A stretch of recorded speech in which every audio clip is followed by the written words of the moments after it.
everybody. It is I, the last Robokai, and welcome to today's stream, the Dr. Hell Memorial Broadcast. Dr. Hell was perhaps one of the most evil men in existence, but we must also remember the good that he did for everybody. He was, after all, a very well-learned doctor. He got his doctorate in archaeology, specializing in ancient races and their giant death machines. And he struggled for the entirety of his life with a terrible skin condition, which made his skin horribly purple and his hair very pointed and white. And some say that the bullying he received as a child before he became incredibly swole and broke everybody's spines over his knee in kindergarten is the reason for his behavior. Some people say he was born evil. I don't believe that. I believe it was about 5 seconds after the doctor slapped him, he went, "Fuck you, I'm destroying the planet." But Dr. Hell has ceased to exist. He is dead. He is a former horrible despot trying to kill all of us. And for that reason, we're going to be moving on with our lives in Super Robot Wars 30. That's right, ladies and gentlemen. It's time. Well, it's time to throw some upgrades on. This next mission is kind of a thing. God, this next mission is kind of a thing. It feels like an understatement, if I'm being honest. We got the money to upgrade you. Yeah, cool. Let's get we got Go last time, and now he has an ability where he just gives 50 EN to anybody who's within 4 spaces of him. Because who wouldn't want to be broken, right? I don't know if there's anybody else who needs a bit of an upgrade. Yeah, we never did finish upgrading. Great. Let's do that now. His range. Range is always a good one you can do for the first upgrade. When you start getting to those are the ones you can start looking at getting fancier. Ow. So we're still in a lot of territory of the hums and hums. Look at the volcano. For no other reason than we can just look at its bonus, which is plus 200 attack power and plus 1 range to all weapons and plus move, which is actually probably one of the better upgrades for any character in the game. I think any unit in the game would be happy to get an upgrade like that. Hey, Brownie. We probably haven't used you in 100 years, but I will eventually. So she gets move, attack power, and mobility, which is, again, fantastic. And Eldor Assault. Where am I going? I was not even looking at the screen as I did that. And yeah, more attack power to an attack and more armor. Hooray! Can I upgrade anything on the bridge right now? What was I upgrading before that I liked?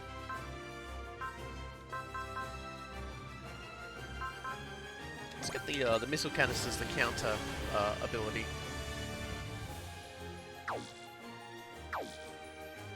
Alright, I think that's everything. I think that's everything that's fit to be everything. I really should do this at the end of my stream, but I'm usually so exhausted and I just don't come back to it.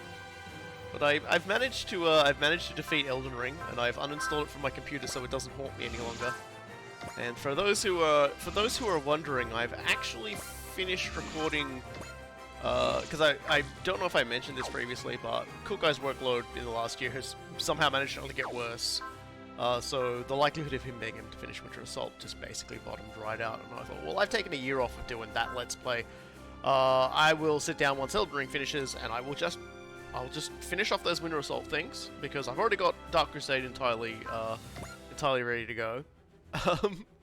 And yeah, so that's basically what's happened. I finished recording all of that last night at 10 o'clock at night because I'm silly. So make sure there's no like fancy extra missions. No, this is all just from that like pack. I guess there's like 1 or 2 more needed before we'll sit down and just like do it and just like smash through all of it. Yeah, so let's go to this mission here. So at the end of the previous mission, Dr. Hell, when he perished, was like, "Ah, well, you've defeated me, so I will give you guiding words." Like the one good thing Dr. Hell does in his entire existence before he passed away, was told us to go to the Andes because that's where things were going to happen. And he's not kidding.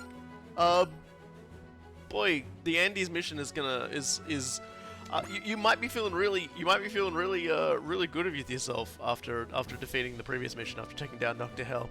And this mission is here to remind you Okay, so basically what I'm going to be doing with all those extra DLC missions is because they're part of a pack that you got, like I got for pre-ordering, I got with pre-ordering and stuff like that, with like the size of the pack I get, and you get about 15 or so DLC missions.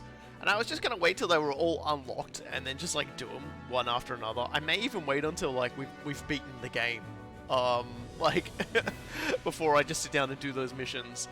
This is a sort of like a you know, a bonus thing. So we'll get there. But for now, we've got Arbitrator in the Andes Mountain Range. We've got we've got like two more of them need to be unlocked, and then I'll smash through all of them. But I reckon if I just, you know, go to the end of the game, beat the game, and we go back to them, that's probably good as well. They're not really that necessary. You mean to say that some kind of danger approaches the Earth? Exactly. Deus the Campbellian informed us of it. Unfortunately, I'm afraid our communications were too garbled to learn much else. Does that mean you invaders are coming for us? I can't say. So yeah, Combat Level 5, the Campbellians, who previously invaded the planet, had a revolution towards the end, as well. So they're like, hey dude, some weird's coming towards Earth, you guys better be careful. Over the Andes Mountains where you currently are have been the site of multiple UFO sightings for a century. Aliens, in other words. Be ready for anything. Thank you very much, Dr. Yutsuya. We need to hurry and deal with this new threat as soon as possible.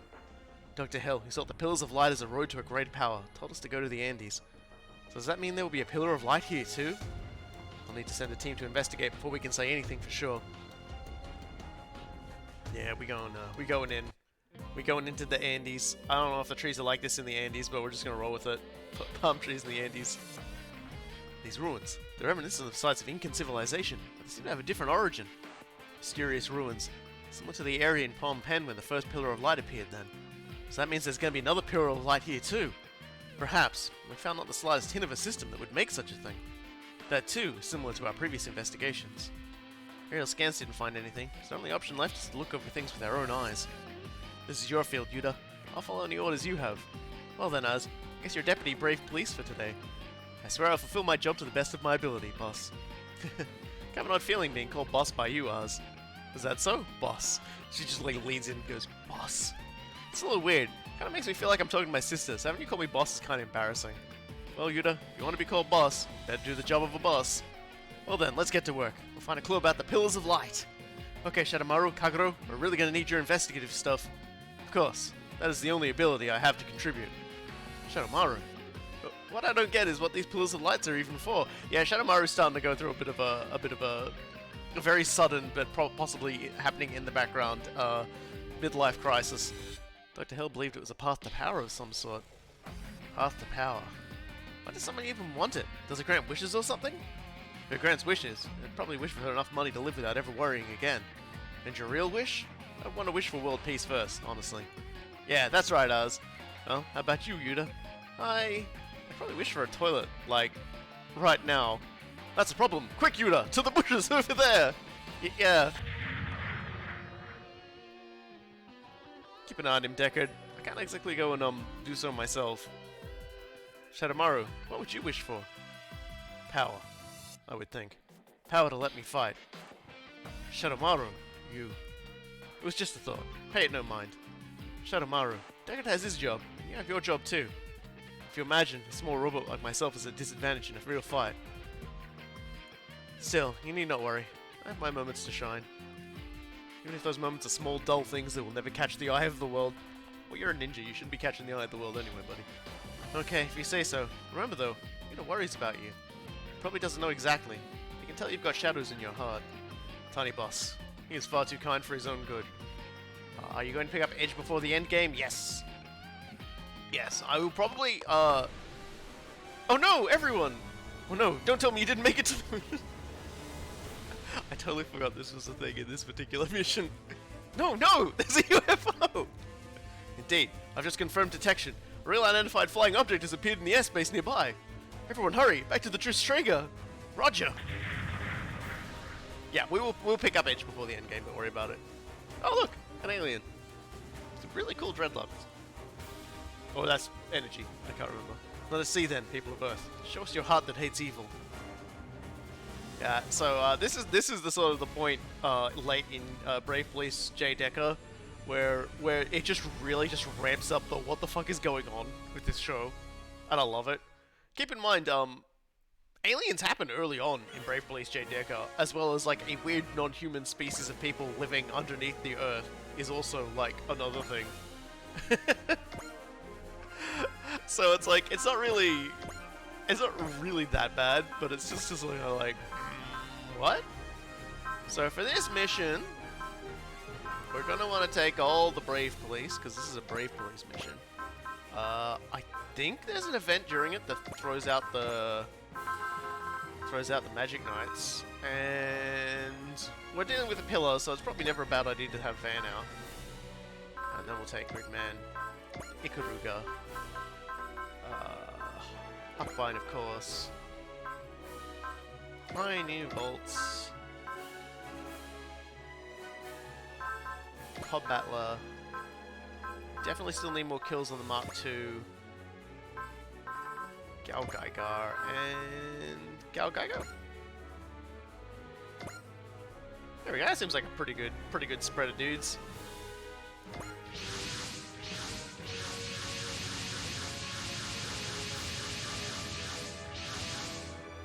The mobile weapon unit dropped by the unidentified flying object will be appearing momentarily. A new enemy. Is this the threat approaching Earth that Dr. Yotsuya spoke of? Whoever it is, if they're our enemy, we'll fight them all! Don't push yourself too hard, Shadow-Maru. I want you to distract the enemy. Is that your order then, leader? That's not the point. You do not need to worry at all. I believe I understand who I am all too well. Shadow-Maru. That's enough of that. Our enemies, or whoever they may prove to be, have arrived. Here we go!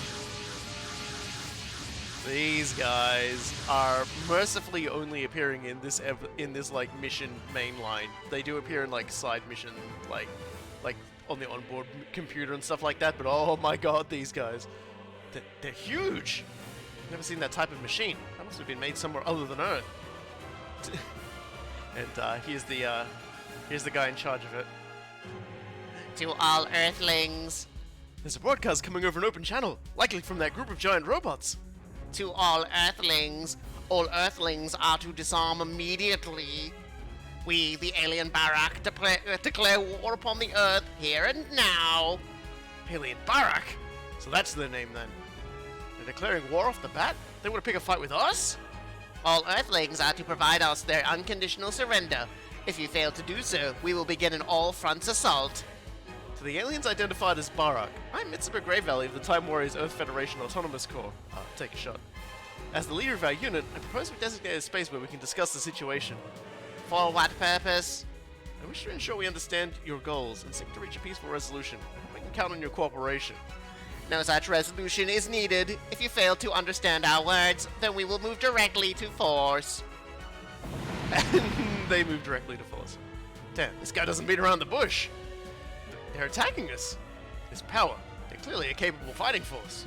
Captain, so be it. Engage the enemy. All units open fire. The enemy's capabilities are still unclear, so be ready for anything. These armed foes will beat it by taking slow and steady, I fear. What's wrong, Shadow-Maru? I thought the brave Nobu ninjas were all about being calm and controlled. Calm down, Shadow-Maru. You're not your usual self. I'm the same self I've always been. The same being who can't accept selfish monsters who destroy the peace solely for their own self-absorbed reasons. Shadow-Maru. So, the alien Barrack, here's their machine, the Barrackron. So yeah, each one of them has 2,000 hit points. Decent sort of, skill. Their armor is kind of redonkulous. Their pilots, well, they don't really have pilots. They've got like AIs. They're kind of garbo. And they're 1L. So these guys are basically like this is the problem. This is the major problem. They all have a map attack that ignores size. So I really should have brought the Ultraman. This is right up their alley. Anyway, alongside of a regular fireball. So in the let's see if I can spin this around. Take a look at them from here. Look at them. In the original Brave Police J. Decker episode, there was only one of them, but the entirety of the Brave Police, except for Shadow-Maru, were, what's the shape of that weapon? That's a good question. I don't actually remember how you're supposed to look at it. I think it's just like a little thingy out in front of them. But there's only one, but Shadow-Maru is the only... All the rest of them are unavailable. The rest of them, I think, are actually out in space dealing with something. So Shadow-Maru has to take on this big one guy by himself and gets absolutely fucking slapped around. So you might be asking, oh, well, okay, well, how does he get through that? Well, this episode will explain that too. But we are probably going to be in a lot of trouble. Oh, we would be, but we've got boss. So in actuality, we could probably just quite literally pop Rowdy Cheer right now. We can only do it twice this stage, though. So we may just let him bruise us for the first round, and then sort of see what happens. As you can see, their sight is really good as well. You might have noticed they had a very actually, you know what? No, you know what? Fuck it. I'm gonna boss us. I'm gonna boss us. We're gonna boss for the first two turns, and then just like try and fight our way through them, because they will do a lot of damage to us. Strange how much of a parallel Jay Decker has to Mike Gain. Yeah, a wee bit. All right, let's go.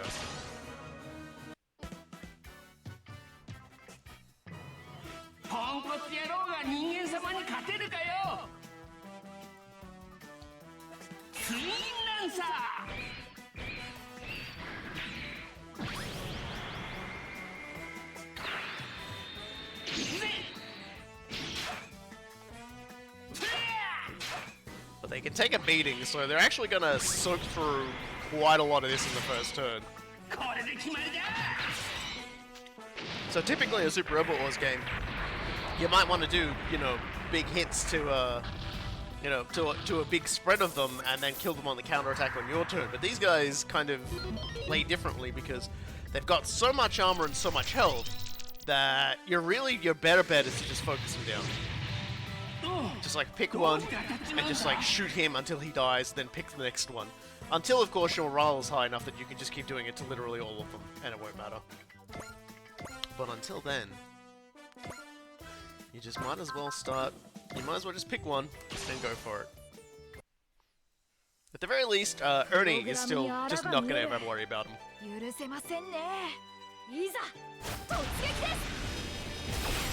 Thankfully, their potential is only 2, so while, yeah, the lower their health goes, the stronger they get. It's not that pronounced in comparison. But yes, please look forward to that animation, because we're going to be seeing that for a bit. There's not much to like about these guys.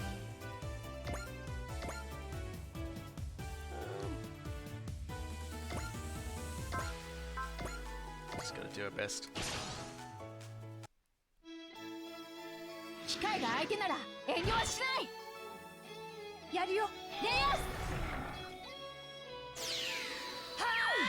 I'd say, it's kind of weird, cause I know Mike Gain, does have an element of like, you know, extraterrestrial shenanigans in it, but it's played more as like a major plot point for later, whereas in J. Decker, it's just like, alien invasion happens, like, fairly frequently. I would say fairly frequently, but like, frequently enough that you don't forget that it's a thing that happens in the setting, and it's kind of funny. Thankfully, we do have the crew here to do some good old-fashioned fashion monster murder. So yeah, so it took about 4 characters to chew through that. That one guy.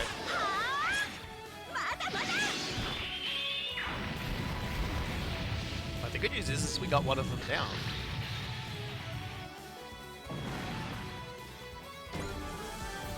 Megumi has learned love. Thank God.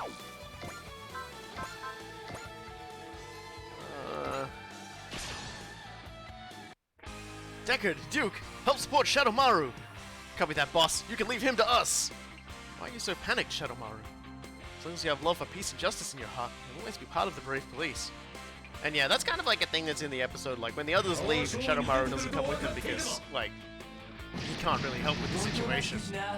He sort of gets a little despondent, and fighting against the Baradon or whatever it was called is just it was just way above him. But he doesn't give up. He fights, and it just like this alien, just like giant robot, just beats him from pillar to post.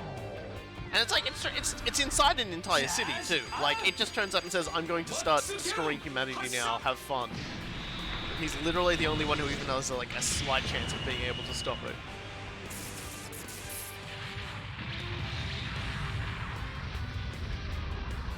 So even the Mega Death Cannon can't kill him instantly.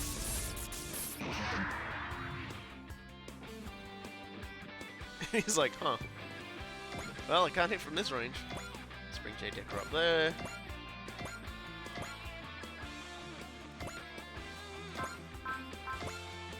Build Crusher on point.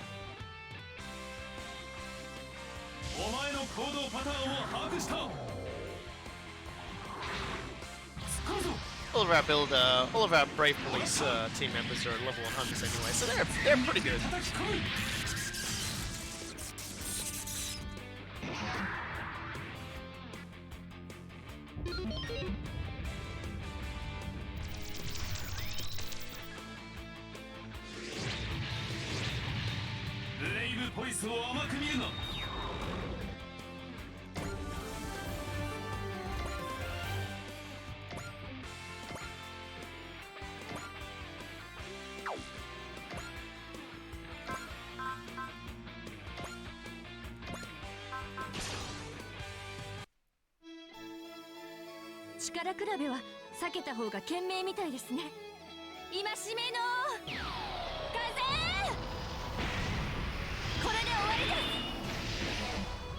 Yeah, that's the way. Give him the old spicy admonishing.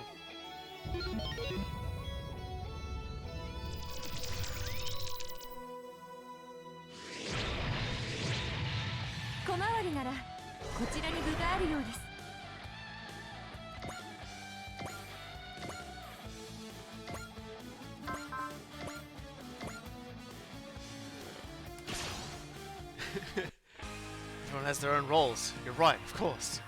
There's no reason why a weakling like myself doesn't need to fight. I've got to fight to reclaim the plea. The words are starting to fall out of my mouth already. To reclaim the peace as a member of the Time Warriors' Brave Police.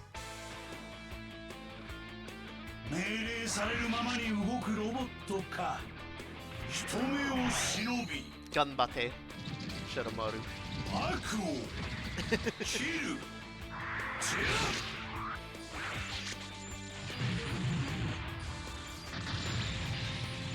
There you go, Shadow-Maru, you got one. You killed one. And you've unlocked your bravery now. Still got a few heavy hitters left to hit heavy too, which is good. Because, oh god.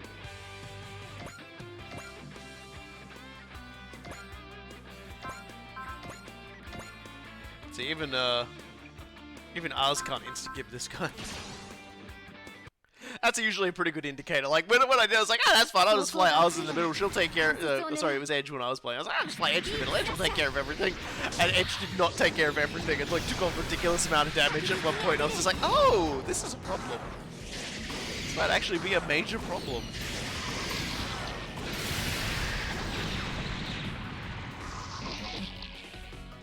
Yet again, that crit might have actually done it for us.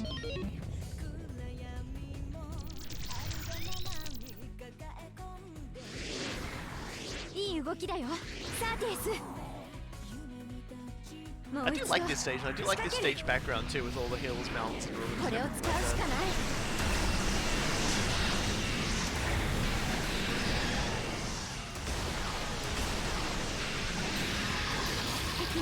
like that.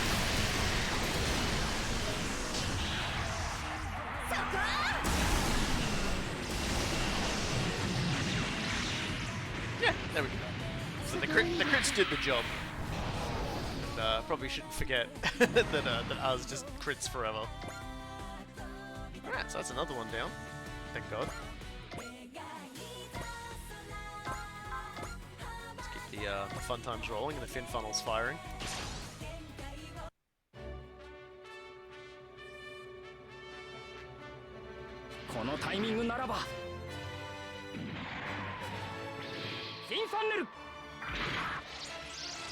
I do want to say, today, Fuka sent me a video of Char's counterattack, except it was Tim Allen from Home Improvement. So they had all like the Char's counterattack music playing and things like that. But like with the grunts in it, with the Tim Allen grunts, the Tim the Toolman Taylor grunts, and it was like. And so I went searching, and he found that the person who made that had also made a lot of different Char themes with the grunt, but unfortunately they're all very short and don't loop very well, so we won't be hearing those ones on the won't be hearing those ones on the screen.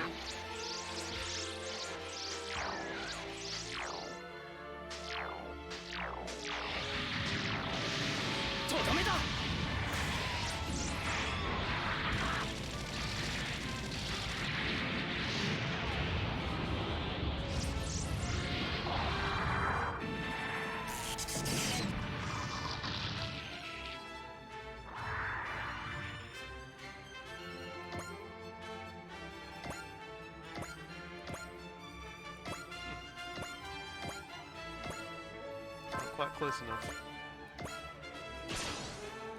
Which is kind of a surprise, honestly.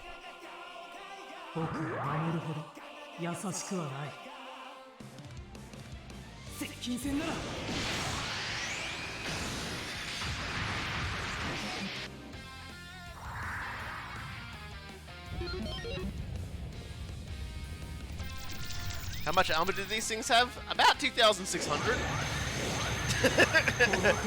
They have way too much armor, but at the same time, it's like this mission is supposed to make you feel pressured in the same way that Shadow-Maru feels pressured. I appreciate them for them doing that. I appreciate them actually being willing to to do that.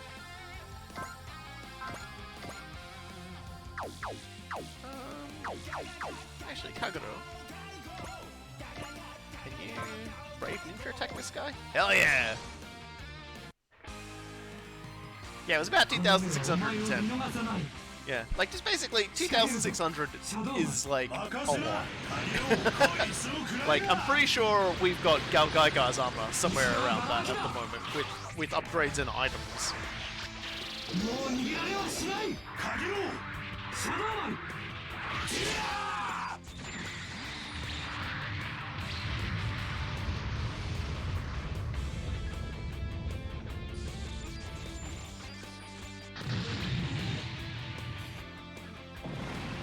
That's good.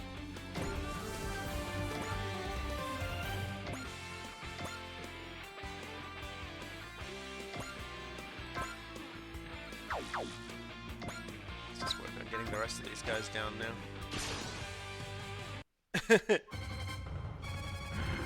Oh, I wouldn't worry too much. We're still only in the first turn of this mission. So how do sizes go in this game? I think that generally they don't just list it as S or L. They always start at like 1S. But yes, 2S is smaller than 1S. Basically, the more pronounced, like the bigger the number, the more pronounced the size is. So like the higher the number, the more the small, and the higher the number next to the L, the bigger the L. It's kind of weird, but if you think of it as just like a sliding scale, and like at the middle you've got L1 and S1, or it's like an M, I think, actually, in the middle. And it just sort of goes from there in the different directions.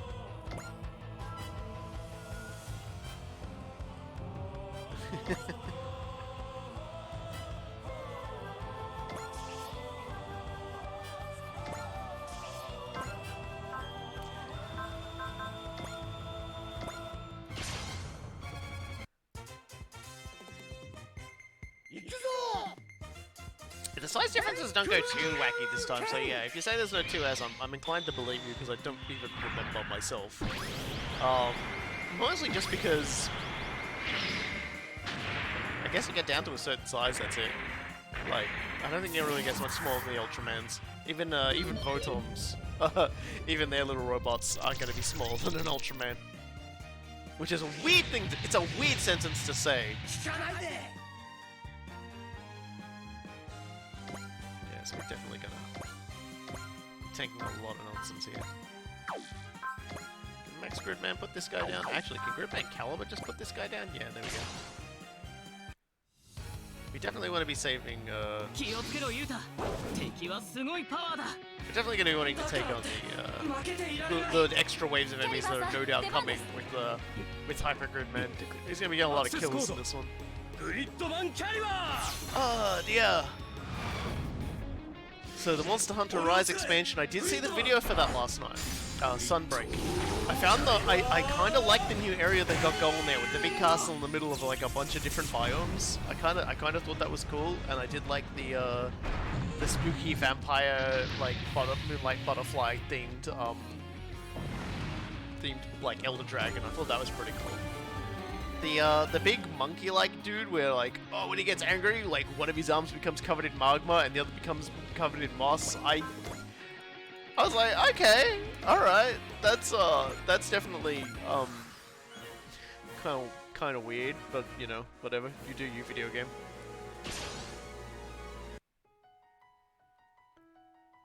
Well,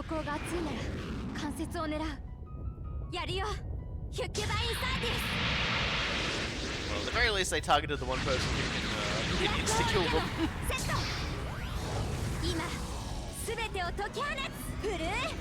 Yeah, I figured that was the one you were referring to when you called it a Colossus, because it does just look like something from Shadow of the Colossus. But I'm not sure that, like, in terms of like a Monster Hunter monster, like, that design didn't really resonate with me all that much, but you know, that's the nice thing about Monster Hunters. There's so many varieties of monsters. It's like you can have the ones you vibe with and the ones you don't. And there's one for everybody. Aim for the joints with the disintegrating power of of the event horizon. Nice. But yes, they are outraging us as well.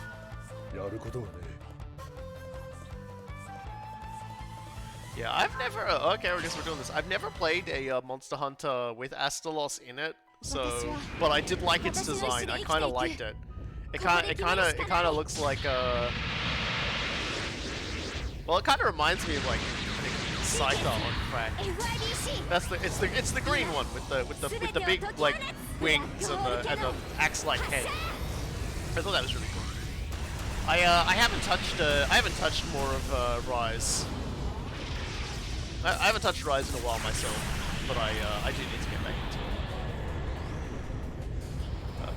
Obviously, I'm playing on the PC version, so we probably won't be seeing Sunbreak for a while yet.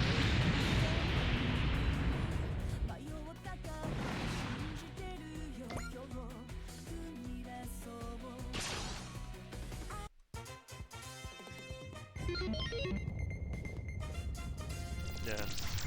Like I still haven't fought the that one particular one who's like a jet fighter. That just like slams you from like fucking out of the fucking sky. Let's see this one for a little bit. Yeah, if you stretch somebody out like an Oblivion model caught on terrain, you can definitely aim for the joints a lot easier. We used one of them and she absolutely did not one-shot it. She actually had to use a support follow-up attack for herself to do it, and crit both of them to do it. Yeah, Valstrux, that one. I haven't fought Valstrux yet. I'm sort of working on my my HR100 kit. My HR100 and up kit. I feel like I'm gonna need to grab a few people to go do some rampages to get the defense tickets to upgrade the rampage weapon. Unfortunately.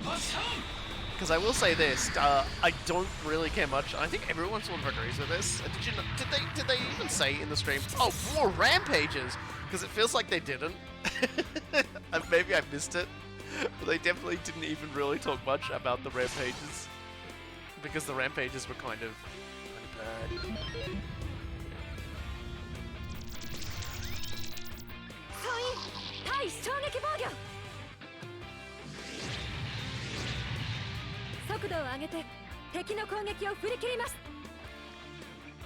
Like, they were a cool idea, and did sort of help represent the difficulties that the village was facing from from like monsters coming in. In a lot of games, they're like, oh man, we gotta be so careful because all the monsters are gonna come in and kill us. And it's like, they tell you this, but you never really get that sort of stakes to it. Whereas the rampages are kind of a bit more of like, you know, you feel the pressure, the stakes are there. You're like, this is like, you know, a valley that leads to your village. You're trying to basically fend off this thing so you don't get like super hyper murdered.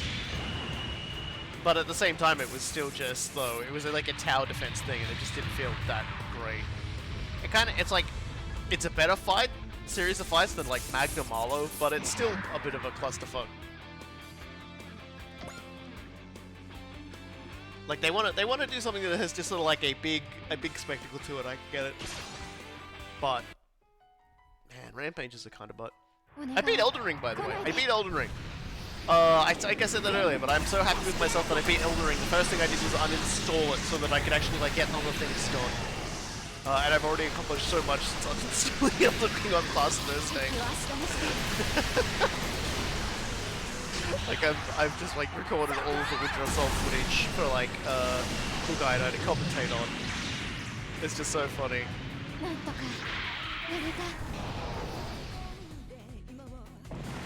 Wonderlands. What's Wonderlands? I feel like I should know what that is, but my brain is like, you don't know what Wonderlands is.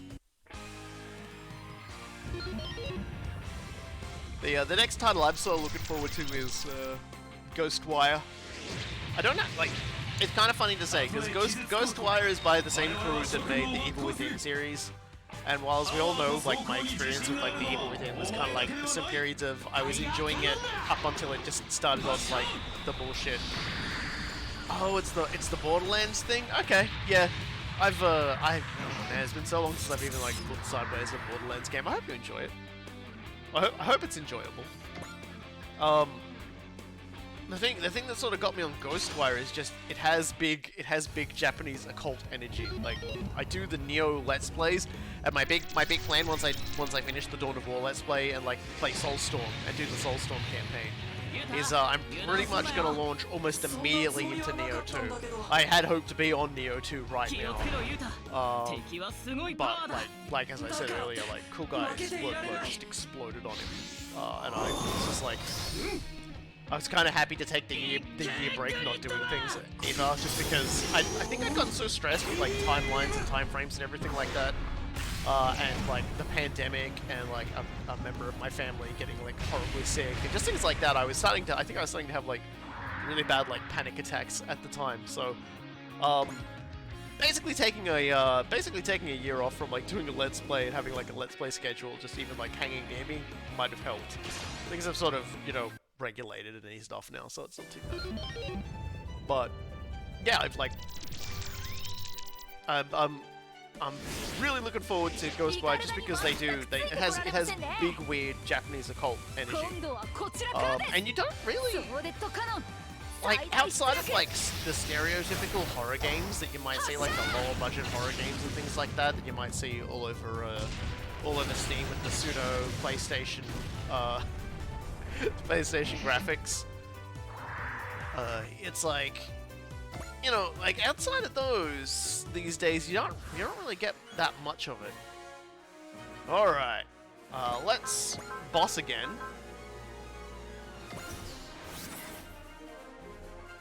All right, let's just start shelling these jerks with everything we have. Yeah, Cool Guy was telling me his last week at his work was like actually the worst week he's had in a very long time. I was just like, we were talking 6 months ago about how after a certain point, like in a few months, his workload would hopefully ease up, but it hasn't. Things just keep going wrong and wrong. And it's not like they're making progress or anything. From what I've been hearing, they're doing really, really well. It's just, you know, a series of crises events just sort of pop up every now and again that he has to deal with. Which is, you know, the bigger the project, the more this sort of thing happens. And the project he's working on is fairly large. I won't talk about it because I don't understand it. It's so funny to say. Yeah, like, it's really super important, but I can't talk to you about it because I'm too dumb. can't tell you about it because I have the stupids. But yeah, so like, we're gonna finish Soulstorm. Because like I said, I've already got all the Dark Crusade stuff as well. So Cool Guy and I will sit down and like record commentary for Dark Crusade on a weekly basis, just like we used to.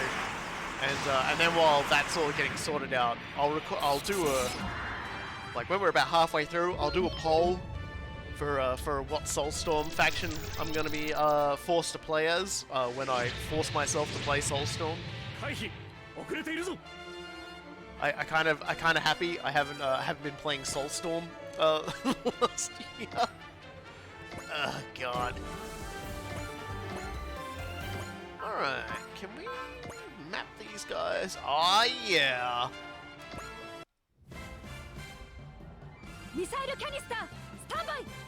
I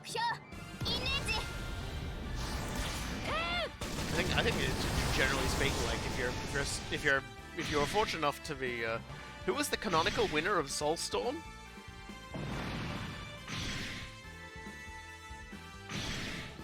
I think someone's actually explained who it was, but I forgot. Who was the canonical winner of Soulstorm? I don't remember.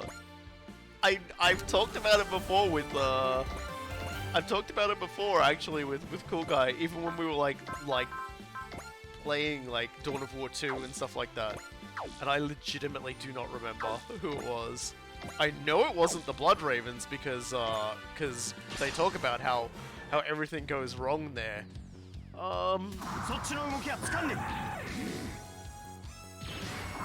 Yeah, I don't remember. I legitimately like, I'll Google it. Hold on a second. I'm gonna go to Google. Hey Google. Hello friend. Hi. I hope I didn't activate the one that's like in the background. I'm gonna ask you a question now. Who won Soulstorm? Apparently Gorguts won it. Apparently Gorguts was the one that won it.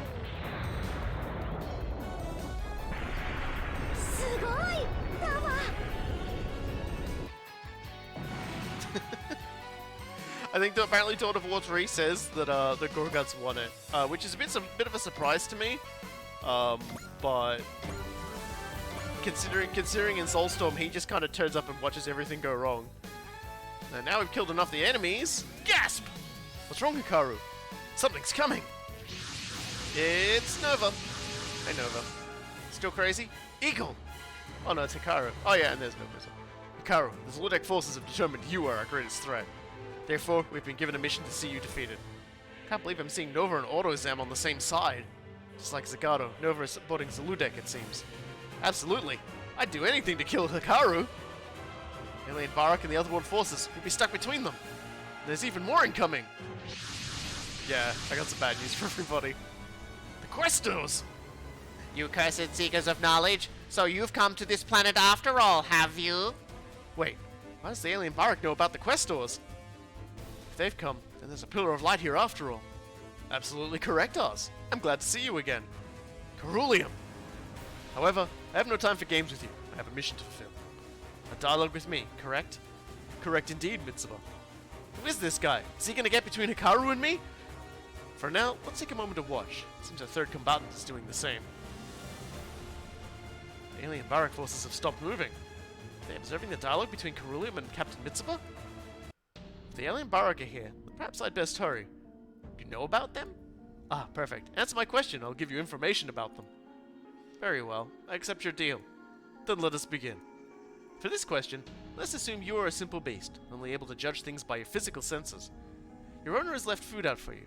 However, this food is different from what is usually given to you. Your instinct suggests this food could be poisoned. However, 10 days later, your owner has not changed the food for anything else. If you don't choose to eat the food, you will starve.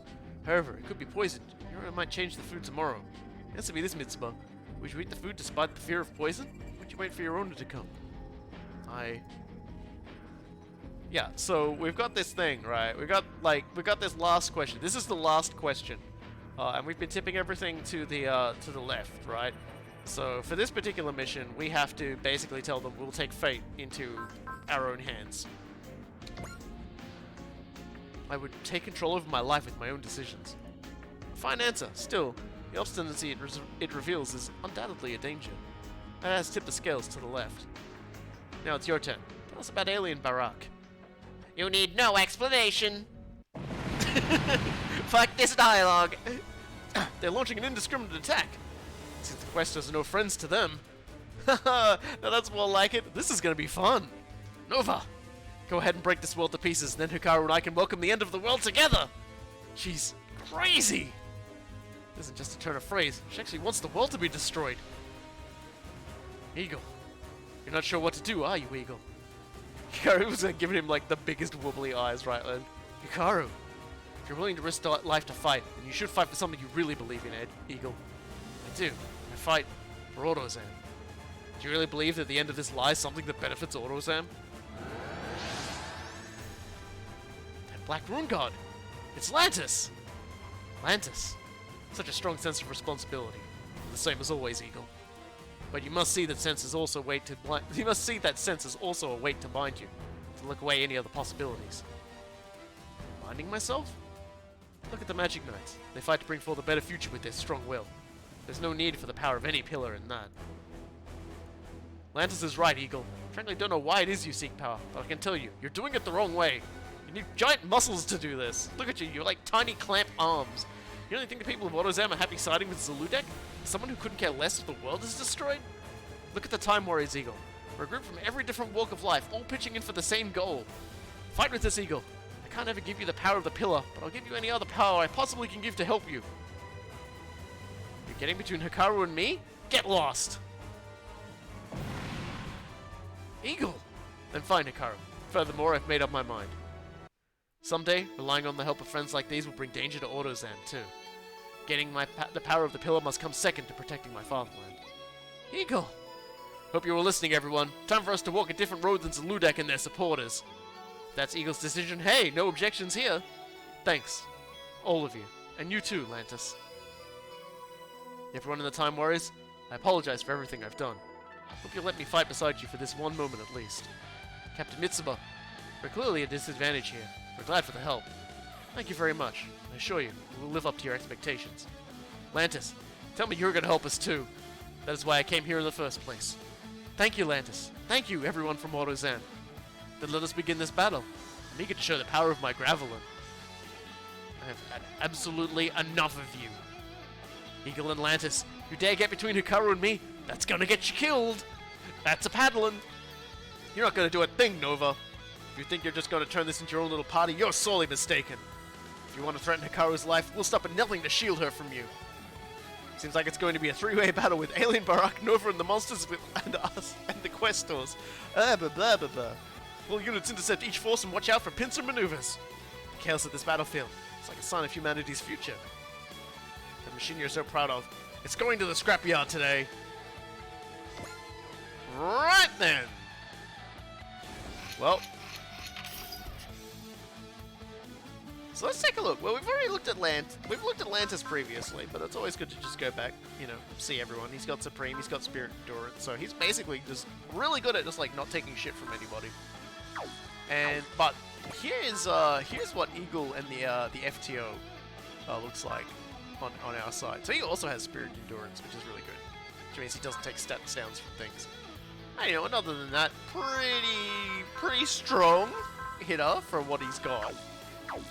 And this is our last of our battleships, the NSX, which is gonna have to get hit and run added.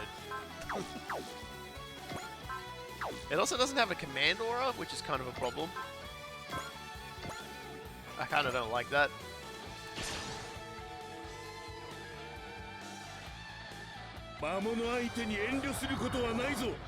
NSX の切り札ラグナ砲を使う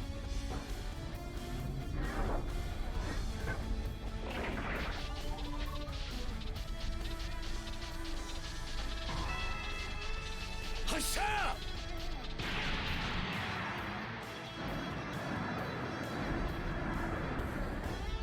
Bye.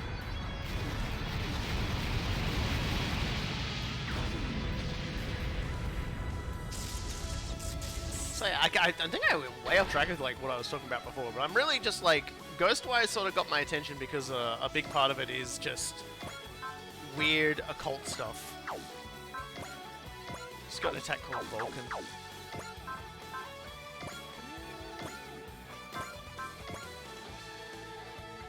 These guys probably don't have like... They probably don't have wall on them either.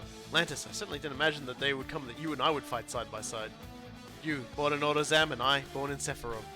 We've known each other since I visited Autozam, haven't we? So basically the same way he and I met, huh? Lantis, let us celebrate our reunion. At the same time, fight well, be careful. Of course, Eagle. I'll trust you to watch my back. 破壊の使徒ここで叩く捕らえたこれで終わらせる That's a good animation. That was a good sorting animation. Alright. High news is good news.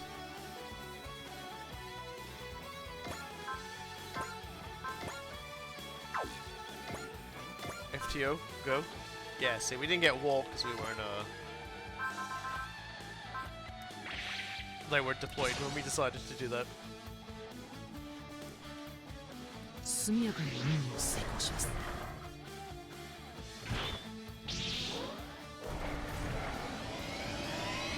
FTO ゴーゴー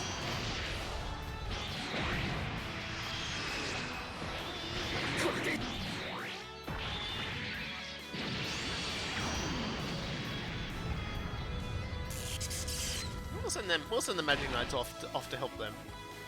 Probably Ernie as well.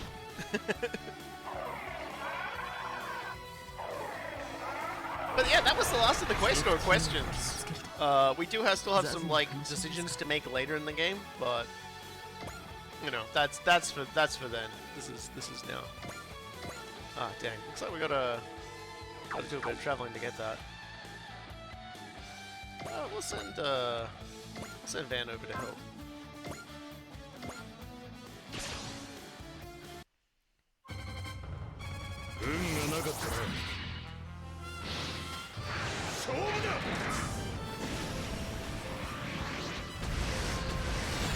I hope I'm not the only person who always is like really excited about this stuff.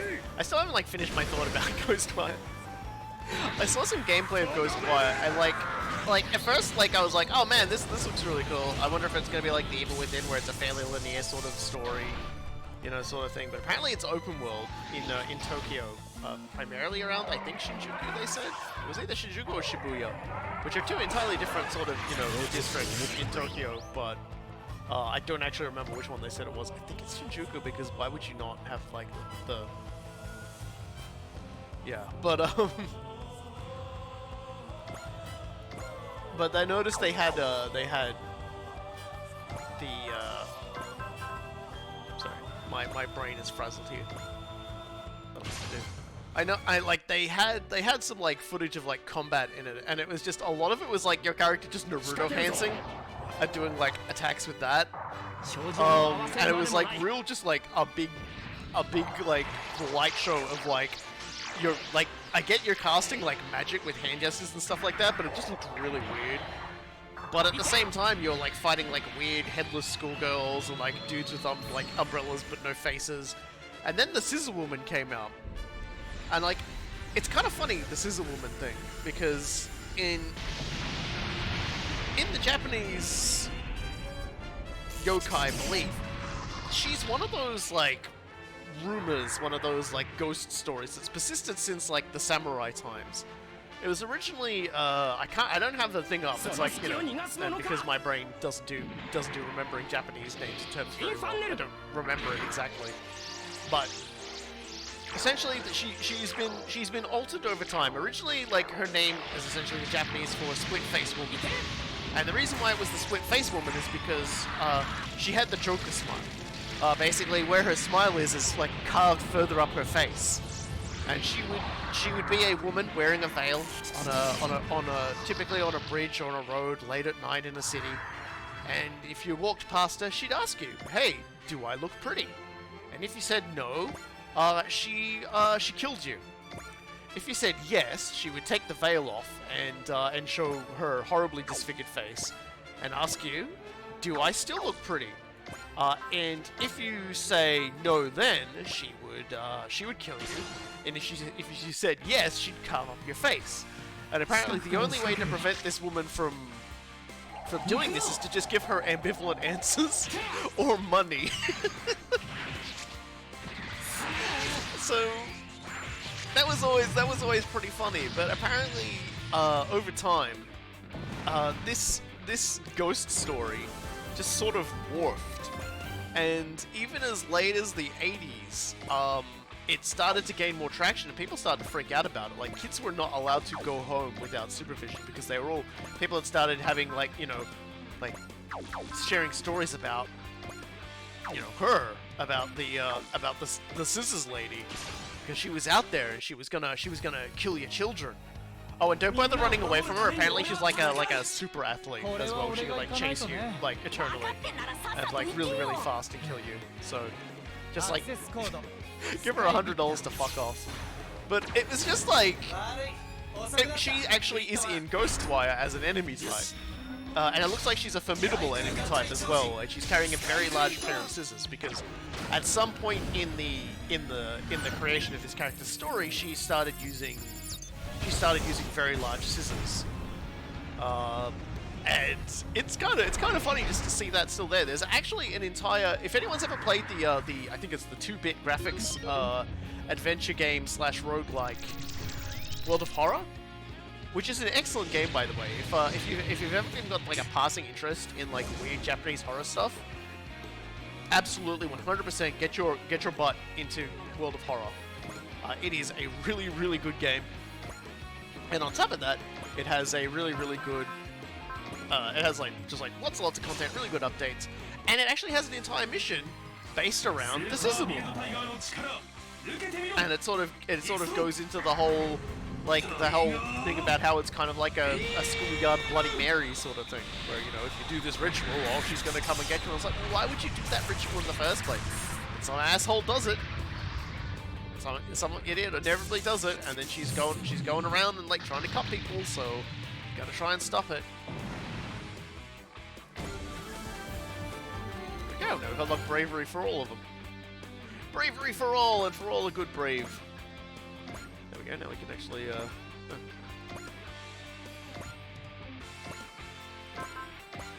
nice blaze. Yeah. So I'm kind of interested in playing Ghostwire solely because I want to see what they do with all the weird occult stuff.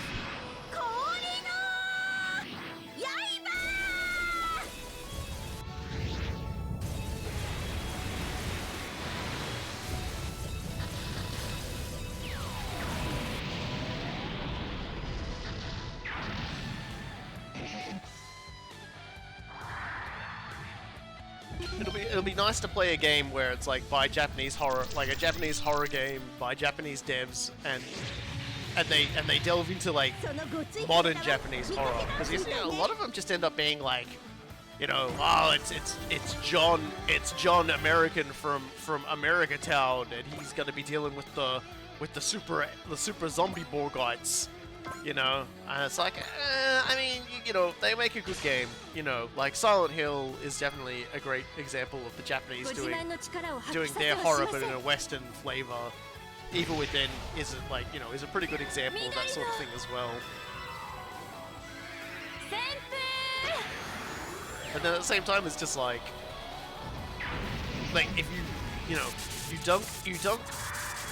dunk a Westerner into like the Japanese settings with the Japanese horror, like as in the Western player, they get very uncomfortable very quickly. I mean, you look at like, you know, Fatal Frame, but it's not being corny. Or From Software actually made an interesting horror game I saw being speedrun during the latest Games Done Quick event, which is pretty great. So, how's everyone doing in terms of injury here? Can I give that guy the old spicy brave ninja attack? Yeah. あいつに真正面から挑むのは分が悪い。仕掛けるぞ、シャドウマン。任せな、カニロウ、こいつのくらいな。西側バラキだ。The From Software one was pretty interesting because like it definitely did a really good job of just making like the entire everything like really creepy. And when you're in a place where it's like the architecture's of a different culture, the layout is different, and like especially the thing I'm sort of looking forward to on Ghostwire is you go to like Tokyo, buildings are all sort of like, you know, more clumped together. There's a lot of older buildings next to newer buildings, and they have these like really wide roads. So it's kind of like, even like the safety of the, like, that you don't know what's down the alleyways, but sometimes being in the middle of the road, even when like there's nobody in Tokyo, because like everybody in Tokyo is just fucking vanished in that game. That's like, that's still kind of scary because suddenly you're like horrendously exposed. You know. I'm just really excited to see where it goes, but at the same time I'm just like, I have no idea if it's actually gonna go somewhere good or not. It could suck super butt. It could just be your character like trivializes and like mocks like the horror conventions of like Japanese horror just by hand like throwing gang signs at them repeatedly, and that could be it for the entire game. Alright, like the first thing I'm going to be looking for is like the AAA game, the AAA dev, because it was being published by Bethesda before Microsoft bought Bethesda. So I guess, like, technically still being published by Bethesda, but it's a Microsoft game now. But it's like, I suppose the best way to put it is like, I'm going to be looking out for the first tower. You know what I mean? With like open world games, like pretty much all the AAA devs, where it's basically like, yeah, you gotta go find the tower, get to the top of the tower, and then we'll like mark interesting locations for you. So you can look out of this vista we spent all this time working on. Please. Please God, look at our vista. It's like, I'm not sure how I feel about this.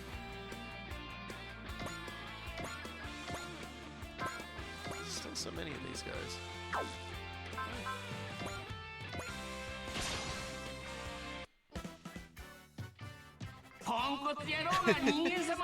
This is a long mission only because these guys have 20,000 goddamn hit points.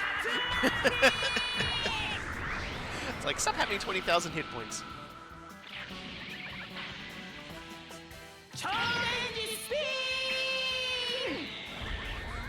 Because they look like they're made out of rocks, I keep thinking about Adventures of Pirates and Scientists, this book I read a long time ago.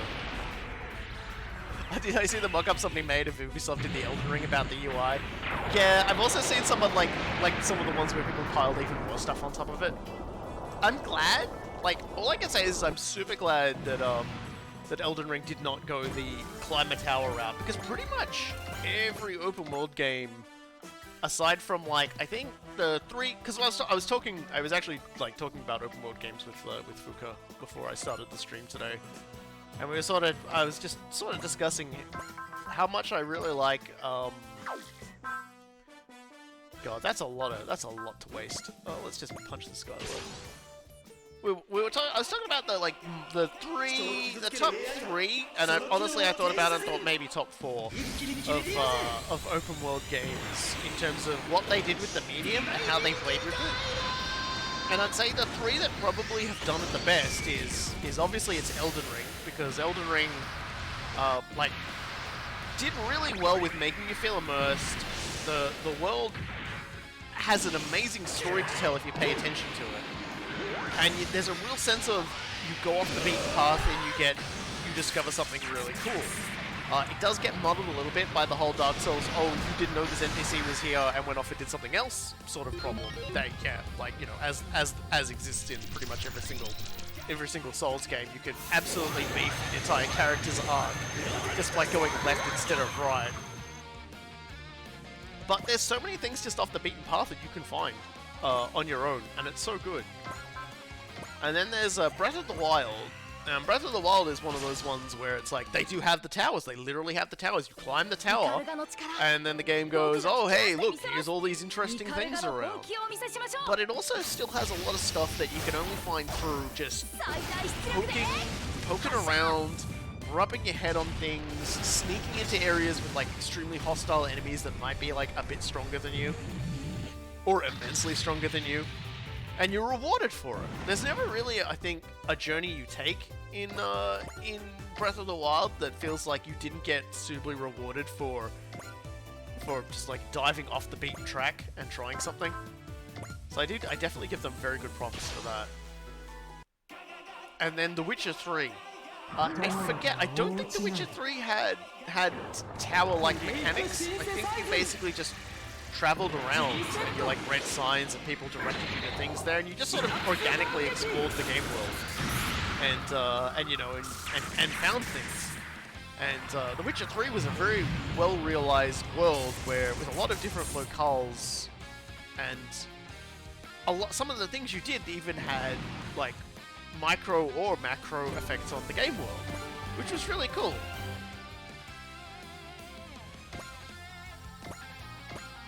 And I liked it. I liked that game a lot. Yeah, you had the quest boards, which is fine. I mean, honestly, the quest boards were not onerous at all. Well, you see, Red Dead 2 was the one that was just outside of my top 3. And the only reason I don't really enjoy Red Dead 2 as much is because there's a lot of like grinding stuff in it, I suppose is probably the best way to put it. Like my biggest problem with Red Dead 2 is the exploring isn't really so much as you go out and you find interesting, like you don't get like massively rewarded for what you do. You're expected to sort of go out into the wilds and like hunt animals and stuff to be able to upgrade your gear. You tend to be directed towards like, you know, the adventure and quests in a pretty simple manner. How you doing, by the way? Can I just beam that guy to death? Yeah.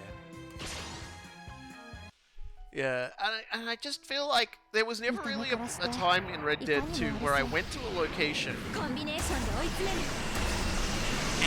felt like, it's like let's take Elden Ring. Elden Ring, you go off the beaten track, you find something, you'll generally find some manner of item, some manner of weapon, some manner of armor, or just a weird item, or a weird enemy encounter.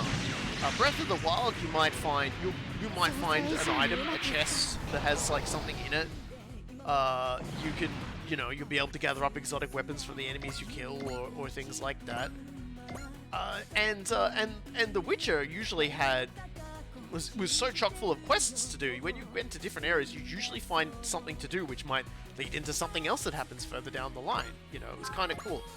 Red Dead 2, it felt like a lot of the time you would go to an area and like occasionally you might get something like really emergent and wild, but I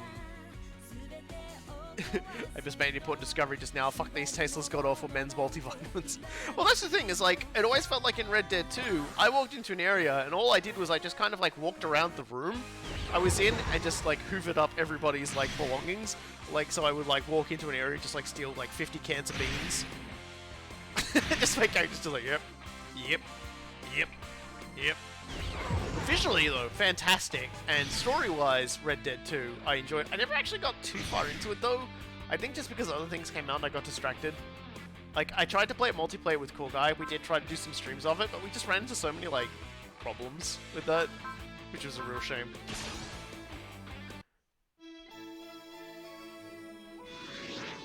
Also, you want to talk about things that you're talking about purchasing multivitamins and things like that? I was out buying a mop yesterday because my car floods and I'm tired of like getting down on my hands and knees and using a chamois to mop up. I still haven't found out where the water's coming in. This has been like the weirdest mystery for my car. I'm gonna get some professionals to look at it when I get my car serviced in like 2 months. But it's been raining really bad lately, so it's been taking on a lot of water. Again. So I went out to get a mop, and the funny part is I went to like Bunnings, which is an Australian hardware store franchise that's massive. Like the warehouses are like a million kilometers long. And it just keeps going. It keeps going forever. It extends into the infinity.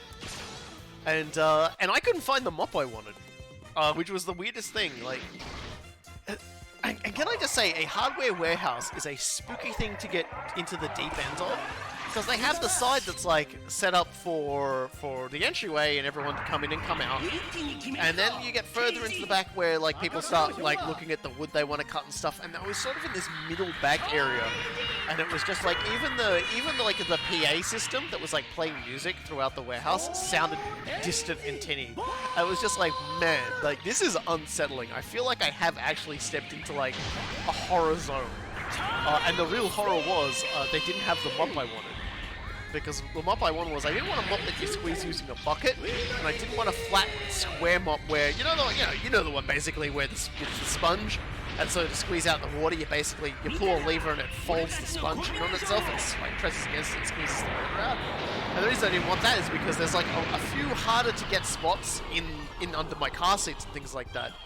So I needed a mop that was like long and thready, but also had a function on it that would allow you to squeeze the water out on that. And I got one, but not at Bunnings, the place that had about 20 different kinds of mops.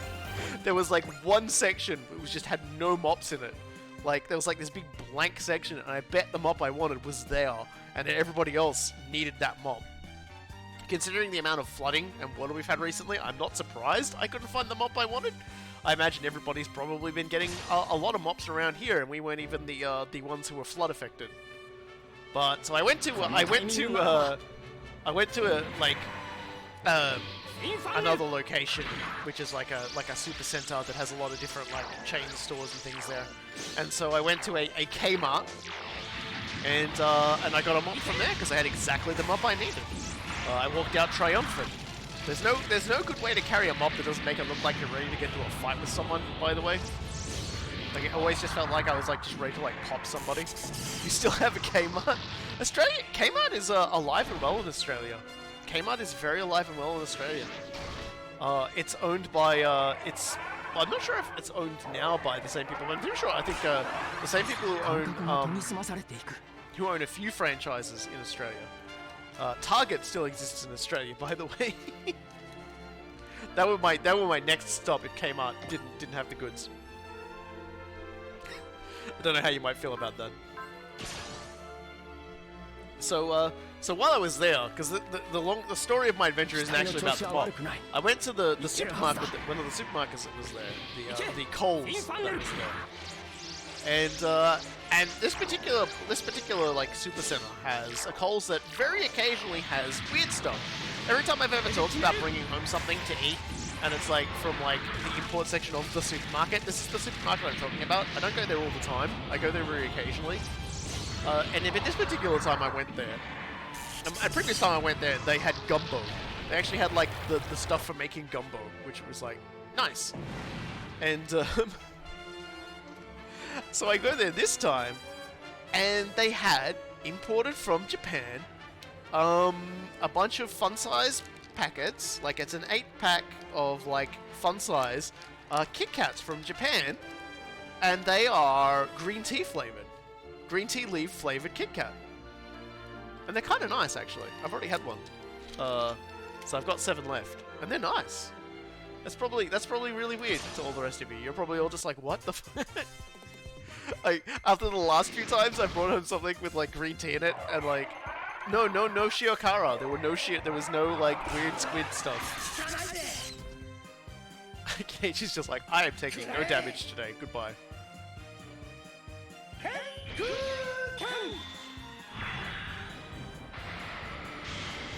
Yeah, so it's like, you know, I got myself some green tea leaf Kit Kat. I'm kind of like, I don't know who it is who works at the supermarket that like if it's a manager or like a grocery manager or something like that.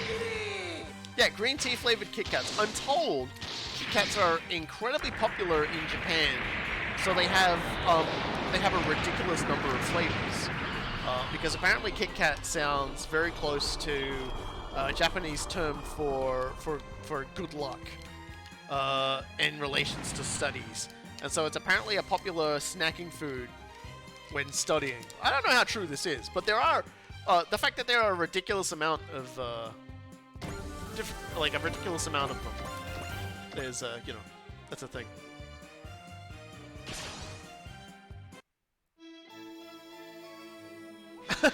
Apparently the US Senate just passed a bill to make daylight savings time permanent. Alright.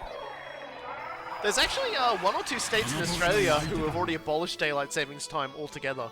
I think it's Brisbane and Western Australia just don't do it.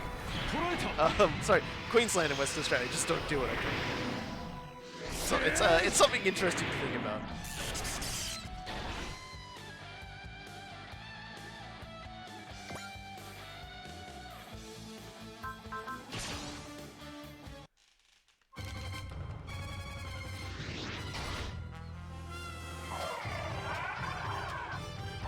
Of course, you know, considering what I've been seeing of like lawmaking in America, if Biden signs off on daylight savings time being like just like permanent, I can almost guarantee like some of the lawmakers in some of these other like states are gonna immediately just start making it so that like daylight savings time changes every day, and that like not changing your clock appropriately, like that you'll be able to report somebody for not changing daylight savings time correctly.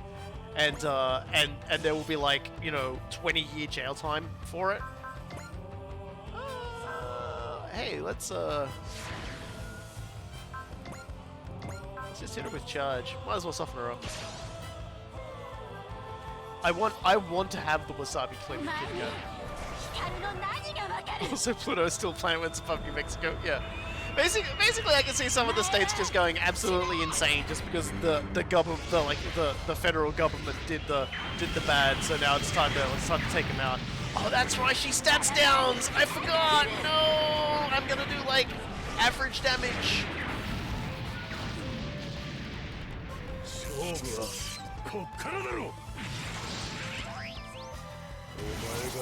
Wasabi is like one of my favorite movies.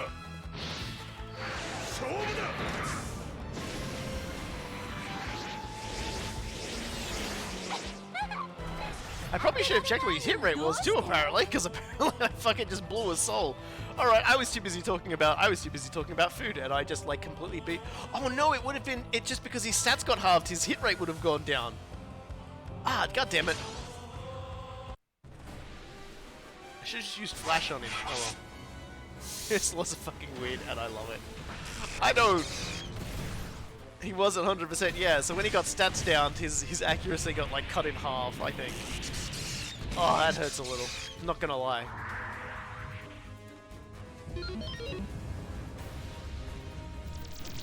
I gotta remember that about Nova, is that like she just like laughs at your stats. She hits you and your stats just go kablooey.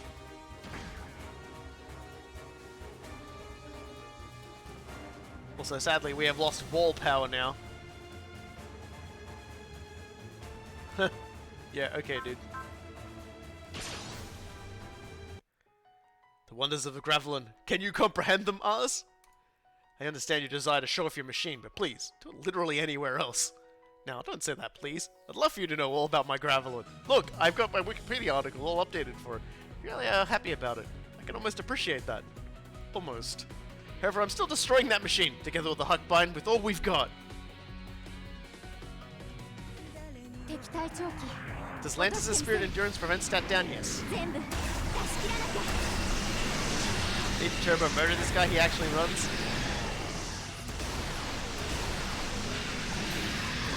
I mean, I don't really care if he runs. I've been perfectly honest with you. I'm probably already about to like smash him over the threshold for that anyway, knowing ours. Nope, okay, good.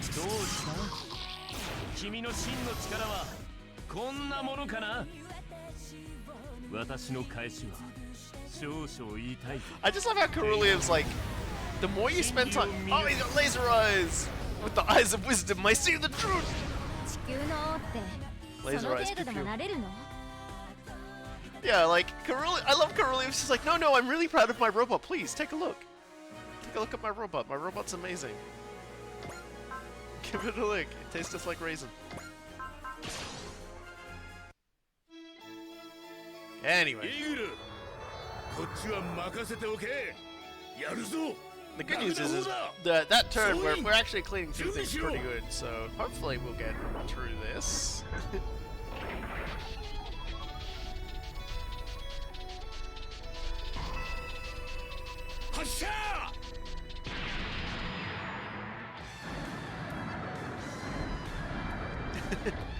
It's like, I can see, actually no I can't now because the lasers have blinded me. My own lasers have blinded me. Oh, Gio, nice cut in.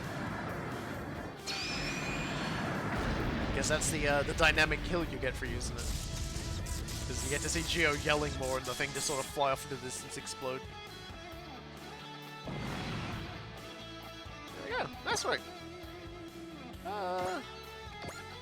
FTO. Go. Yeah, I'm sure it's fun. Eagle dies, I lose the game.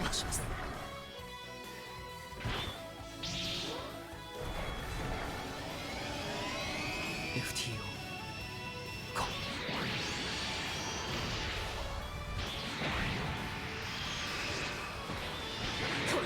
It's kind of like the opposite of Hot Blood. As the longer the fight goes on, the calmer he gets. I like that little twitch when they die squirt too. Alright, let's just see progress. Hey, you okay? Yeah, no, you're not okay, man. You're not okay at all. You've been heckled up pretty badly. He says go. Well, the translator said he said go, not cough. So. Stream is fucking with you right now. Oh, that's unfortunate. I'm not dropping any frames at least, so then my upstream seems to be okay. So yeah, it may be either something on your end or on Twitch's end. Unfortunately, it can be so difficult to tell sometimes. So all right. Well, since we're here.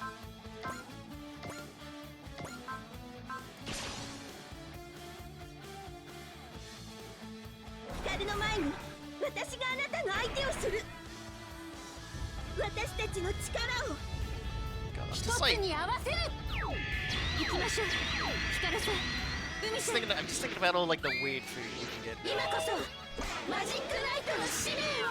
But yeah, like I don't know who it is. But every so often I go there, that particular supermarket, and it's a major retailer brand. Like it's one of the two big ones. But every so often in its international food section, there's just something important, and it's weird. It's weird. It is worth noting. It doesn't just have Japanese on it. Like there's a little bit of Japanese on it, but it kind of looks like it was this one particular one was intended to be sold in some other Southeast Asian countries. There's actually Malaysian and Vietnamese on the back of the packet here, on instructions. Like there's like a there's a little bit of English for the ingredient list, but there's also there's like a Malaysian address.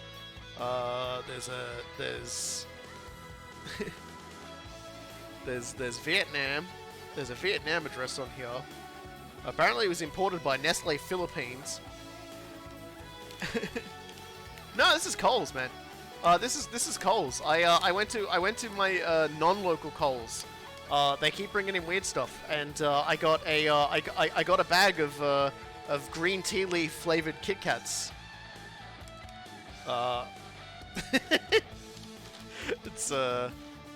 It's kind of weird. It's only this one particular Coles that does in my area that does it. No, but like what I'm saying is you don't find this particular thing anywhere else in any of the other Coles. Like this one particular Coles brings in like weird extra stuff, like gumbo and things like that. Yeah, so we got tea Kit Kat, green leaf Kit Kat. It's kind of nice. So like, all right. If things keep up, the questors will have my head sooner or later. Most of all, I have to hurry or they will get here. It's time to put all on the line and deploy all of our forces.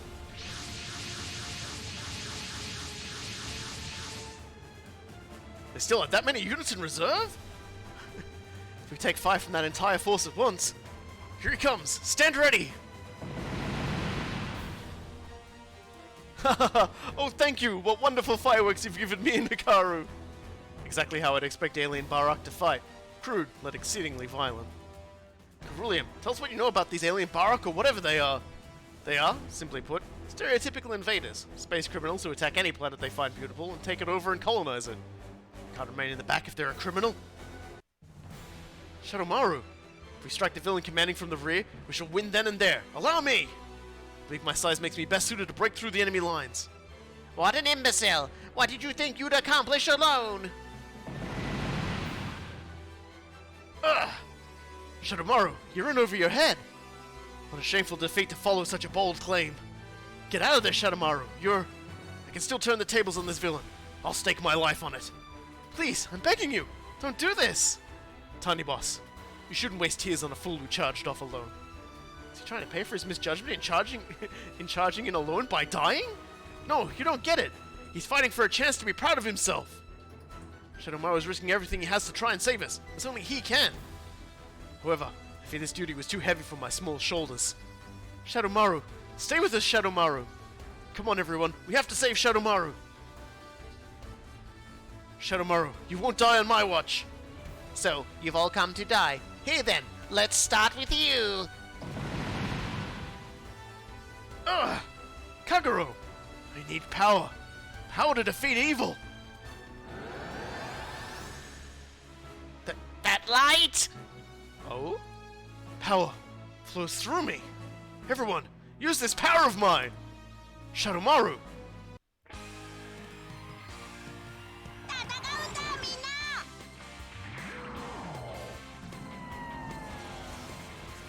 Shadow-Maru!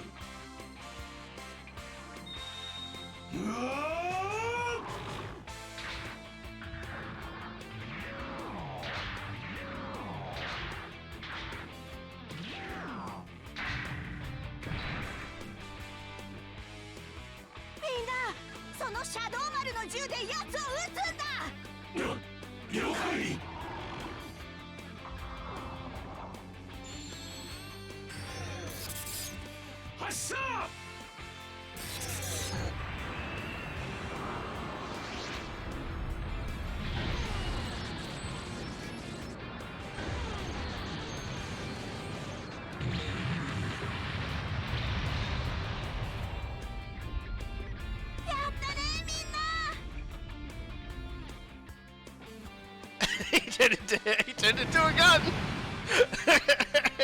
This cannot be!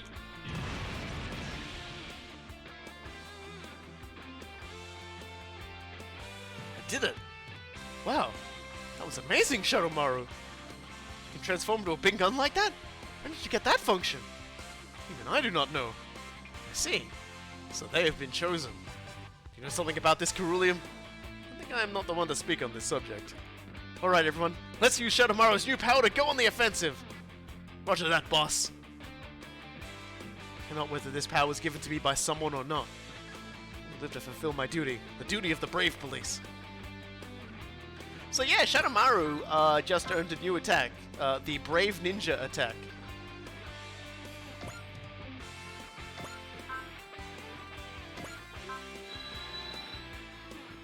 It's not enough to watch one of these guys. Hold on a second, I'm gonna save.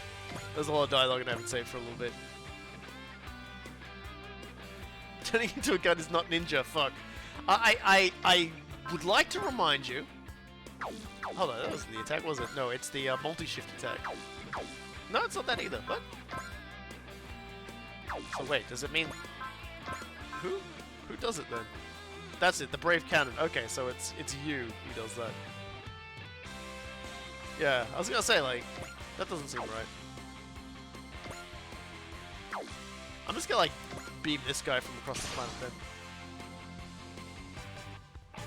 So,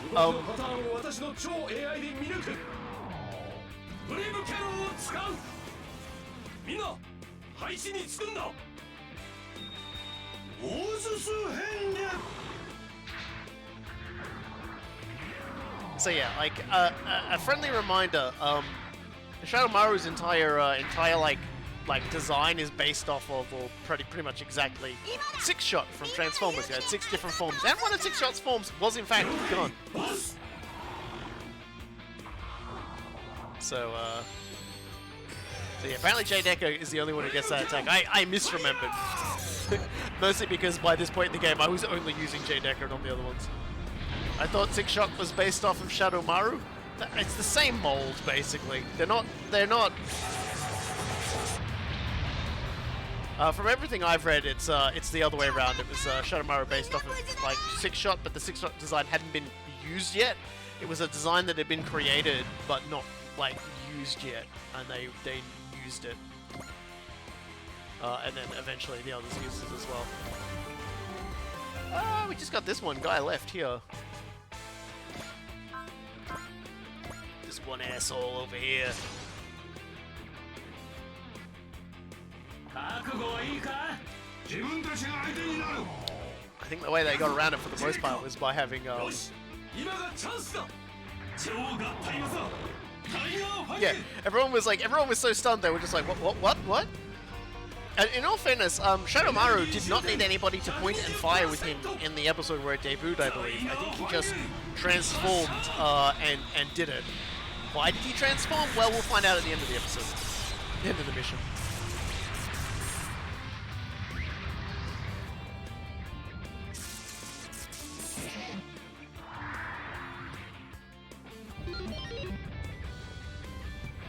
Only the person who does the attack gets EXP, unfortunately. But at the same time, it also only uses the stats of the person who fired the shot, so, you know.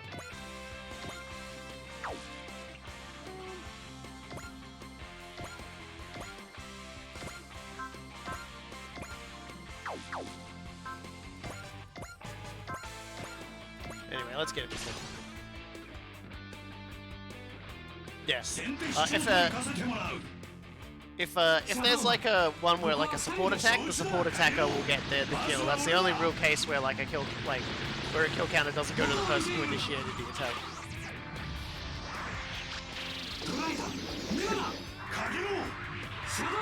Yeah, the brave cannon needs all the brave police people to be sort of clumped together to be at its maximum strength. So we probably won't see it that often, unfortunately. Honestly, you know, I bring everybody out again one last time, which will happen, so don't worry about it. Oh god, there's still so many of them.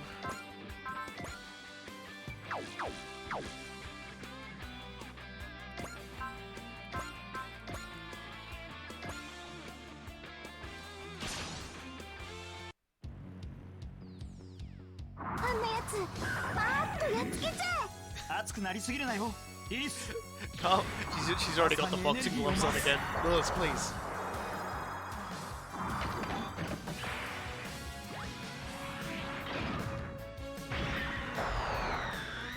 I do appreciate you can still do the brave cannon without any of the characters deployed though. That was one of the nice changes from Team. That they took from Team. It was basically like, it's fine.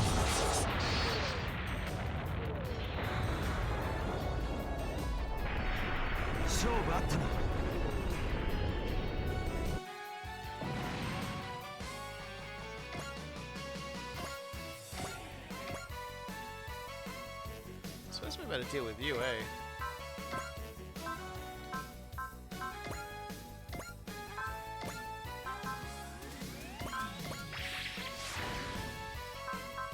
Just keep wearing her down and maybe get Hikaru to push her off the perch. It's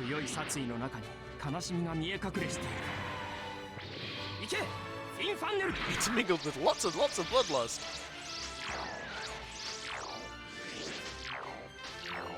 Yeah, the Hainu is a purpley kind of thing.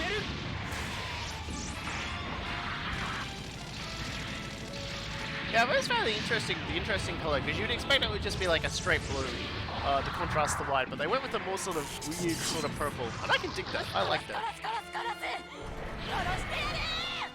Oh, calm down.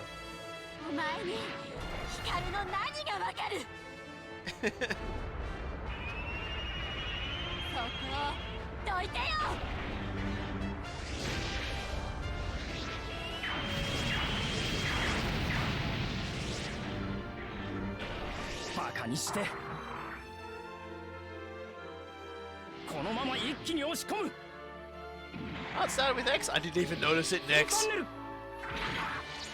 I'm thinking about it. I'm trying to think of what were combo attacks in X. I don't think there was there many combo attacks in X? I think there was like the Mazin brothers, which you would take the Mazin brothers regardless, because God, why wouldn't you?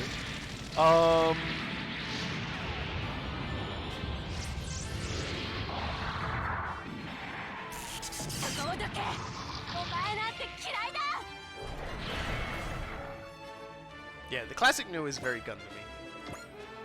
It definitely feels like the next, like, you know, like the last great Gundam. Alright, Hikaru. Your Tulpa is, like, annoying the hell out of everybody and making everyone uncomfortable. Please blow her up. Yeah, oh yeah, Body Complex as well, but, like, Body Complex... Again, with Buddy Complex, it's like you're gonna field one, take them all. Like, you take them all anyway. So that's probably why I never noticed in that one either. I don't care about those AutoZam idiots. I just need you, Hikaru. Then why are you trying to kill me? Why do you even need to ask? I love you so much I could just kill you, Hikaru. Let's go, Hikaru. Let's watch the world end together. I love her crazy face.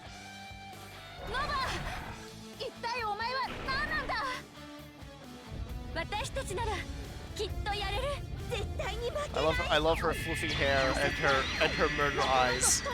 And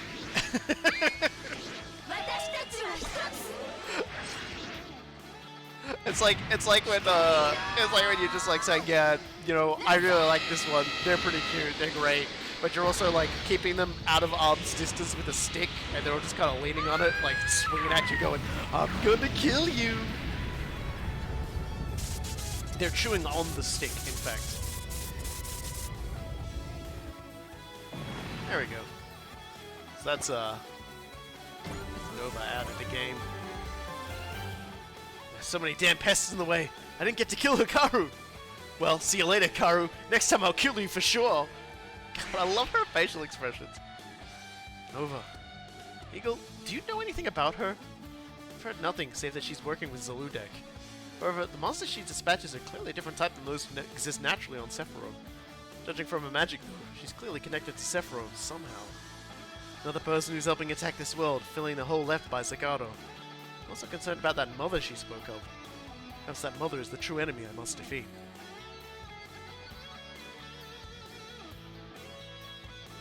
Ah, cool guy missed out on the Brave Cannon, did he? No worries, hold on a second. Scoop-a-doop. Brave Cannon.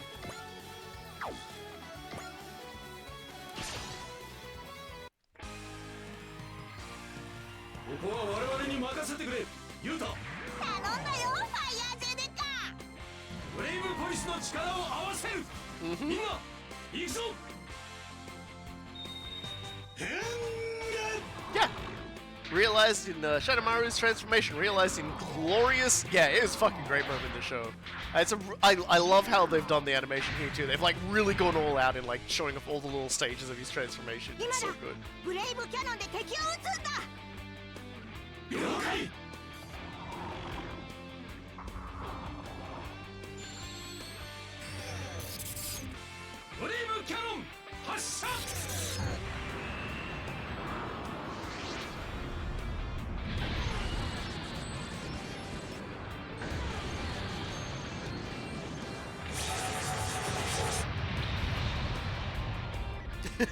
There we go.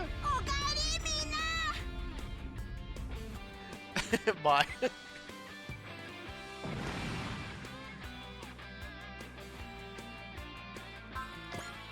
There we go.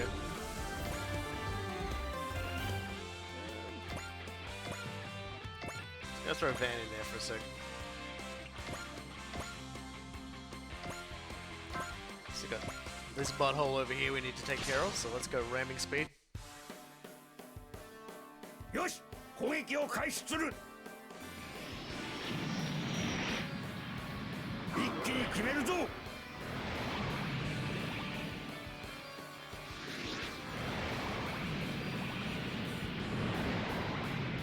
遅かったな。これで。I don't know why, but I really do like that when how he just says, a little late, but it'll do.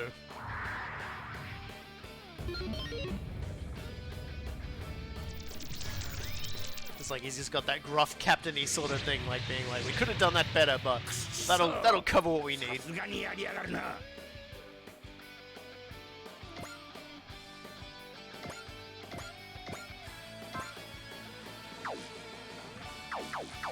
Shadow-Maru out of energy? Yeah. Yeah, we've kind of been sucking him a bit dry. Hold on, let's resupply the poor guy. There we go. We have he's just like been drained dry.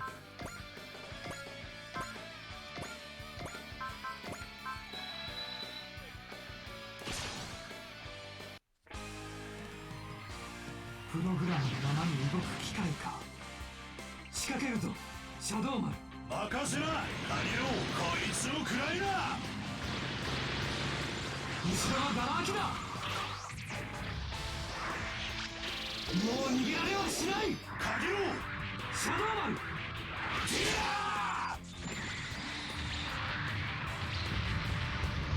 Close. Alright, we'll wipe this guy out shortly.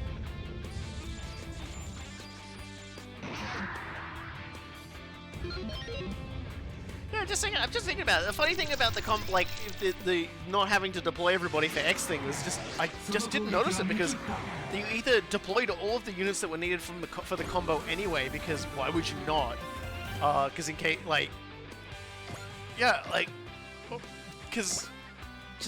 or there were ones where you would deploy them anyway because they work better working together anyway. So it was just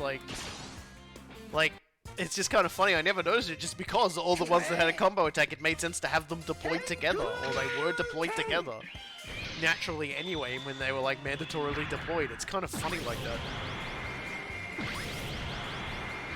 So I am a little embarrassed. I forgot Buddy Complex was was in X for that moment and had combo attacks because it has probably some of the funniest shit in regarding how it dealt with the Buddy Complex's horrible villain.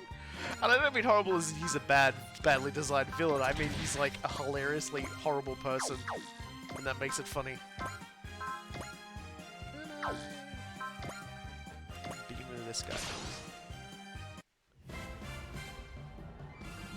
敵 AI の行動パターン解析を急いで。主砲発射最終段階へ。防御シャッター下ろせ。主砲車線上に味方機を認めず。AG ブレーキ作動。発射5秒前。3、2、1。撃て。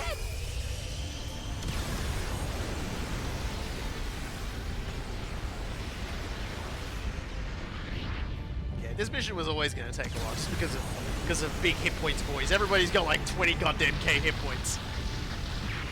Not to be outdone though, the questors added 300 hit points on just so they wouldn't be outdone. You people need to stop this immediately.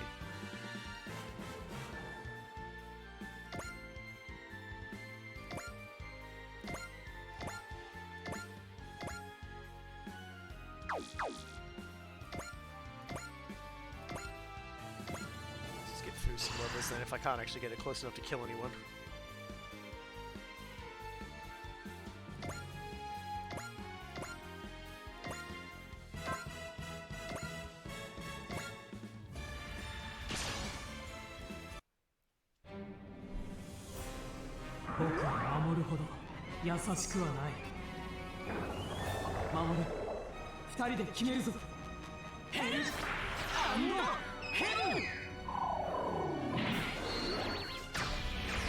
Unleashing the power of gang signs on the enemy.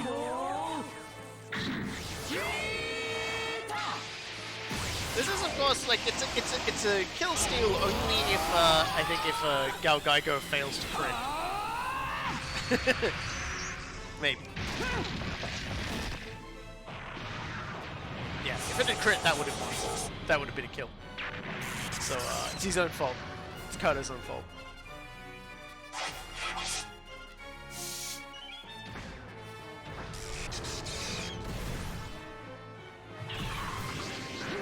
そんな攻撃じゃ当たらない。僕はこの光景を見るために戦っているのです。僕たちのお祭りを始めましょう。守りを捨て全てを攻撃に注ぐ。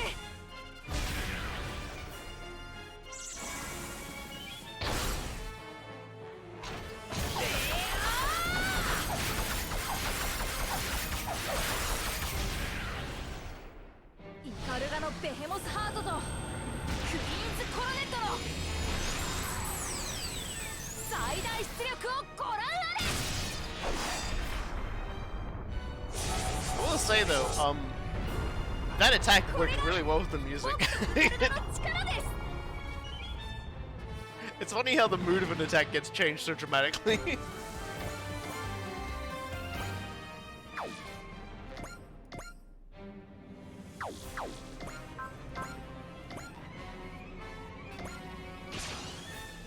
This guy's off in the corner. I don't like that there's those guys off in the corner over there.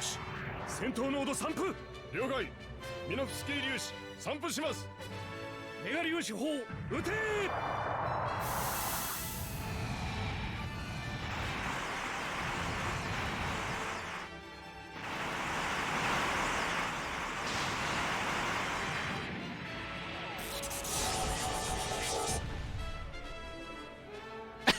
Yeah, Ernie was just like basically vibrating at like in so much excitement, like he was just if you squinted you could just see that Ikaruga was just like jiggling in the sky quite dramatically there.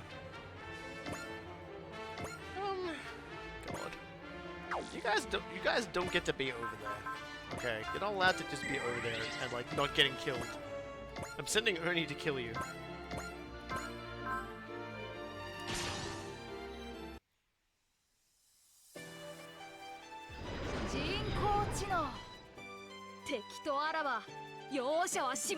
It looks like the Magic manga has ended as well. They actually like listed the last chapter that I read as the final chapter, which is interesting because I'm pretty sure the light novel was still going much further past that. So and ends quite abruptly too. I'm a little sad, but hopefully they'll continue it as like a new chapter or like a new like story arc or something. I don't know. Yeah, it was kind of weird. It was like, oh yeah, this is it, the final chapter, the end. And I was just like, I'm sorry? Because it even ends, like, it's not so much a cliffhanger, but like, obviously Ernie's got more things in mind and things he wants to do, so...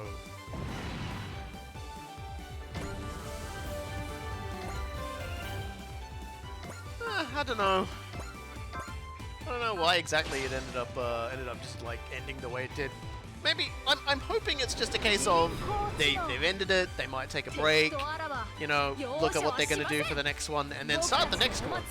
Kind of like, you know, when stories like, you know, Kengan Ashura quite clearly had all of these things set up for the story to continue. It was quite clearly popular enough to continue, but still ended after a certain point, and then, like, you know, I guess after like a period of them just like sitting down, planning, getting things ready, and everything was like that. The story continued in Kengan Omega. God, that's a martial arts manga that I love for how fucking stupid it is. But like stupid in a good way.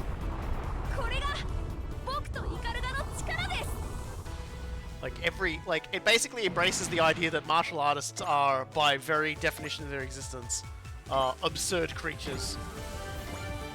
Alright. I think we all pretty much understand that, that I cannot mathematically calculate the best way to ensure that, that Cerulean doesn't immediately run away from us. So I'm just gonna, like, hit him extremely hard to the face right now.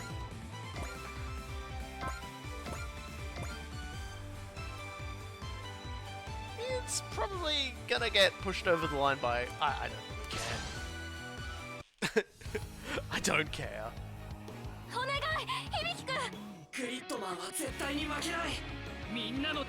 Yeah, I haven't watched the Kengan Ashura anime.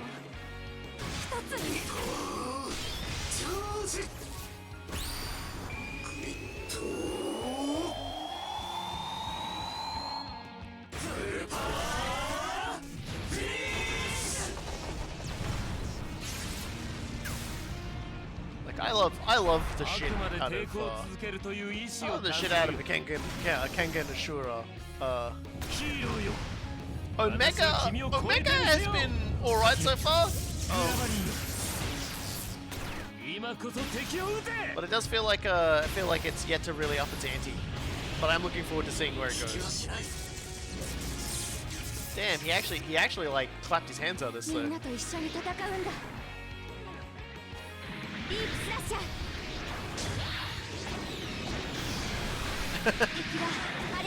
So they got halfway through the tournament and then just like ended the anime.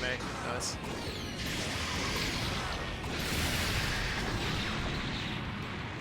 Alright, well. Factors! Oh my god, I hate factors too, man. Don't worry about it. Alright.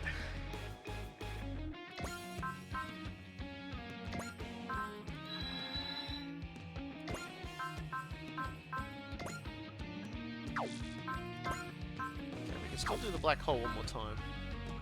I'm just wondering, can I get away with just direct attack, smash hitting him, and then using black hole cannon? No. So what I might do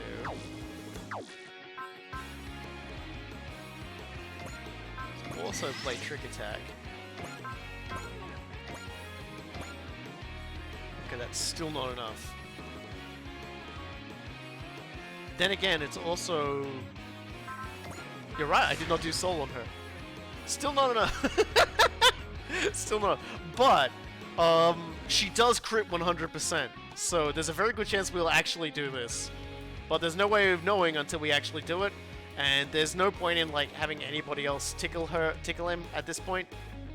Perhaps if I'd put more points into upgrading her guns, that would be easy to wipe him out. But like I said, I'm not too bent out of shit. Analyze. It's a good point. I should analyze him.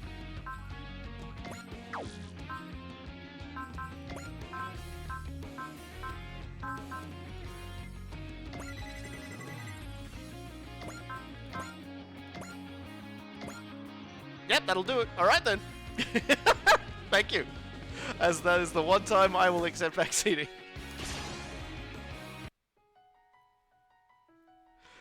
余裕の態度もここまでよ。カルレーム。できることを精一杯やろう。I think it is. No, there's no need to apologize. You were right to mention analyzing that because I had completely forgotten it. I'm almost certain we were going to kill him with crit anyway. Because we're like 100% crit. I put on the thing that ignores all defensive abilities anyway, so I'm pretty sure potential won't matter at this point.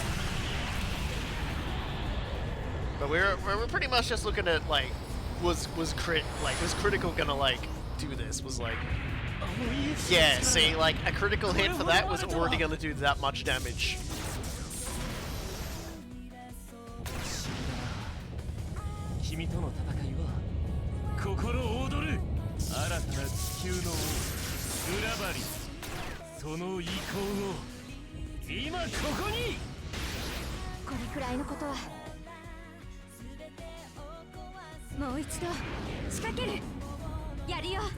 Well, I don't know, maybe it doesn't shut it down, but I always assumed it did. It disabled potential, because, you know... because that's what it says it does, it just, like, it defeats, you know, it exists to remove defensive functions, so I would assume it, like, defensive bonuses. I would assume potential was one of those defensive bonuses and stopped. Because usually when something can't, like, a defensive thing can't be undone by the EX order, it'll tell you.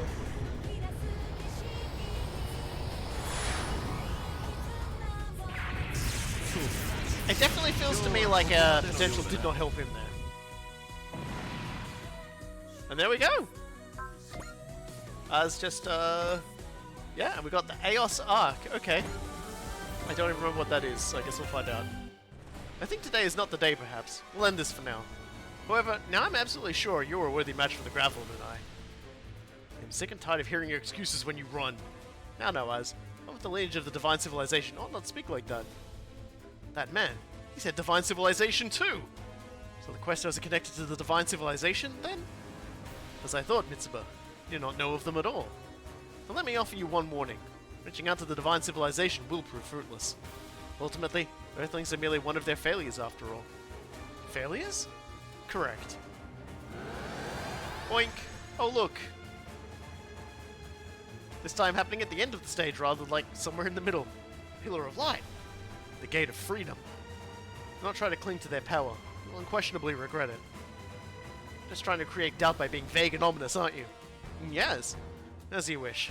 They've opened the key too far anyway. The time of judgment will soon arrive. Look forward to it. And he's gone. She likes hearing the sound of his own voice. Doesn't say anything useful though. The enemy's been wiped out, but ultimately the Pillar of Light still manifested. So the world's going to warp even further. A sign of a road to great power. Does the great power relate to the divine civilization? And the questors intend to eliminate anyone who would seek it out. Then if they just tell us what was going on, we wouldn't have to fight, would we? True enough, unlike Dr. Hell, we have no interest in this divine civilization. I mean, come on, if they want us to stay away from this divine civilization, why are they going and manifesting these pillars of light that lead to it? Yeah, that's true. Make a point of doing it right while we're near it, too. They are not the ones manifesting the pillars of light. Hey, look, it's the aliens! It's the alien from earlier, the Hyjusian. Hey, Hyjusian. I'm going to not make the really obvious joke. Who are you? We are the Hyjusians, protectors of the peace of the galaxy. Hyjusians? I see. I understand. It was you who granted me power. Think of it as thanks for assisting us in arresting the criminal alien Barrack. Arrest? We Hyjusians are life forms who love peace across all space. Peace across all space. Well, that's a hero's dream. So you're good people. We operate an organization that was formed to monitor space invasion and attempts at mass destruction. A sort of galactic police. Galactic police? I've never heard of such an organization before. We have had interest in your planet for some time. Once alien Barrack invaded, we felt it was appropriate to approach you ourselves. What interest do you have? Broadly stated, 3 things. One is your brave police, the existence of robots with hearts. Their hatred of evil and wish to oppose it at the risk of their lives resonated with us. We granted their desired form, which was what that power is. Our other interest is the fact that the questors have appeared on your planet. Do you know anything about them? The existence of the questors represents a threat to all intelligent life in space. We intend to return to our homeworld immediately and plan a response to deal with them. But we shall hold strong until we can aid you. And what's the third thing, huh? Our examination of the third matter is ongoing, so we cannot discuss it at this time. Wait a moment, we have more questions. You have the blessings of the divine civilization. We hope that you will use it for good ends. They're gone. We didn't get to answer the real important questions. Seem to possess powers humanity cannot even begin to imagine. Are they absolute beings? Or would arbitrator be a more fitting term? They seem kind of high and mighty. On their own farts, that is. Thanks, Shino. Let it go, Shino. They helped us out today. At the same time, I think the questors are a threat too. Furthermore, it's now clear the questors come from somewhere else in space. Either way, couldn't we talk to them and work things out so we don't have to fight? No. Captain? The questors are our enemy. Okay. Something's overriding the Dristringer's main system? It's displaying on my monitor too. Who are you? My name is Orcadese. I can't pronounce it. I am the survivor of the divine civilization, Aus. Orcadesia. The divine civilization. Lady in a tube? Tube lady. She's just on a screen, she's not in a tube. Eagle, you'll stay and fight with us, right? If Autozam were invaded by Zaludek, especially aided by people like Nova, it would be in grave danger. Besides, accompanying your unit might allow me to access the technology of this world. That's so wonderful! By taking in foreign cultures like that, you expand the horizons of your robot development. Yes, yes, you understand! I'm so happy you live up to the rumors, Demon Knight Runner from Evola. So then, the NSX and Autozam groups will be under your command. Welcome aboard, Autozam folks. We all have to stop the energy from that pillar. Who knows what might end up happening to this world, or even ours. Still, I find it hard to believe that alone is the only power warping the laws of reality. Lantis. The one and only magic swordsman of Sephiroth, Lantis. Why are you in this world? With the guidance of Master Mage Clef, I have come to seek out the source of the warp in the world. So Clef sent you. Yours is the same goal as Ferrio's then. We're also looking to these pillars of light, so you'll fight with us too, right? If you're willing to allow it. Why wouldn't? I'm the younger brother of High Priest Zagato. So Zagato had a brother. So that's why you're so alike. Your voice, your feel, everything about you. Still, you went out of your way to save us, so clearly you're not on a quest for revenge. I took the life of the brother of the man who saved us. That brother's dear love. Legendary Magic Knights. Could I ask you for a proper introduction? I'm Hikaru Shido. You are just an ordinary girl, huh? This? Wait, no. As it happens, I'm Primera, Lantis' partner. I wouldn't let any other girl get anywhere near Lantis. I know of Zagato's end. There's no need for you to concern yourself over it. But he was your brother, and I... Hit me if you need to. No, I know, hitting me isn't even close enough to make you feel better. Just please, don't do anything to Umi or Fu. Please! I feel so bad for Hikaru. Like, this entire thing is just, like, ringing her up inside. I know that's a lot to ask after what we did, but please, just take it out on me. I don't want to do any such thing. But, legendary magic knights, summoned to Sephiroth from another world. I have no reason to lay blame at your feet. But you're giving your all to fulfill your duty. Stop this self-recrimination. You're hurting those who have to watch you, too. More importantly, the foe must defeat is not you, who merely fulfilled your duty. It's something far larger, far darker. The IRS? Larger and darker. Yes, Clef believes that is what is truly disrupting the balance of the world. I don't know if I can. Here. A pendant? Wait, you giving this to me? It was something my mother left to me. Oh no, I can't accept something so precious. Someday it will protect you. You want to protect something. Lantis. Hikaru carries deep wounds in her heart. Lantis, I hope you'll be able to be the one who heals her. I'm glad to see you've all assembled. Allow me to explain the situation in person. Hi, Fikes. How you doing? Having Commodore Fikes show up exactly now seems a little too convenient. Essentially, we should assume that means everything has gone exactly to our Commodore's script. If you're going to explain the situation, I hope that means we've discovered something about the Pillars of Light, then? First, let me introduce... her.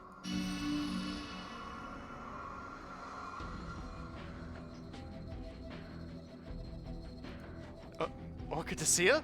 How? Are you a hologram? How did she break into the Drustraga? She never broke in. She's always been inside the Drustraga. Ever since it appeared from another dimension. What? The Drustraga came from another dimension? She was in it the whole time? And she's also barely wearing anything? And what she's wearing is mostly see-through? I like her halo, though. Her name is Orchidacia. As you've already heard, she is the survivor of the Divine Civilization Ouse. Is that Divine Civilization Ouse the same Divine Civilization that Ceruleum spoke of? Most likely. 8 years ago, I was tasked with recovering the ship that would be the base for the Drustraga after it appeared from a hole between dimensions. Which is when I met Orchidacia, who had transferred her personality to that ship's main system. She predicted the coming of the questors, and brought the base of the Drustraga to our world to provide power to resist them. So this ship is a relic of the Divine Civilization Ouse, which she was a part of. So she's like the Hyjasians, giving us power to fight. She's a real cutie. She doesn't none too cheery, is she? Seems like she's the mean-tempered kind of goddess. I gathered personnel and funding in secret to restore the ship Orchidacia brought, and completed the Drustraga. Furthermore, the ship's complement, the Huckbind, is much like the Drustraga. It too is something given to us by Eos. The Pillars of Light. They're signs on the path to great power, or rather to the Divine Civilization. But do you know what they are, Commodore? In a very broad sense, yes. Then why did you keep quiet about that until now? If I had told you, then what? Well, I merely judged that informing you about them would have been meaningless. Of course, now that Orchidacia has appeared, I believe that means you now have the right. The right? You've been acknowledged as the ones who will use the power of the Divine Civilization Ours properly. Therefore, I will tell you what I know about the Pillars of Light. There are 5 Pillars of Light in total on Earth, each functioning as a key. When all 5 pillars have been released, an opening to subspace where the ruins of Eos sleep will open. Subspace? Another dimension like ES space, then. So that's why the laws of reality across a bunch of worlds are getting unstable as the Pillars of Light are released. That's no joke. What the hell are the questors planning with this? You misunderstand. It is Orchidacia aboard the Drustraga who's been releasing the Pillars of Light. What? But for what purpose? Subspace, where the ruins of the Divine Civilization Eos sleep, currently serve as the Questor's home base. What? I'm calling them ruins. That means the Divine Civilization Eos has already been ended. I haven't heard exactly how that happened, but yes. So Orchidacia is releasing the Pillars of Light so we can strike at the Questors. Nothing else will end this war with them. However, Defeat is inevitable if you attempt to challenge the questors without a strong enough force. That's why I chose to keep this information from you and waited for you to grow stronger. You can't seriously expect us to swallow that line. Us? I don't mind. I was fully expecting opposition and critique. However, I put my life on the line to protect the future and peace of humanity. I can say that, at least, with no qualms. That's a lot to bring out all at once.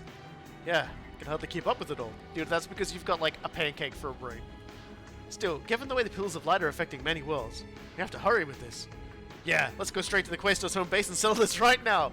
Wait, if the goal is to eliminate anyone who might seek the Divine Civilization now that they hold it, we'll be able to avoid a battle that is worthless for both of us. The Questors are the enemy.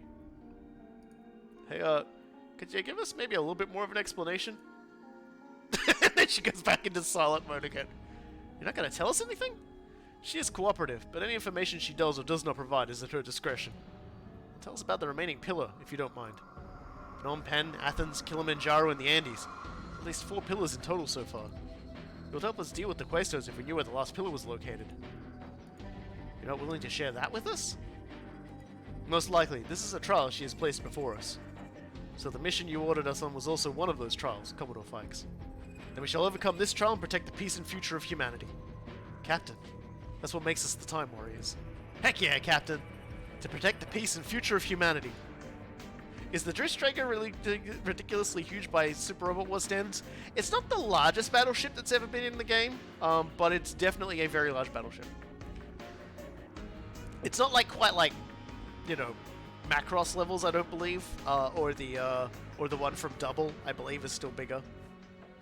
Or at least the machine becomes bigger when they combine together with all the other machines. It just becomes ridiculously huge. They're different than what we've been doing then. Thank you very much, Orchid Desea. Thank you for giving us the strength to fight. It's also important to note that the items that we've been giving and everything like that, she's been giving us that as well. So I don't know if like she's like sitting like in like somewhere inside the ship, just like on like a rug, just like with a screwdriver in her mouth, and she's like putting together the hyper generator for us. But yeah, she's the one who's been giving us stuff as we've accomplished stuff as rewards. I expect much of you, Mitsuba Grey Valley. And she's gone. And the AOS system makes more sense now, yeah. With that attitude, she definitely won't show back up if we try to call her. Though I suppose that's more that makes this challenge all the more worth tackling. Well then, Captain. Everyone, our ship, the Dristrager, is a power granted to us by the Divine Civilization Eos. Commodore Fikes and Orchid Desea too. We'll shoulder the burden of the people who have placed their hopes on us and fight for the future. Yeah! Military Academy 30. People gathered to be the crew that runs the Dristrager have at last awoken to their duty. It's all in your hands now, Commander Mitsuba. It would not be wrong to say that you will decide humanity's future. So, the Divine Civilization Eos. Meanwhile, in the Hall of Truth! Magister and Masters. You have done well, Ceruleum.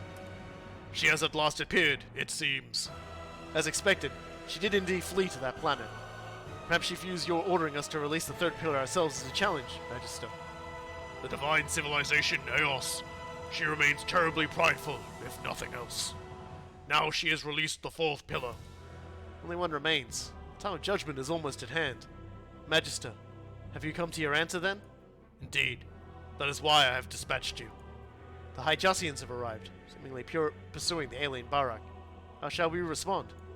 Their judgments are unequivocal and unilateral. I must not overlook them. I shall dispatch a different unit. It will also protect that planet.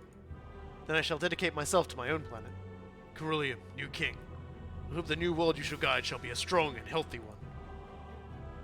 It's like, the Hyjasians are going to be a problem. Alright, we'll just send some guys over to annoy Hyjasians as well.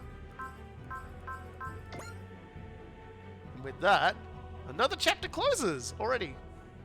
Dristrager sets a new battlefield count. The Paladin wishes to conflicts for a conclusion. This goes too fast for me to be actually reading like a normal speed.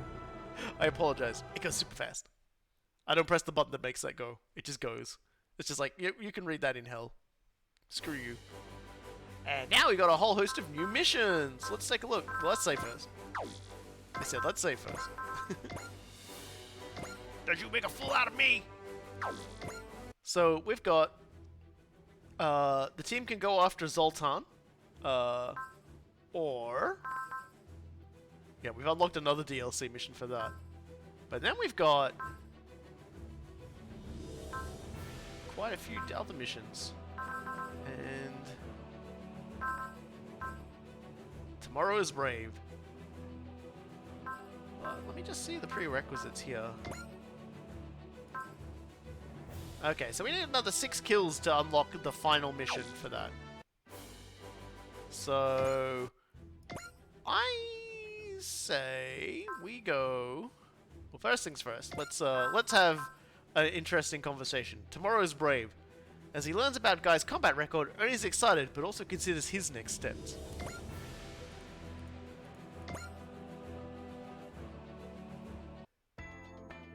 It's the Hall of Justice for the Justice League. It's more like the just asking. And so, with our desperate struggle over, we had protected Tokyo from EI-01.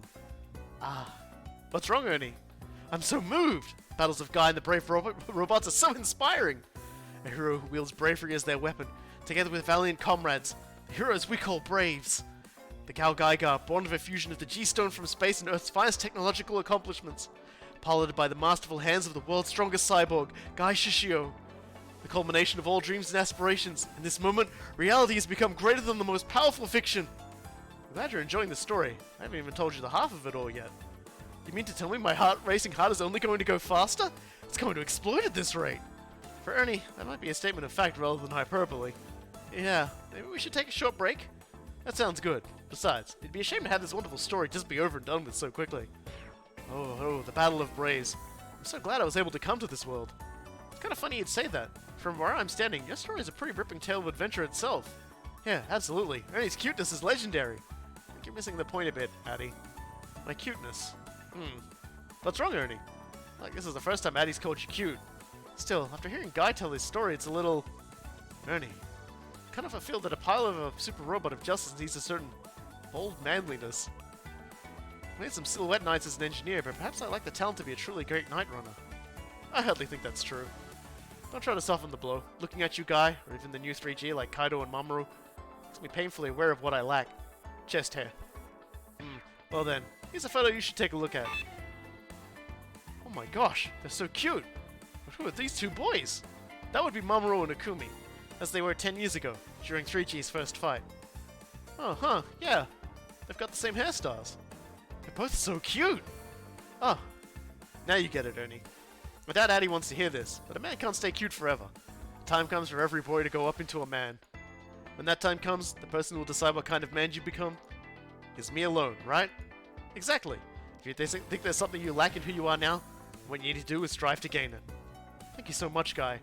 Accepting one's own weakness and choosing to move on from it. And that's true bravery. When you can do that, you'll be a brave too. And that'll be when you grow from a boy into a man. No, Ernie must remain cute for all time! You're ruining it for Ernie, Addie. Don't worry, Addie. I'll always be me, no matter what happens. You were just talking about how you wanted to move on from being cute to being cool, right?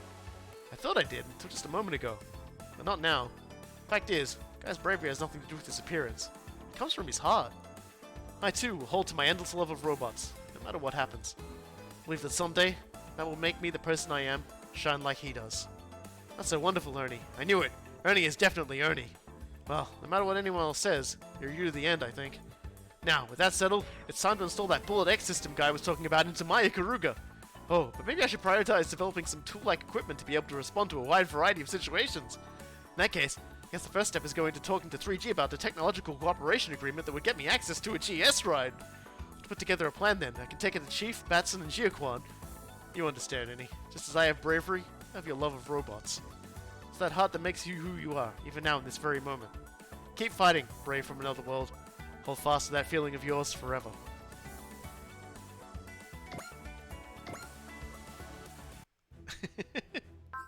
God bless you, Ernie. You're a treasure. Alright, so, we've got Santo approaches Van, his nemesis the Claw asks for a little chat. As the team ponders Nova's goals, the Elder One forces put a murderous plan into action. Put a stop to the plans of the Nubra Fastwig, a super AI criminal mastermind.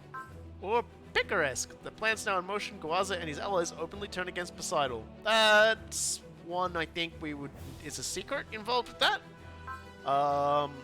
Doing this mission, there's something we gotta do in this mission that unlocks a secret as well.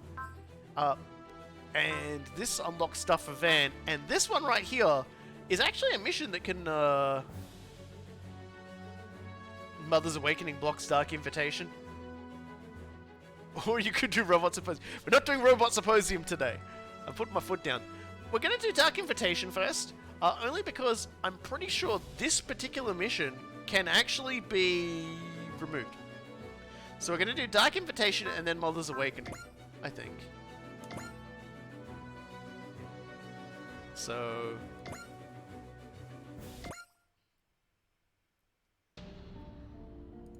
Aw, don't be so scared, Hikaru. All I want is to play with you. Stay back. You're so cute, Hikaru. You know what, though? Hating me is no different than hating yourself. After all, I'm your shadow. My shadow? Heh, you still don't get it. You're no fun at all. It makes me feel like being a little mean. Maybe I'll take someone special to you. Nova! Next time I see you, it'll be in reality, not in a dream. We'll have so much fun, my sweet Hikaru.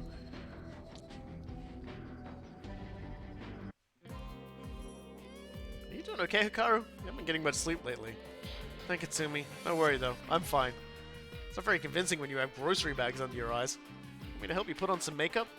Oh, no, it's fine. I'm kind of young for that. So a few years difference does a lot to the skin. That's what it is to be young, I guess? Well, just don't be too hard on yourself, Hikaru. Remember the rest of us are here for you, okay? Yeah, thanks, Yuta. She puts on a brave face, but Hikaru can't keep going on like this. Yeah, losing sleep can be really hard on one's health. I'm more worried about Hikaru's emotional state. Nova's intruding into Hikaru's dreams and attacking her psychologically. Even Makona's got a long face. What's this? You're all grown up and worrying about her now? Well, excuse me, I was just trying to lighten the mood. No matter how they act, Makona and Primera are still good buddies, huh? Hikaru's mind will eventually suffer fatal damage if nothing changes. So I have to do something about that Nova kid before that happens. That's the reason the Time Warriors are here. The Lord Forces have been quite active here. Do you think Nova will show up? I believe so. So I'm pretty sure about that. The enemy's not just targeting this world, they're specifically going after Hikaru. Because Hikaru's a magic knight? You know, I've been wondering. You're not hiding anything from us, I hope. Not exactly. It is something I'd rather not discuss just yet. Something even more serious than you being the kid brother of an enemy to the whole world? Something like that, just what? I don't want my suspicions to turn out true. Are you afraid, Atlantis? Honestly?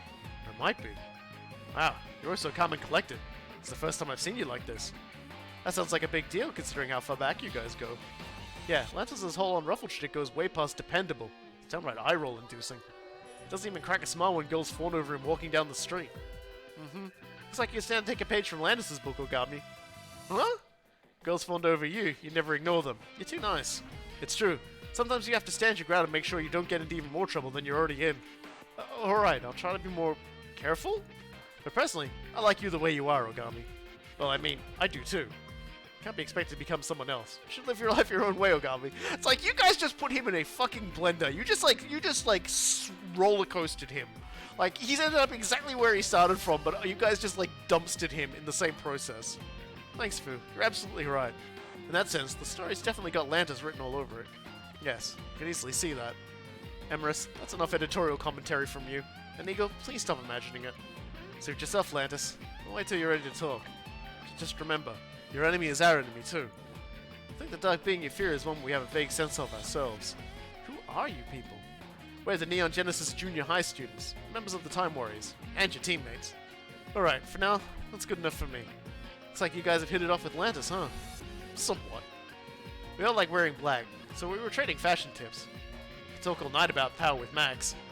Here we go again with the musclehead talk. If only we could share some of their energy with Hikaru. We can let Lantis handle that. Me? Lantis. Hikaru. I know you are struggling right now, but I have faith you can get through this. I don't think I'm strong enough to. Then I'll support you. That's what I'm here for. Why wouldn't? Not just me either. The other Magic Knights, Eagle, and the Time Warriors are all here to help. He's right, Hikaru. Come on, Hikaru. We're all fighting together. Thanks, you guys. I feel warmer already, I think, knowing everybody is here for me. Isn't it wonderful when people come together to face a tremendous foe? Let me guess, Ernie. This is another staple plot point? Well, that's a staple in the Ultra series too, isn't it? Wow, you're talking tokusatsu now? You're really immersing yourself in our pop culture. It's kind of incredible. I'm not a huge buff or anything, but I've picked up a few bits and pieces of it. The Ultra series is pretty obscure by our world standards, though. How did any even learn about it? Thank you. I'm feeling stronger already. Thanks to all of you. Good. Karu, I believe in you. I'm feeling strong, but I feel something more than that. I feel something warm. Something I've never felt before. I don't like where this is going one bit. I did forget to like spend upgrade points on like the FTO and the NSX Atlantis, but we're gonna field them anyway. We're just gonna field all the knights and oh, god damn it. Let me say for the record, I do not appreciate my wyvern being used for a mere diversion. It's still being overhauled and it is so close to being perfected. The wyvern is highly daunting. Couldn't ask for a better way to lure the enemy out. Yeah, I can do it in the intermission, you're right. His Highness is supporting this operation, so it falls to us to carry it out. Speaking of Prince Cristobal, am I the only one who's noticed him acting strangely as of late? He's ignoring orders from home and instead having us advance as part of this ridiculous strategy. Are you sure that Novadelast doesn't have him hoodwinked somehow? You're being disrespectful, Lord Kojas. Oh yes, what was I thinking? Making such a thoughtless remark in the presence of his longtime babysitter. Of course, I don't mind what we're doing, as long as it involves a proper showcase of the wyvern's might. Well then, your demonstration target's here. Yeah, so I can actually upgrade the units here, so let's go do that real quick. Because, I don't think they know, they don't. So let's get... We got a little bit of money from that last fighting, so we can upgrade them, so... Plus 500 attack and minus 20 yen cost to Ebony Annihilation, Stratos. Get the NSX up. Plus 2 range to EX order emergency retrieval. This is, you know, wow. Careful, dude. You're gonna knock our socks off with that one. Plus 400 attack power to beam sword. Plus 1 move. Plus 20 mobility. See, that's the good stuff. That's the good stuff.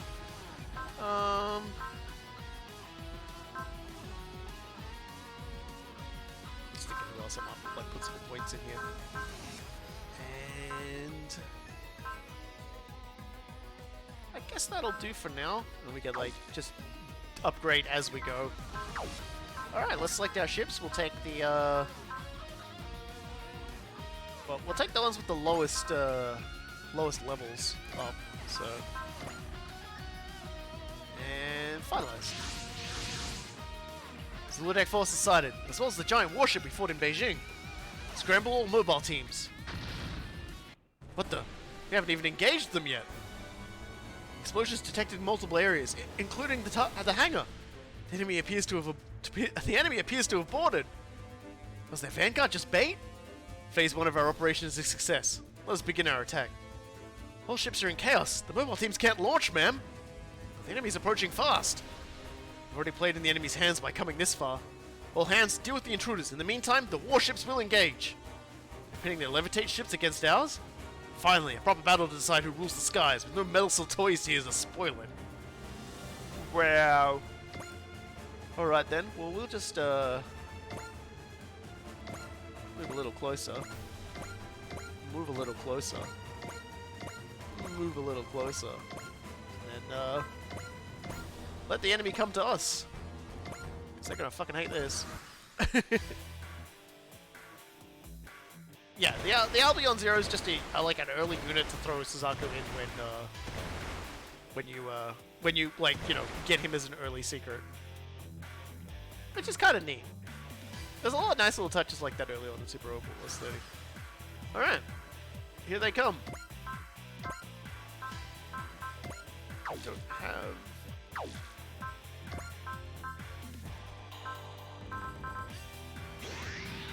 Now I do. What, you thought I wasn't gonna missile you guys half to death? Hell no!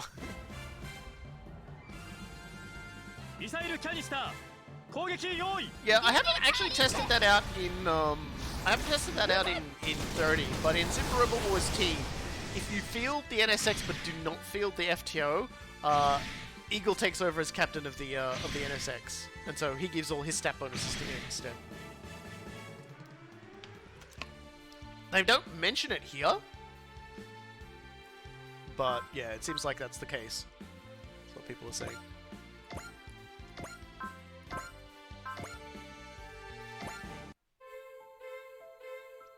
It's like, man, it's like, hooray, we've got those pesky battleships right where we want them. Oh no, the pesky battleships have a large amount of ordnance. 手法用意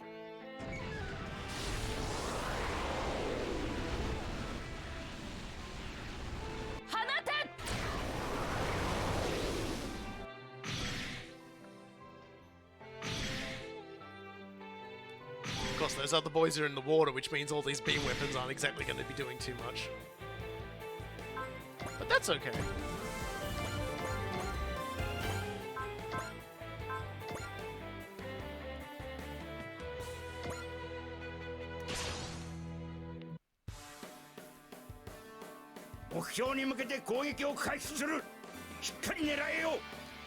It's kind of the trade-off, but the Destroyer has a missile map attack, so we'll just be relying on that.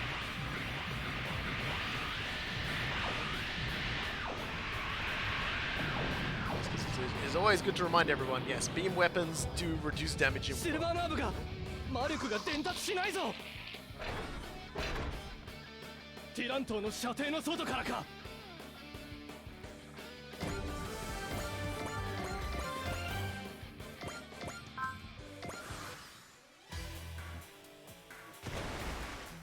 But of course, it also has the trade-off of just slowing these guys down incredibly. Get them all clustering together in, like, missile range.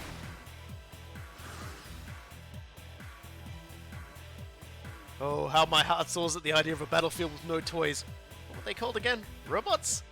Go, Staff Officer Dorotheo. Demonstrate to them the Vivor's might. Display of enthusiasm is heartening, but stay in your seat during battle.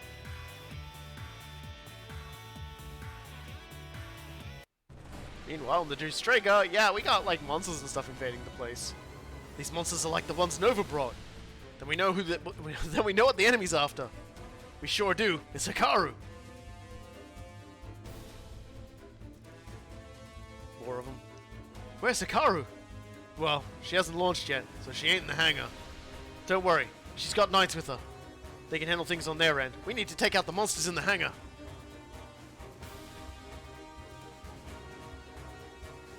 Got an Alba and a Seville. What are these monsters?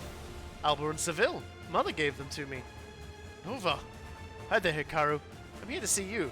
You can play with Alba and Seville first. I won't lose. We'll overcome any hardship, together with everyone. Flame Arrow!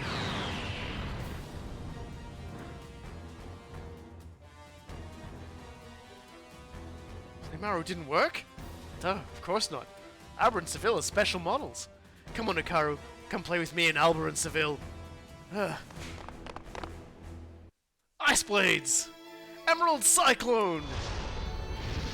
Loud noises! Flashing lights! How do you like that? You can't just shrug off a combined ice and wind attack, can you? You alright, Hikaru? Mummy, Fu! Sorry we're late. We had to fight through a pile of monsters to get to you. Now it's 3 against 3. If they're fighting as a team, then so can we. Yeah! Oh, you thought there was only one Alba and Seville? That's so funny. There's even more. It's despair time, Magic Knights. Sounds like they're pulling out all the stops. Then you won't mind if we go all in either. Here we go, kid! Addy! We can do this when we combine our magic. Yeah, by the way, like, magic wands in the Knights and magic setting are fucking guns with swords strapped to them. Ernie and I know how to work in tandem.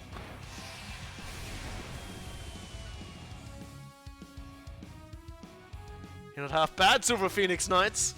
Your Highness, I think it's time for us to show our power. Damn right, Max. Let's show them that the magic barriers don't mean anything in the face of pure power. Also, a friendly reminder, the Neon Genesis High kids are actually like physical bodyguards when they're like this for the rest of the cast of Gridman. And then, of course, we've got Ogami and Co, who are all like, you know, trained fighters. Let's do this, guys. We'll protect Hikaru ourselves. Absolutely. Like, she's like, Sakura was like a professional fucking exorcist before she even got into the fucking suit. My sword will banish the darkness.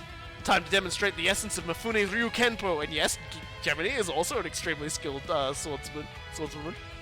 I'm right here with you, Gemini. Erica, go ahead and go all out today. Yeah, and Erica's terrifying. Okay, Ogami, I'm going full throttle. Someone gave her a gun, basically. They're putting on a real show over there. We'd better put on one of our own. Okay, time for us to bust through. Right. Okay, you can hang back. Nice, Moriboshi. Our anti-personnel defense plan worked out perfectly. Banking on blocking off mobile troop deployment was a bad move on their part. Hope you're ready, because I'm going to beat the tar out of all of you. Alright, let's rock! Leave this to us. Not a chance in hell any of you idiots can dodge me and Daba's swords. We don't need our robots to put up a fight. You guys lost the moment you decided to turn this into a battle on foot. How? My armory of halberds and Seville's. They're all gone, just like that. It's a little late for second thoughts now. It's time this obnoxious little brat got punished. No! You guys are amazing! Yeah, this is like the one game, like, aside from T probably, the one game where it's like, I'm gonna invade the enemy ship. Oh no, everybody in the enemy ship can beat the absolute literal gob shit out of us. Even, like, Amuro and Camille know Kung Fu. Oh, sorry, they know karate, actually. But anyway, you alright, Hikaru? Lantis, you came! I told you I'd support you. Right. Yeah, Lelouch probably just told the others to do stuff, and it's cool. Here we go. I just found Hikaru's special someone. Nova! What's this? An attack from the outside. Those Elude dorks aren't entirely useless. The explosion came from inside the Drustraga. The hangar block is in that direction. Aha! You left it unguarded while I kept you busy here. Your machines are all blown up. Even if we didn't destroy them, they won't be able to launch. Nova, wait! I'm leaving for today, Hikaru, but remember, next time, I'm gonna steal the one you care for the most. One I care for the most? That's... She looks over. Ham sandwich? Auntie, do you hear me? I brought you here behind Akane's back, so I expect a good show from you. Yes, I get it. I'll defeat Gridman myself. How curious. This world also has division-class demon beasts. That abrupt entrance certainly threw me for a loop. Perhaps it's a creature summoned by a magic. The demon beasts seem to be after the enemy forces. We can use that to our advantage. A world-distorting dark power drew me here. The source seems to have already left. Captain, Nova's retreated, but the hangar sustained major damage. I think Cool Guy will appreciate what's about to happen here. Then a launch won't be... Jiaquan, you take Group C and handle MS spot repairs. Astanage, you're in charge. You can count on me. The AHSMBs are only lightly damaged. Rika, you and your crew help with the getter repairs. Lloyd, support them. Roger. Come on, Doc. What a shame. I'm the worst possible man you could pick to work on a getter. Wow, he's directing all the tech crew members and not wasting anyone. Couldn't pull that off without an exhaustive familiarity with all of our machines and mechanics. And flowing process management style. Is he some kind of natural-born systems engineer? Of course, that's Ernie. He spent like every bit of free time he's got around robots. Don't worry, everybody. I'm used to emergency crunch time. Besides, it'd take a lot more than this for the invincible super robot army to die. When we foster the full strength of our tech crew, we can whip these machines into a launch shape in no time. Yeah, let's keep it up, guys. Time to show our full potential. It's just wrong to target robots when they don't have the added element of human intellect. Right, a super robot regiment will emerge from the flames like a bunch of bright metal phoenixes. If fucking Ernie just goes, and this is what I do for a living. You have just assigned me a problem. Kablooey.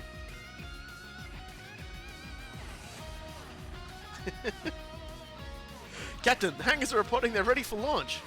Pulled off spot repairs in that short a time frame? Launch all units! Alright, so, gosh and golly gosh. More Elgheim, obviously. We need to take Gridman because, you've got to beat up Auntie.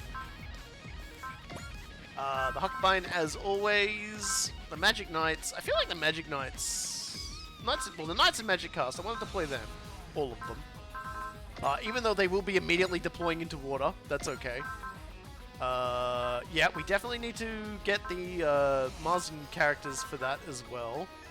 But I do want to bring the Magic Knights. Mazinga Z, great Mazinga. We'll bring you lot here. And that leaves one machine left for us to take. And I'm going to take...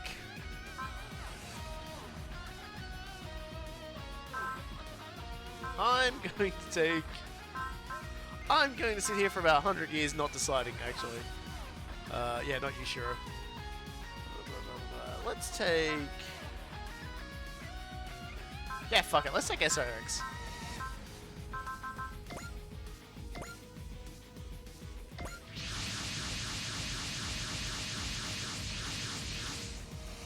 Wow, we really pulled off the launch. Thanks, Ernie. Couldn't have done it without you. That was nuts. You're an otaku to look up to. Thank you. I couldn't ask for a greater honor than to play a part in everybody's grand robot comeback. Zaludek, you're gonna regret pulling a low-down stunt like that. Kaiju Army's here too? My auntie's with them. Does that mean Shinjo's hanging back somewhere too? All we can do right now is fight it out. Can't I? The Zaludek forces and Kaiju Army both appear to be fixated on us. All units, intercept them and watch out for pincer attacks. Looks like Nova's run off. But that new Zaludek warship is here. Can't relax just yet. That's right, Fu. Ferio. Hey, Magic Knights. Nice to see ya. I'm here to help Umi. All of you, for the sake of whole worlds. We came running to help. Caldina, Ascot, Lafaga. Magic Knights, you fought well. We'll be joining your fight, albeit from the rear. Clef. Yeah, and Clef and the Sephiroths are now our supports as well. I can do this. I can do it when we all work together. It's power. This isn't Sephiroth magic. It's... I feel power welling up inside me. It's just like the power of bravery. Even our super AIs can feel it. It's warm. Clef. So the awakening has begun. Come on, everybody. Together we can overcome any hardship. That's how the Magic Knights and the Time Warriors fight. So yeah, everyone's now at like max morale. All of our things have activated. We're at max morale. Pretty good adventure, man. I am just gonna like wheel you guys back over in this direction because like I can use hidden away for this one.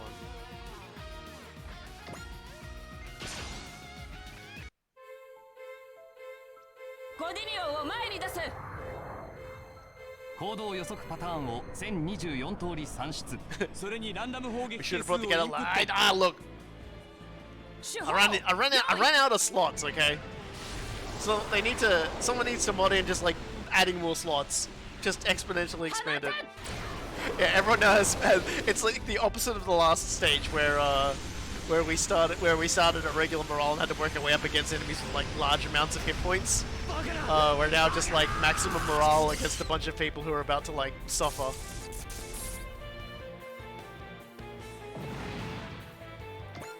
Let's just send the Gadinian back here then. Nice. We do not have hidden away on this one though, so we're just gonna like drive. And we're going to be sassy here for a second. So, the Hope of Sephiroth restores 30 SB to all allied main pilots, and just adds plus 10 skill to all allies on the map as a passive. So everyone right now has plus 10 to their skill as well. It's pretty good. So yeah, in order to ensure we get the mission that we need to unlock, we're just gonna send the Mazin brothers over in this direction. And just have them kill everybody over on this side. And they should probably kill enough people.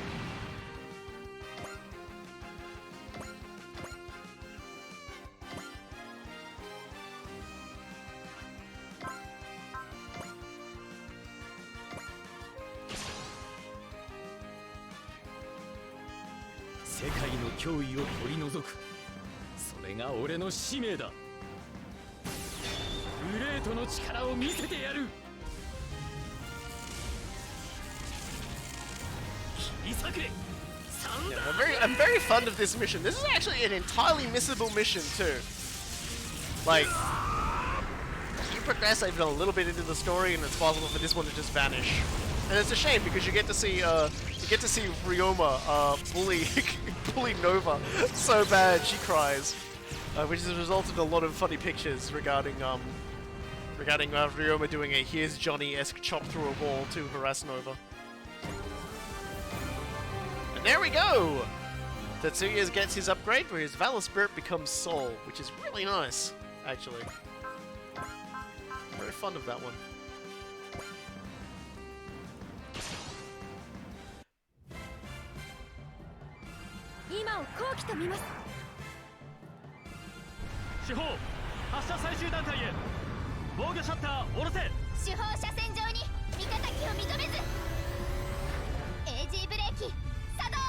But yes, that was a Thunder Break at maximum morale, which if you all remember, also at maximum morale, all the Mazin units get plus 25% to their damage. So we're basically just like we're gonna be humiliating these people a fair amount.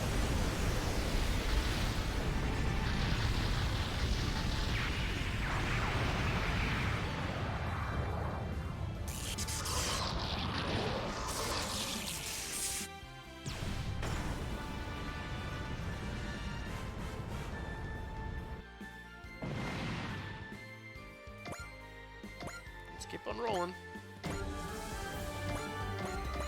But yeah, we're basically like doing a fair bit of one-shotting over here.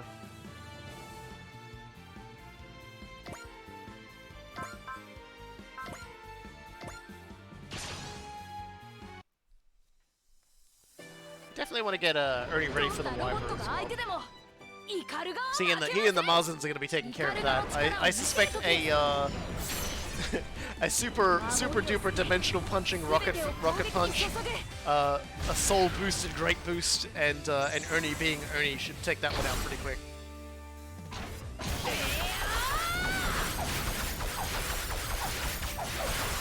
After this stream ends, I might rewatch Infinity. I really just love that fight sequence. I just love that sequence where it's just like non-stop for like 15 to 20 minutes of just Mazin Kaiser just like fighting like a giant parade. It's like if a guy in a suit of armor ran into the middle of like a parade and just started instantly fighting everybody. He started fighting all the different members of the bands. And so like so a guy with the tubas like got the tuba wrapped around him, is trying to like shove him up, and he just like basically just grabs the guy with the tuba and like rolls him and like knocks over like a whole bunch of other people. The dude with drums is like trying to attack him with the sticks, and he just like grabs the sticks off the drummer, clops him across the head with him, like pushes the drum up over his head, and then with the sticks turns around and just like blocks the flute guy with one, blocks the clarinet guy with another, and then I'm gonna stop now because this is getting out of hand. But it's great.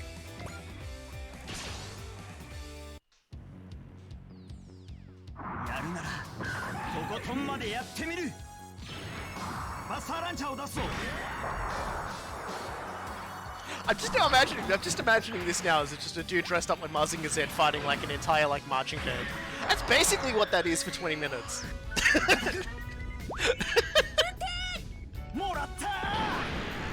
Oh god, that's something I want to see now.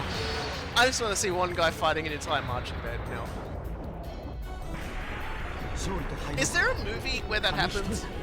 God, there's got to be a movie where at least at one point one dude just fights an entire like band, surely, right?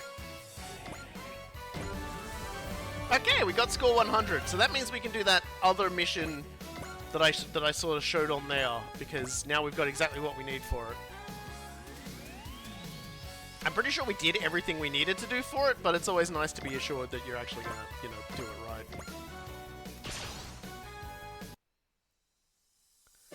Yeah, I don't exactly see like any of the smaller dudes one-shotting. Any of like the, I don't know. I think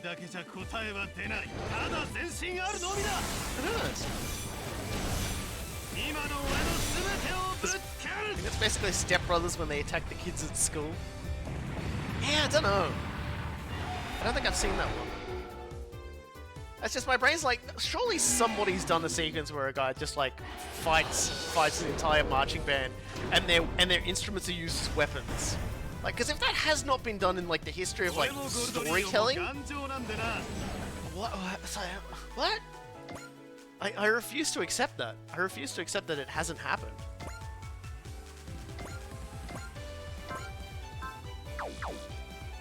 Hold on.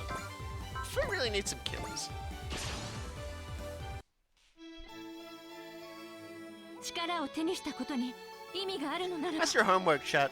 Find out if anyone's done like a story, movie, cartoon, or whatever, where someone just like fights a marching band. Like there doesn't have to be a reason for it. It just has to be like the game Sifu, where just some dude just, holy shit, she just cut that guy's head off.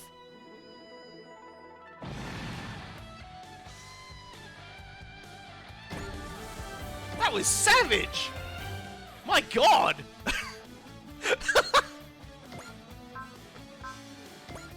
That was terrifying. Oh my God. He's dead. She killed him. Oh my God. What is happening?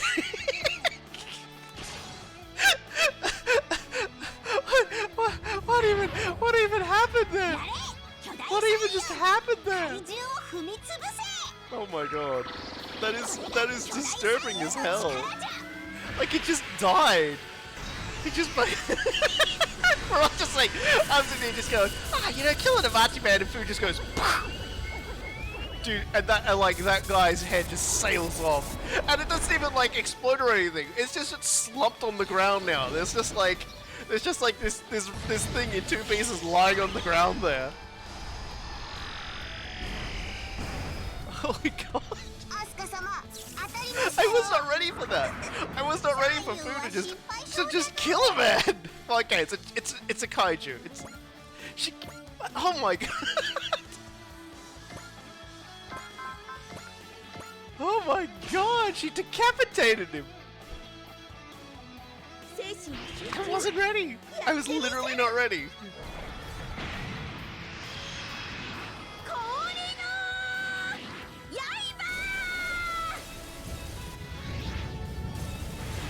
Yeah, it's just Akane wasn't here to see that. Holy Jesus. She'd just be like, Akane would just be like standing there with her mouth hanging open, being just like, oh my God. She's like there just like trying to like move the body, like she's shoving the body, like, are you okay? Are you okay?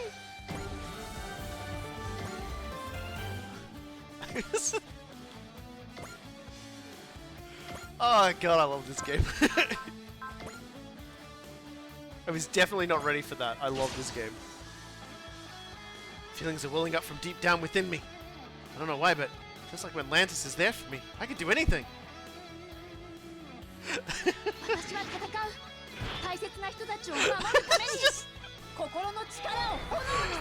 I wasn't ready for my brain to get derailed. Like, I was already derailed by Man Fights Marching Band. And I was about to start talking about, it's like, you know, like in the Sifu game that came out recently, Sifu, where the dude just basically walks into like places and just immediately starts kicking the shit out of anybody. Like, it could be like that. And I was about to start saying that, and then Fu just kills the guy. The Magic Knights need 150 kills collectively, right? Yeah, that's to upgrade Makona, I believe. So that each one of them would need 50 kills. I don't think I'm gonna get that.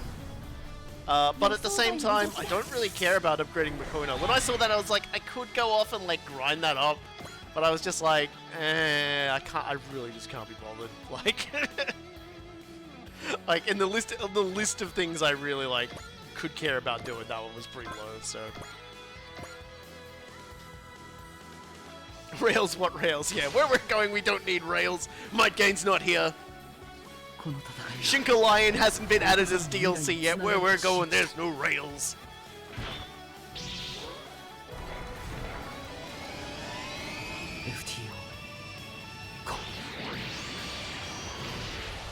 Man, I'm still thinking about the rumors that devolution, Getter Devolution is gonna be one of the things in this.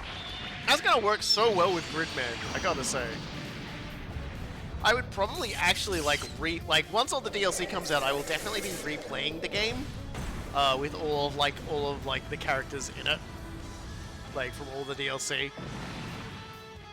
because I want to see all the different like interactions and statements and stuff like that. But man, the first part of the game is going to be so hilarious. Because it's just gonna be like, we're gonna like do 100 DLC missions before we like get like the rest of the cast. Hey, Auntie. I can't kill you yet, but I can kill this guy. Well, or come close to. Yeah, the only rails on this train are magnet rails created by Combat Levine when they Grand Dasher. 何の話？これは俺が行かないとね。分かってんならさっさと行けよ。アクセスコードスカイビッター。悪い、遅くなったグリッドマン。よし。大空合体超人スカイグリッドマン。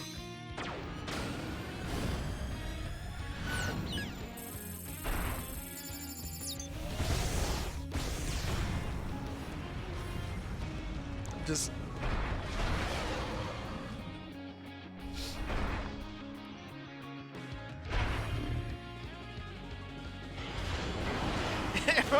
everyone will just like everyone will be like level 50 by the time I actually start doing like the non-DLC missions, basically.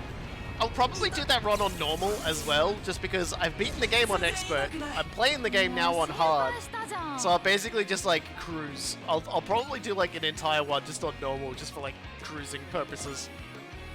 Cruising through the story.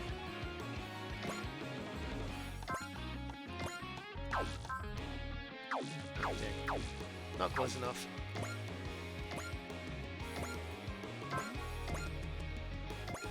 Yeah, well, might as well kill this guy. Just like the Ultra series. Yeah, they just like they like lean out and go, us? Yeah, just like you guys.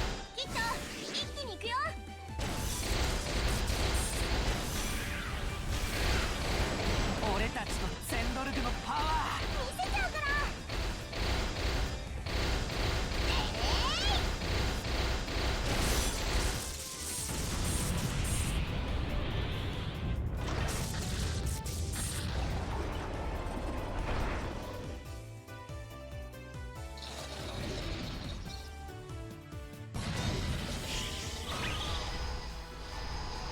The Z-Dog is like kind of one of the many reasons why I like Super Robot, like Lights and Magic, I should say, in general, because there aren't too many Centaur robots.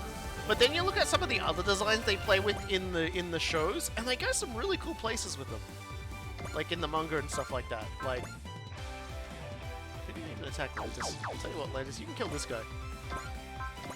Hit him with your powerful sword. Power that envelopes everything. Darkness is expanding all over the world. Hikaru, will you be strong enough to overcome it?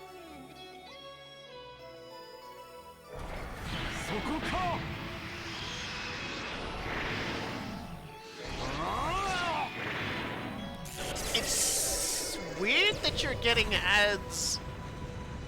I mean, I'm not even signed up to. I'm not even like signed up to partnership with Twitch yet. Only because like I've been just I've just been waiting to see how things go after they had that big data dump a little bit. It doesn't seem like anything's gone wrong, so I'll probably actually properly sign over so people can like get better settings for like the stream and stuff like that. But yeah, didn't realize like people are getting like. If you're getting ads on the VODs, consider like waiting a little bit and watching them on YouTube instead. Because I upload the Twitch Australia YouTube channel, and it should be down on my Twitch page there. We should have the Time Warriors channel. You can see some of the crap I was making before I streamed for a year. Yeah! My brain has extended my field of protection so far, you cannot hurt me.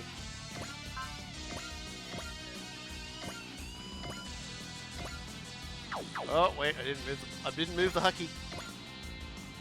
Let's try to keep the Hucky from being too far up the front so everyone else can get some kills. Just kill that guy. やるしかない。ディープスラッシャー。 Like, Knights of Magic has some other really cool designs for stuff as well, like the Swordsman. I'll always go back to the Swordsman because it cracks my shit up. Just a machine with like there's just like swords all over it. And then the Viper itself is it's like, it's not just like a big levitate ship, it's a levitate ship with multiple silhouette knights strapped into it to act as turrets. Like, these are all silhouette knights alongside that silhouette knight up there. It's really cool. It's a really cool standout design, and yeah, just like Knights and Magic just has good design in general. Oh. You guys better not all be turning around to try and attack Ernie, because I will dodge some attacks if I have to.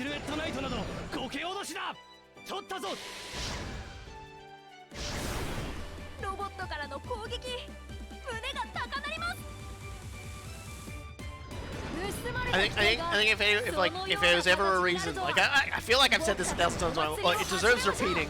You know, Stream 23 deserves repeating.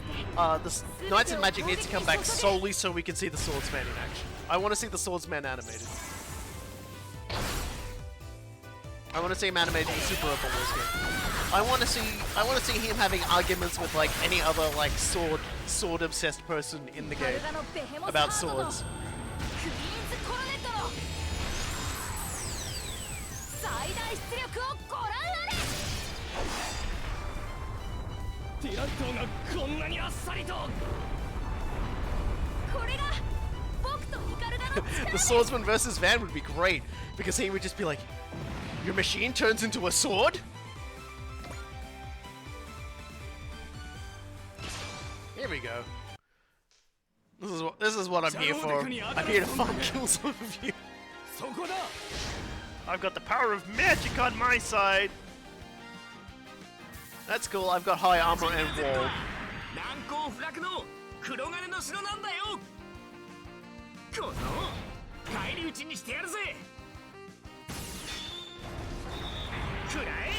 Yeah, like the Dan is basically the most sword-like machine in existence. So, you know, I think the swordsman would be like. And you just know, like, Van would be like, I guess today I'm Van the Swordsman. And just like, you know, and just keep going on from there. Yep, I just, you know, I'm tapping the side of my head. I set all these guys up with Mitzvah, remember? There's a character in Knights of Magic that has a giant robot with a bunch of swords. Let me see if I can get a picture of it.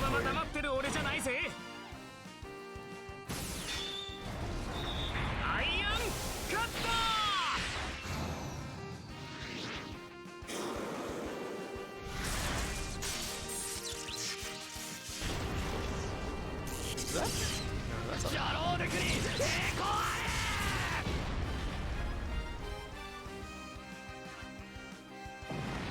Is that it? Hold on a second. I'll continue to play the game while I look for the right picture.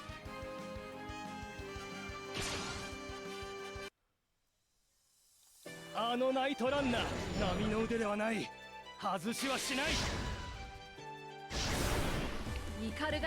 not sure if I just drag it over to OBS, I wonder. Yeah, see, this is what. Oh, it was there for a second. I think it just vanished itself, actually. Yeah, it just like it was there for a second, then it just destroyed itself. I'm not sure what OBS just did to the picture. OBS was like, no, stop that. I was like, okay, we'll just delete that again then. Dang. I'd have to like save it and actually like properly put it on.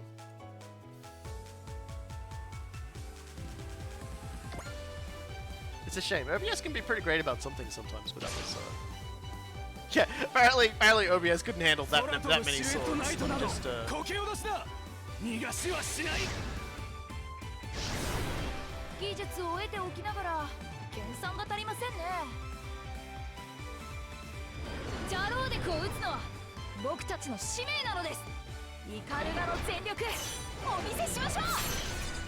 Cause like I found a thing on like this is I think this is from like I guess like I'm assuming this is from like the anime or whatever. Because the design's a little different to what it looks like in the この最後の一撃で出し切り Yeah, ます eventually. But yeah, it's kind of like just 最高です put it up like that. So apparently, I think this is it. And like, as you can see, he's got all like these swords all over him, and he's like drawn some of the swords, and he's got like swords inside like the insides of his like crotch, and he's got swords inside the legs. Basically, just swords. I don't know if that gave you a better idea of the swordsman, but basically it's all swords all the time. Apparently, it has like an oversword mode. Apparently, where it actually has him actually of the 7 swords. Yeah, he gets an upgrade that has even more swords on it. In fact, it has an oversword mode. I think I don't actually remember what they call it. Basically, it goes absolutely berserk.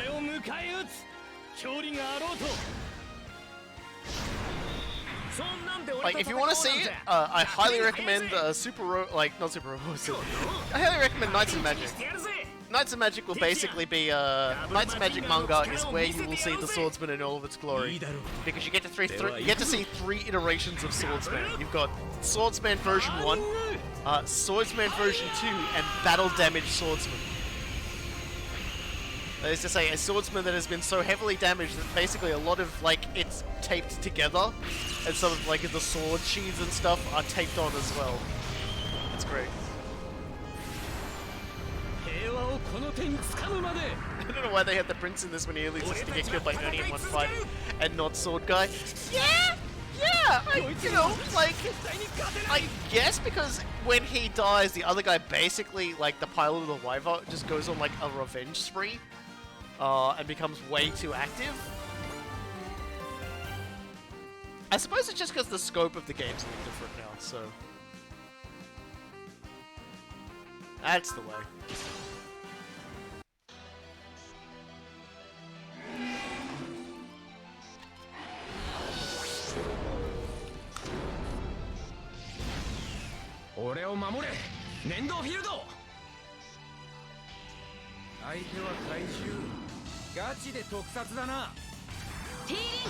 We're going full Toku now. Ah, bless you.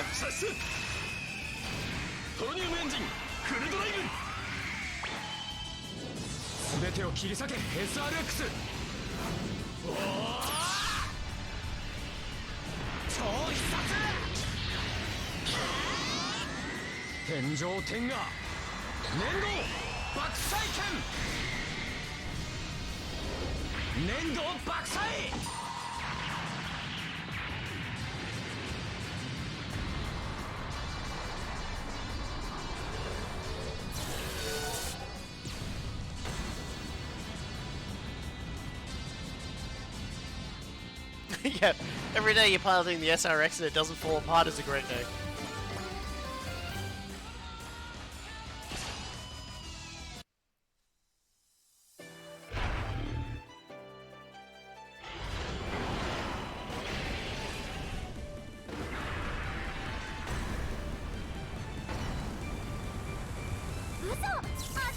You can really see how having boss just makes, like, a lot of challenges in this game fairly trivial.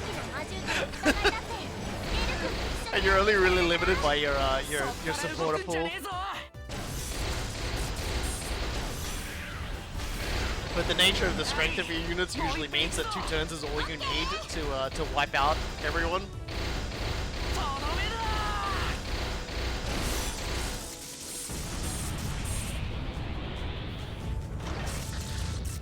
Yeah, starting out with max morale is also, like, really good because everybody's defensive mechanisms have also activated.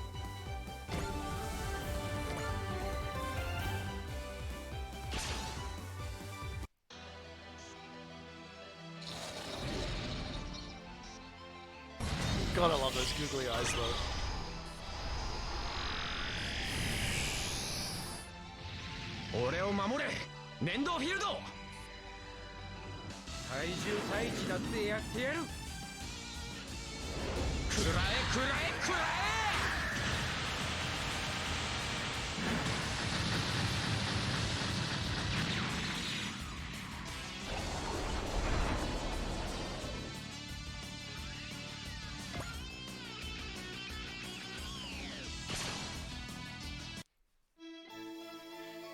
It's just so funny how long like a stream can go when like I think we picked the first mission, it took about an hour and a half, but we only did like 3 turns.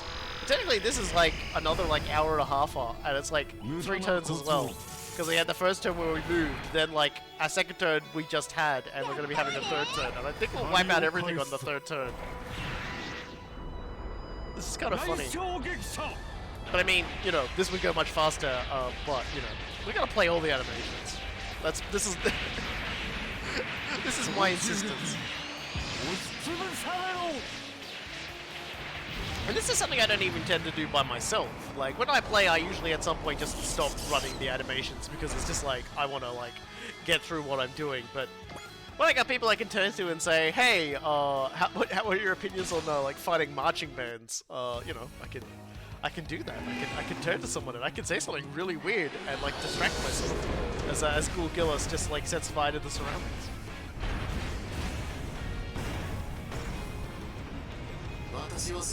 All robots all the time. Early on, some people have said, "Hey, are you gonna start skipping animations or speeding them up?" And I shot that person. And so no one asks anymore.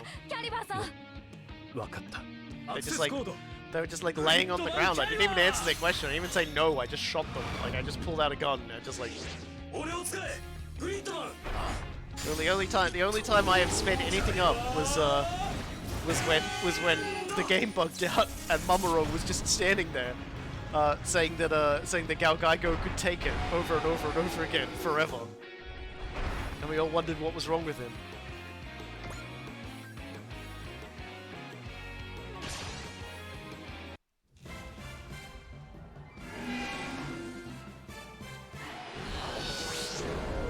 I wonder if that like bug ever happened to anybody else. Because it really does seem like it was just that stage. When I lost to Sephiroth and had to lost to... Yeah, I guess I did skip those, but that's because we'd already like done so much of it.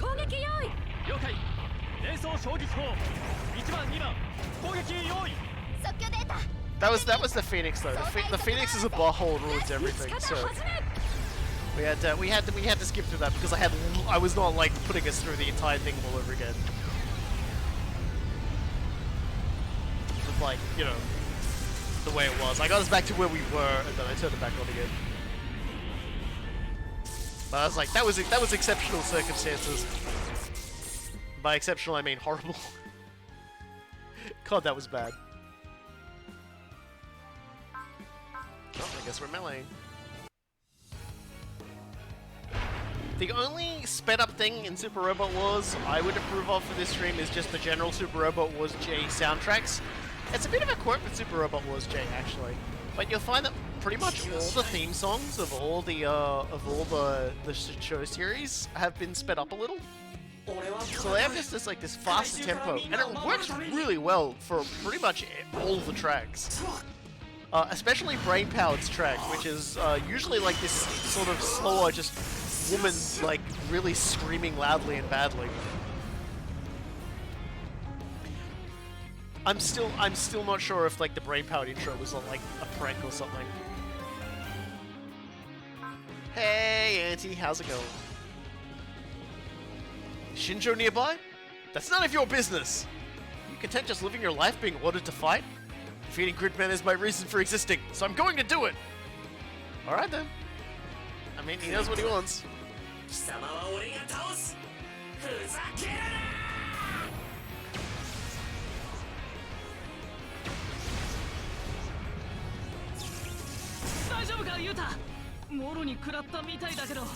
we had wall activated. あいつグリッドマンの能力をコピーするぞ。だからって攻撃しないわけには。いけグリッドマン。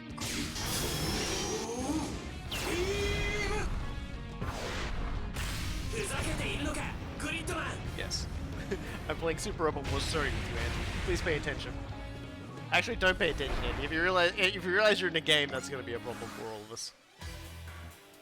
Alright. Still got a few guys out here that are alive. I don't like that, so we're gonna have to kill them.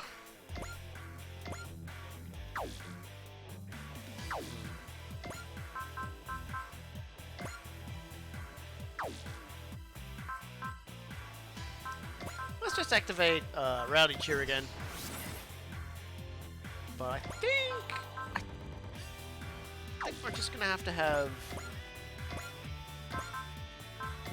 Won't waste the booster. I definitely think we're gonna have to start dropping some extra attacks while the enemy's using Koji. So I kill off the rest of those Ludek guys. I don't really have too many other people around other than him and Ernie.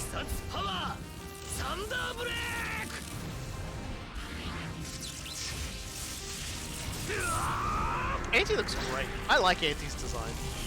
I like Anti's like little boy design as well, because he just looks like a little gremlin.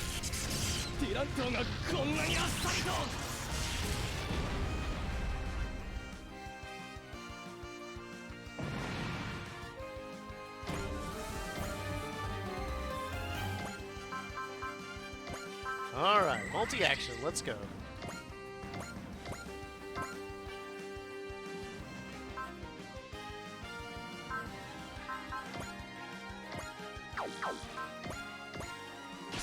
Just gonna have to start chewing through them.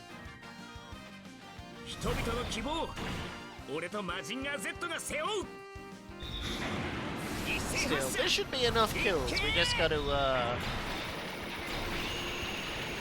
do one more mission after this.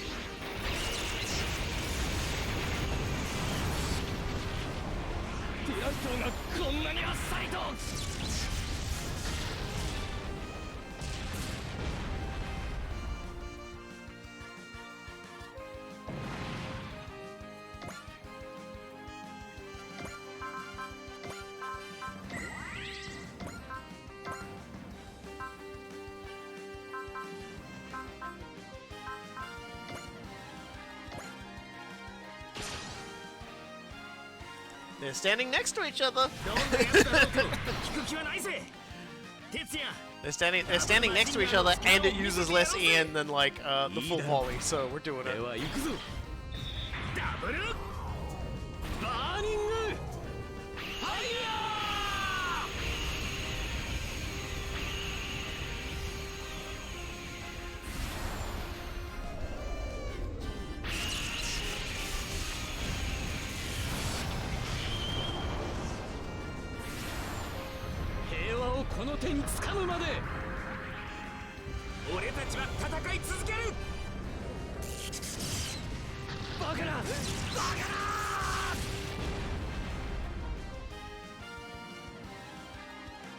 Good night, sweet prince. And one more.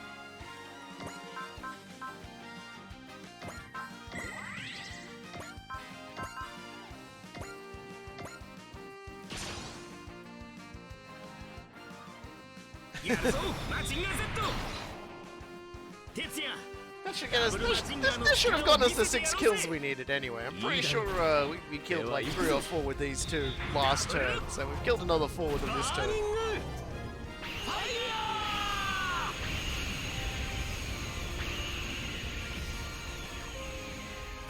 Bless the brothers. They are the best.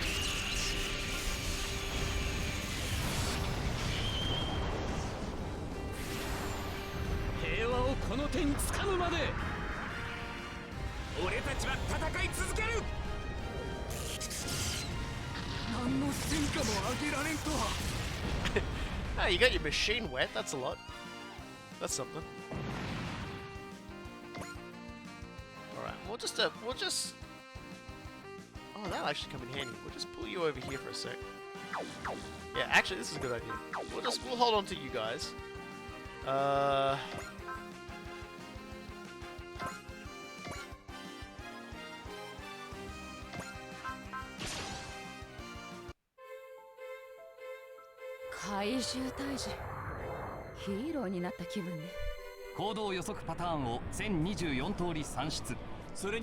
am going to ram the dragon, yes. But I'm also going to, I'm also going to use his EX to bring Tetsuya back online so we can do some shenanigans with that too. So we will beam ram the dragon. The Wyver.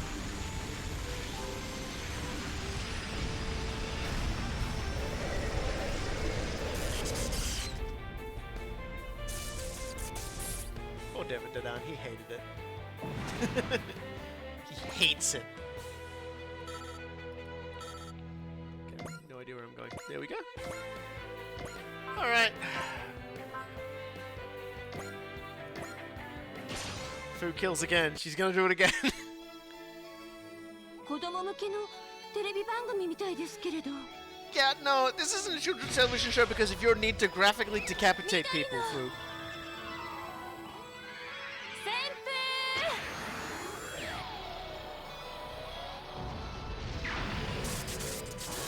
There it goes again, oh my god! And it doesn't like, there's no explosion or anything, she just off. It's gone. It's just done. She's just like ended that entire creature's entire existence.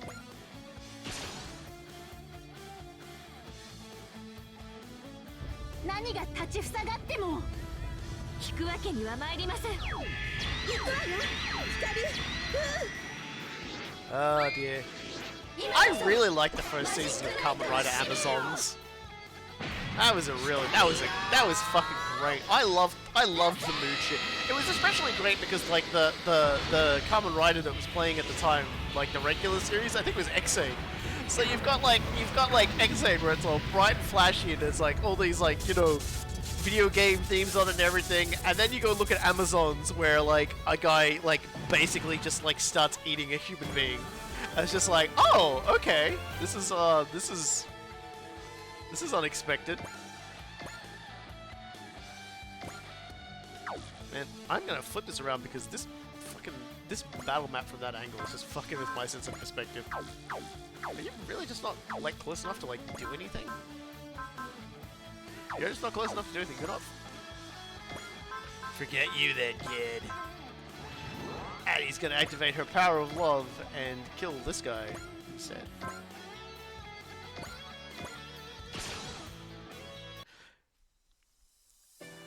Fu hates children's shows. Fu just wants to like end all the children's shows. そっから動くんじゃねえぞ。ア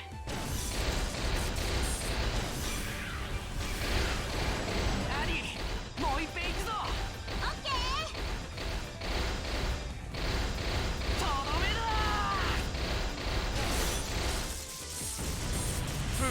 Like Fu is in the one in the back seat of like the NSX when they're all traveling together, and she goes, "Hey, you know, people die in car accidents all the time, even when they're wearing seatbelts. Just a thought." But she just goes back to looking out the window.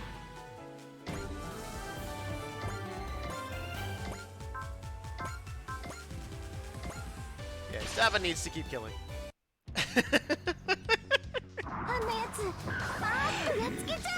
熱くなりすぎるなよ。リリス。 I was just seeing if anybody else sort of just understood the horrible reference I just made. It's fine. いただく。 It was honestly the first time we'd actually killed something with Fu using that attack, which was probably the thing. Is she doesn't really get nearly enough attacks off, and then she does that, and it's just like, just gone. There was a head here. There was like it just the camera just keeps going because it doesn't want you to see the grisly remains.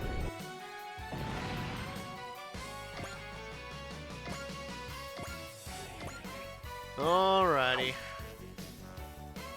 I'm not sure we're going to...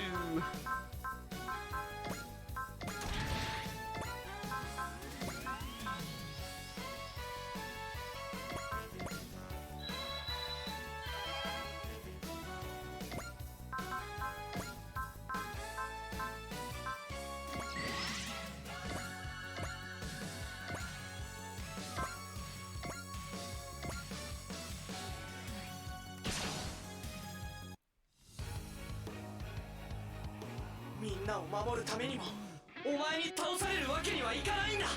見えた、グリッドマン、フィニッシュだ。響くん、今だよ。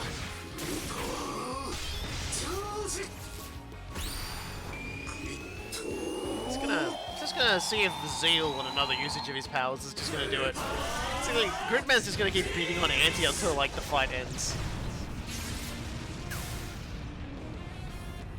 グリッドマン、お前が憎い。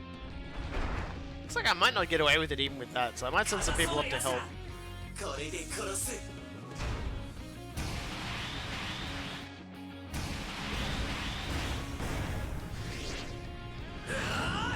Well, I guess because we've got the ability to fly, he's got the ability to fly now. 消え失せろこいつ本当にしつこい I'm kind of glad that I did this mission first, so I could face him.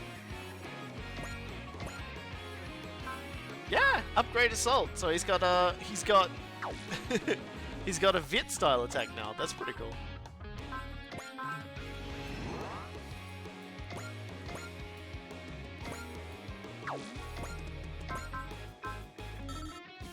There we go. Fine then. Dang. Okay, never mind then. Yeah, but.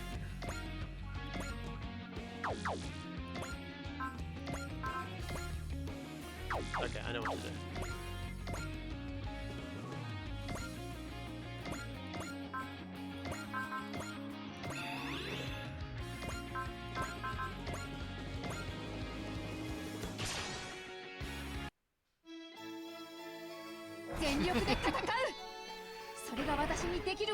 I got all the solutions to all the problems, don't worry about it.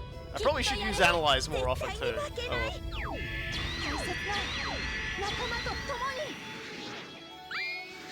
私たちは一つ光の螺旋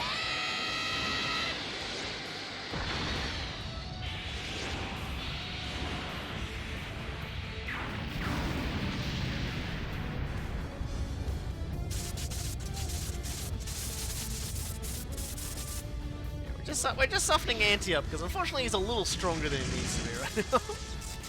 俺はまだ戦える I love his attack 借り though. は返す必ずくたばれ Like all of his attacks are pretty great. I love that his body just adjusts to try and do the things Gridman does. Because he doesn't have the parts, so he just has to like evolve.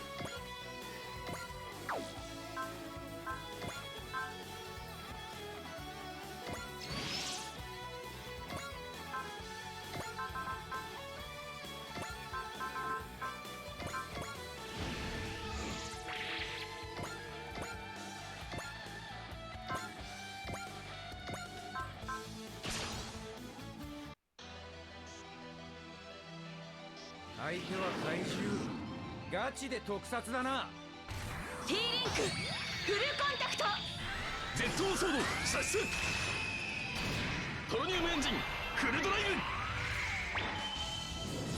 全てを切り裂け SRX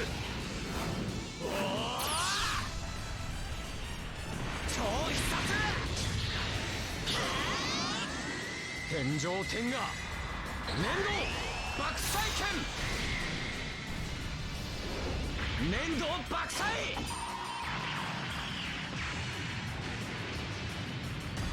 Yeah, the Tronium's 2K Tronium sword full TK, bro. I can't say it.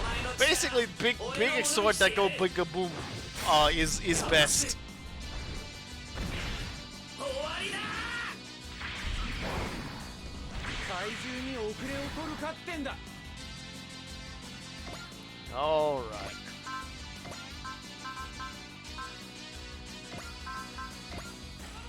Man, we got a lot of people with Prospect, don't we?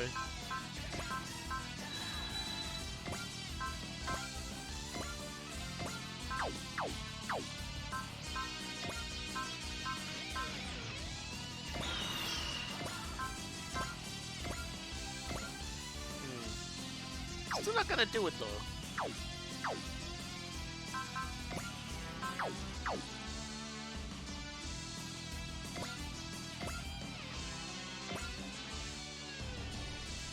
Oh, if I gotta, I'll reactivate him again. This doesn't do it, I'll just have Mitsuba give him the old spicy return and fight. Do it one more time. Let's go. みんなを守るためにもお前に倒されるわけにはいかないんだ I don't like this particular sequence because neither of them look like they're really into it. They look like they're like, oh, we gotta get set up for the Super Robot Wars attack again. And like Itsumi's just kind of looks like he's like sort of just like leaning on his shoulder, like he's gonna.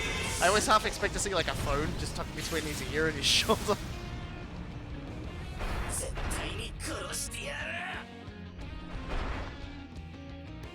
Oh, calm down.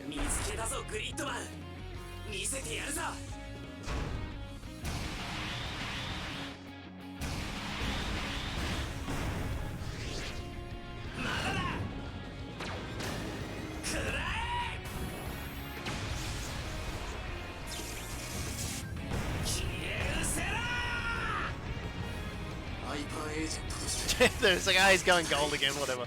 No, going gold is incredible. No one hates going gold. That's redunculous. Alright. Ah, dear. Once more onto the breach.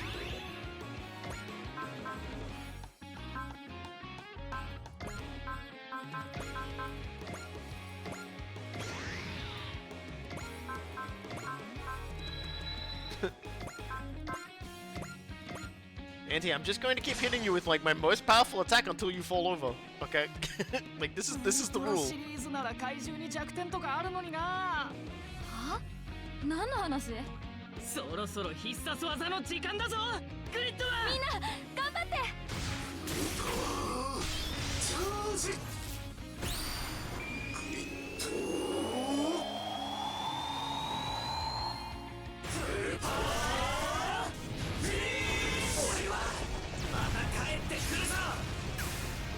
Yeah.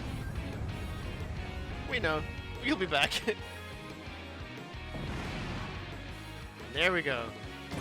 At last. Why? Why can't I win against them? Looks like he turned human and ran off. Auntie, are you going to show up to fight Gridman again? And he isn't quite living up to his hype, as it were. I wonder, is it because he's learned about that silly thing called a heart? Bit rude. Alright.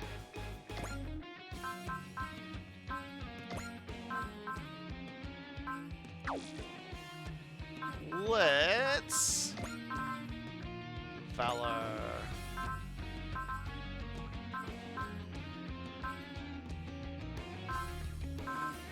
Let's Valor. He's got a wall on, so I'm not entirely worried in that regard. Let's analyze this guy. Probably should have done that with the other guy, but you know, whatever. Alright, let's ram.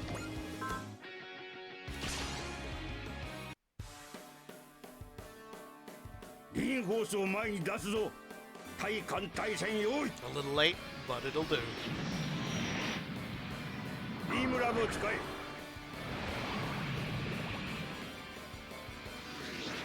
This is probably the manliest thing anyone will ever do in their entire lives.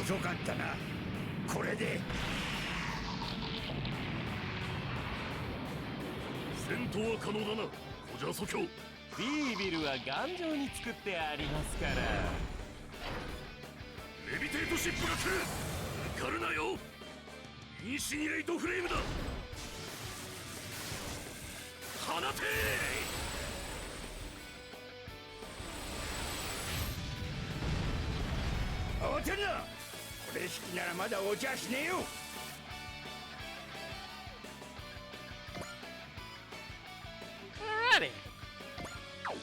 Now he's close enough, we can just restore action Tetsuya.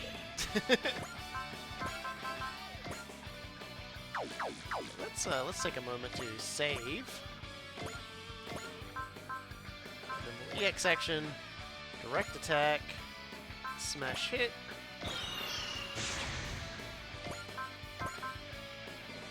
And because they're together, it looks like a double burning fire is going to be better, so we'll just solve that.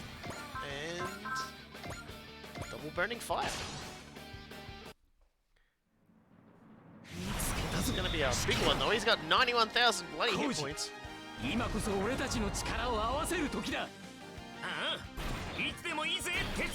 But I do have a secret plan for that. Actually, no, I don't know.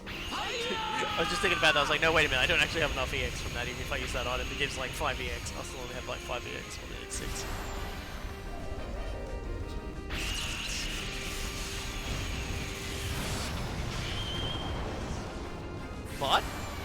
No? Nothing to sneeze at that attack. 俺たちは戦い続ける。もっと対空防御を厚くしないと。奴の走行もビービルの前では無意味だ。The worst kind of backseat driver is the guy who made the car. インシニレートフレーム、撃て！超合金ニューゼットのボディは伊達じゃないぜ。Alright.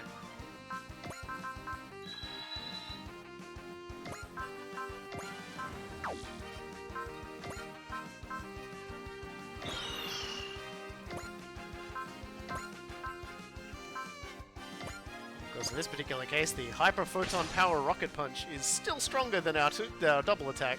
戦士として科学者としてあの竜を叩き潰す。高支出力56億7000万%。やーマジンゴー！くらえ！鉄拳！ロケットパンチ！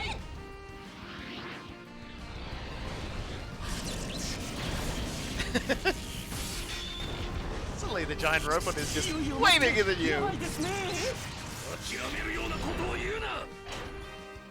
力でビービルにかなうと思うなよ。我々の力を示すのだ。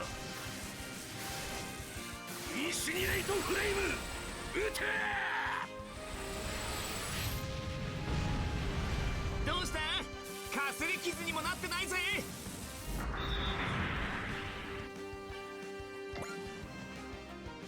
Alright.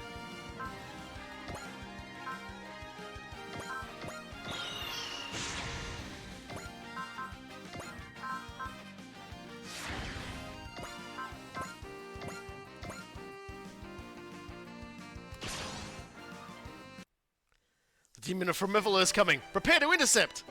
Wretched demon, you'll pay for last time. And I'll show you that Silhouette Knights look best when they're crawling on the ground. You've given your ship some power-ups. I implored your enthusiasm for your craft. But my Ikaruga and I will still win. I'll fight you in accordance with rule 3 of giant weapon destruction. あなたの技術と僕の趣味、どちらが強いか勝負です。僕たちのお祭りを始めましょう。守りを捨て、全てを攻撃に注げ。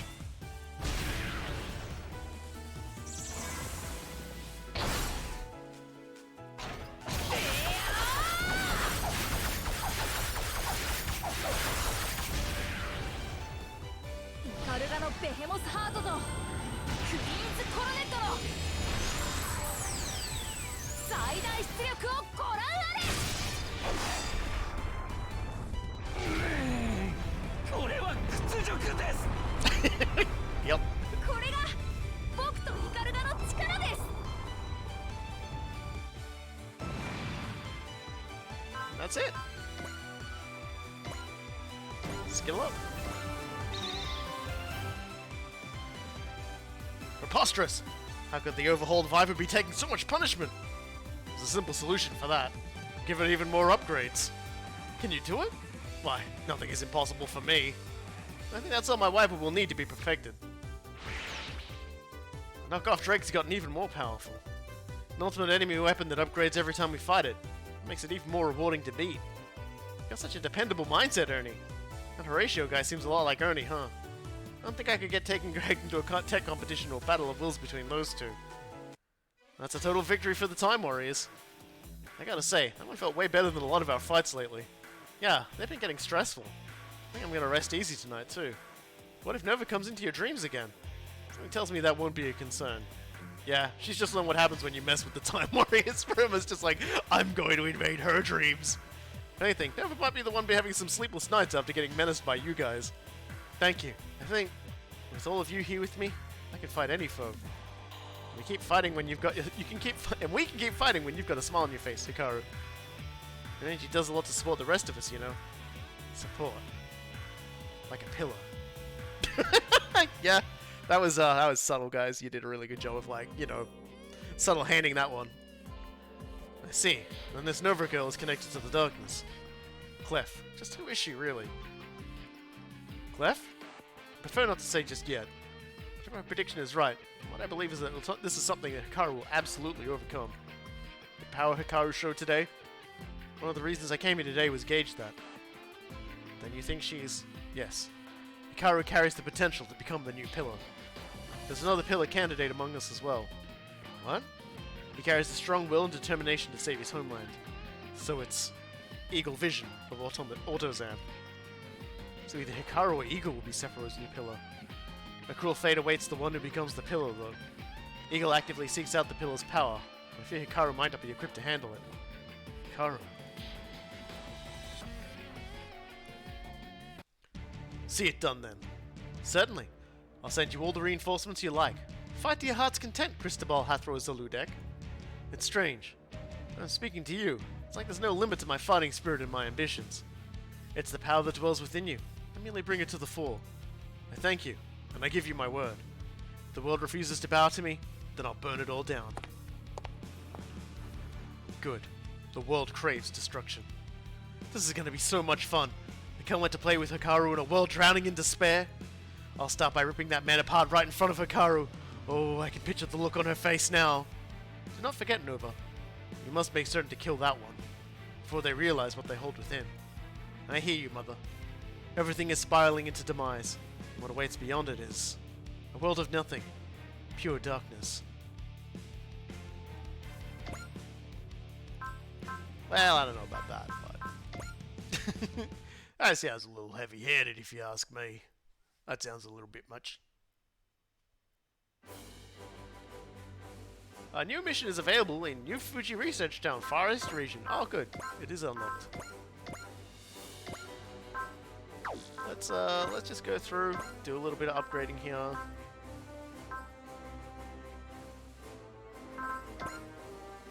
And really should have upgraded you a long time ago, let's be honest.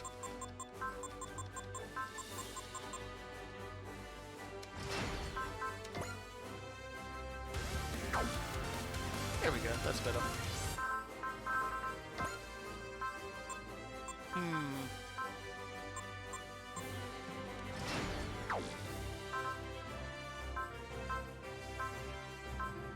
That'll do for the moment.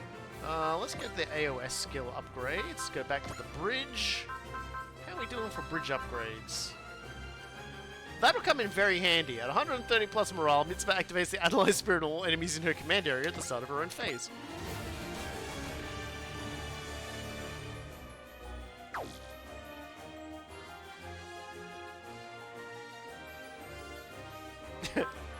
Nova was the original character made by the creator of Ixa. Yeah, that makes sense. It just definitely got Ixa all over it. Which is, you know, a series that has appeared in, I think it was Super Robot Wars L, I believe Ixa's in. If you all want to, like, check out what the heck I'm even talking about. Yeah, see, I was right, L. It's always funny, isn't it? It's just like we can mention something, and it's like, yeah, and also that thing is also in a Super Robot Wars game. It's just like, everything's in a Super Robot Wars game. We never did check out that that particularly interesting power part we got, or put any power parts on like any of the other characters. So let's go to Lantis and let's just see what the Aos Arc does.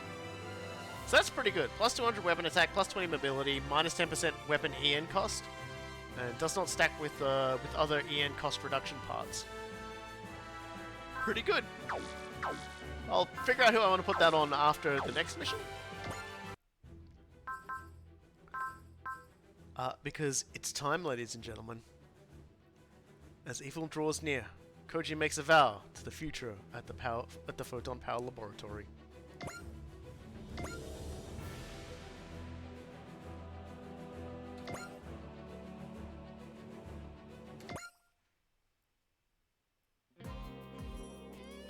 Okay, bro. Remind me again why we're here at the old lab without the rest of the team. We have everything we need for our robots on the Dristrago. What can we need from here? Just bear with me. Is there something in here you want for the Mazingers? He wouldn't need us for Mazinga business. Amuro, even less. You're right about that. Koji, you look tense. Is something the matter? Koi ain't ever been your style. Spill it. Bro, you haven't really been yourself since before Dr. Hell. You're right about that. That battle changed me. Koji. Dr. Hell was evil, but a brilliant scientist. I can appreciate his genius all the more now that I'm a scientist myself. Apparently a PhD, they inject like a little bit of evil inside of you. My dad, my grandpa, Dr. Saotome, Dr. Riger, and Dr. Rio. You think about all the great scientists who allow us to fight the way we do. Didn't you swear you'd be just as great and uphold the Kabuto name? Yeah, that's why you joined the new Photon Power Laboratory while Tetsuya and Shiro kept up the fight. That's why we have Mazin Power. It's thanks to you, bro. But I've barely scratched the surface of Photon Power's potential. What's keeping me from going any further is myself. What do you mean? They say knowledge is power, and if you don't use power the right way, all you're accomplishing is violence. I learned that lesson the hard way from battling Dr. Hell 10 years ago. When I became a scientist, I was afraid. Afraid of bringing something even more powerful into existence. What are you afraid's going to happen? That he'll unleash a devil. You're telling me that this is what keeps the great hero Koji Kabuto up at night? Lay off, Ryoma. Koji's serious. I actually agree with Ryoma. Do you remember what I told you, Koji? Our power could make us devils, but being a Mazinga pilot is about choosing to use it for good. I thought you'd taken that to heart. You still have doubts? You're right, Tetsuya. All those battles with Dr. Hell made up my mind. I'm a scientist. I'm creating something new, for the sake of bringing peace and safeguarding the future. I see. I wanted all of you, people closest to Mazinga, to come here, where I got my start, to see me steal my resolve. Bro, something new. You don't mean... Yes. I'm going to build a new Mazinga. It's called... What a beautiful dream, Koji Kabuto. But the silhouette doesn't work so good when you're decapitated and you're holding yourself lower, okay? You know the people who did this looked at this and laughed and said, we're doing this anyway. But the most beautiful dreams are those that can never be realized. You, Ashura and Brocken, you're still alive? Dr. Hell prepared for the worst, as you now see before you. And you've separated from your team to deliver yourselves to us on a platter. Now behold our plan! And then these guys. Fun fact, if you take off their helmet, from about here upwards, there's like no head and it's just like a computer. Probably the same with those guys. The Iron Masks and the Iron Cross. Now stand witness to the light of evil that will transform Mazinga and Geta into heralds of ruin. You probably pretty sure brought the Ultraman along as well, just to like guard the perimeter.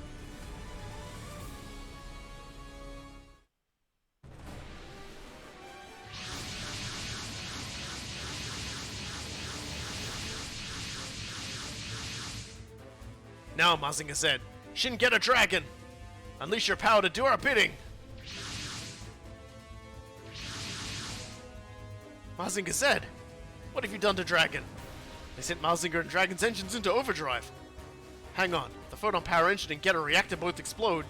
They'll take out everything for miles. The Time Warriors are on its way.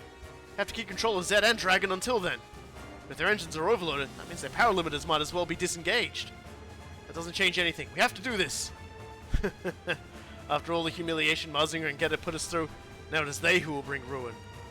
Revenge is sweet indeed. This is perfect. You two put a suck in it. Koji, how long do we have before those engines blow? About 3 minutes, but trust me, when it happens, you'll notice. If we take one of them out by then, we can limit the damage. Sit tight, Koji and Ryoma. We'll have Seven and Dragon return to normal before you know it. Alright, so guess who's not going to be taking part in this fight today? The guy I've still only got level 25, who I'm going to, like, run in this direction. So, yeah, these guys are, like, boss level health, but at the same time, you know, we can take them. I got 3 turns. So let's see.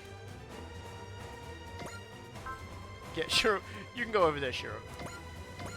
I think, yeah. So basically, we're just gonna be wailing on these guys. They've got no pilots, so they can't attack. So, might as well just activate Soul and just like blast him. Mazinga and Geta, without a human heart in control, I don't know if I can overpower them, but I have to fight. The Guardians of Humanity cannot be allowed to become humanity's greatest threat. 生半可な覚悟でゲッターは止められない。フィンファンネル。も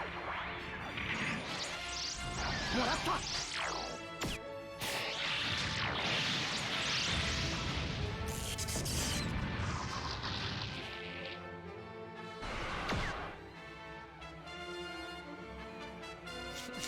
No pilot. Just keep hitting him. フィンファンネル。もらった。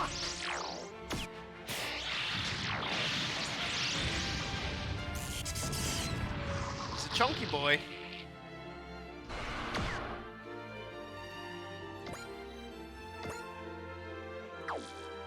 So if I position him here, I'll probably be able to harass all those other guys a little more efficiently. Alright. Yeah, so Thunder Breaks is going to have to be necessary for this one.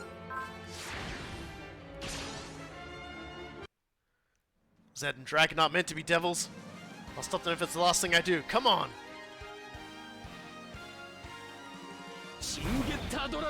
Yeah, Amuro's in like the regular new as well, so that's not so great.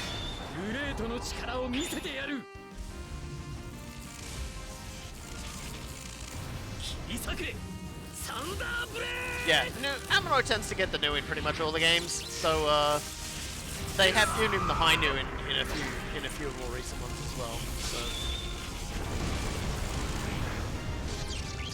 yeah, I reckon we can two-turn this guy.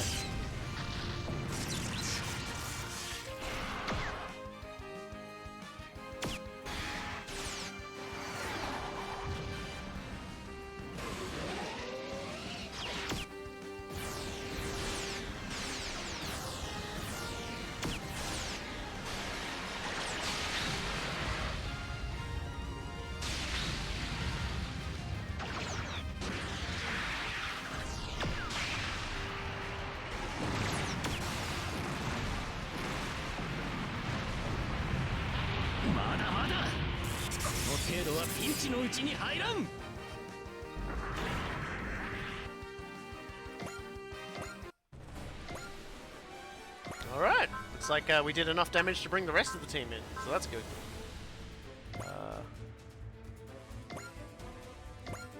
So we're gonna need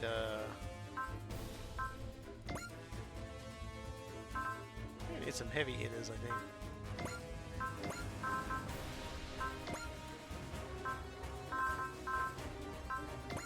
I think I'm about to sneeze.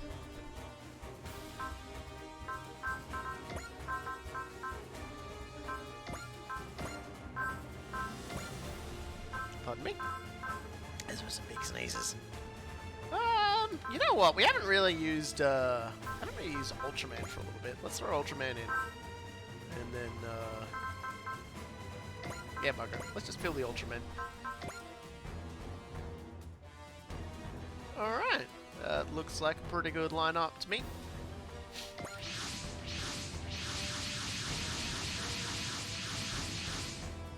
The Time Warriors are here. Is that Mazin Kaiser get a Demon Dragon going berserk out there? I see Baron Ashur and Count Brocken. What's going on here? You lack the mental capacity to comprehend Dr. Hell's grand designs. But here's a glimpse. This place will be your grave and your eternal torment. What? Is that supposed to intimidate us? Once we take Mazinger and Getter back, you'll be the ones in for some pain. Mazinger and Getter's engines are in overdrive. Approach with caution. We're trying to shut one of them down before it goes super critical. Mazinger and Getter, the Guardians of Peace. You'll pay for turning them into devils. You must stop them at all costs, in the name of justice. It's on, you guys. You have to stop Mazinger and Getter from being used for evil. Alright. Well, we definitely did enough damage to ensure that was done. Now I'm just going to, yeah, you know. Yeah, you know. Koji and Roma aren't even piloting them. Mazinger and Getter are still this strong? But no, I can't let that scare me. These super robots are supposed to bring peace, not ruin. ごめんなさい。行きます。ディープスラッシャー。行きなさい。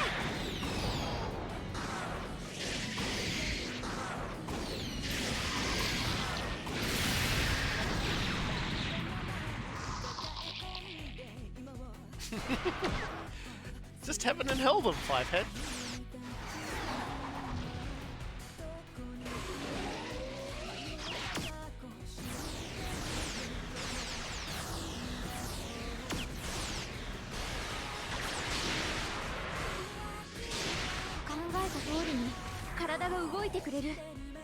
Yep, that's called moving. I thought about it and I did it. Oh my god.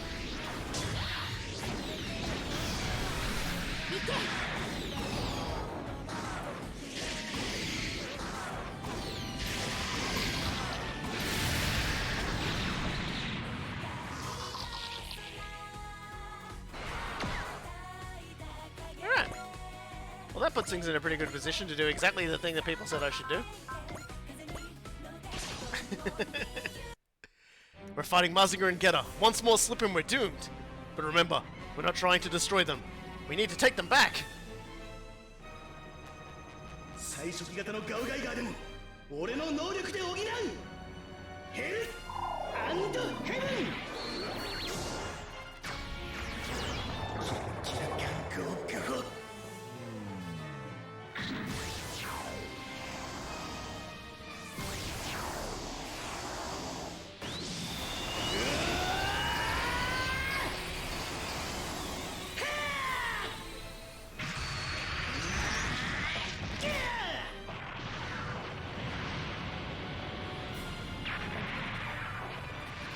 There we go. Easy. Saved the day.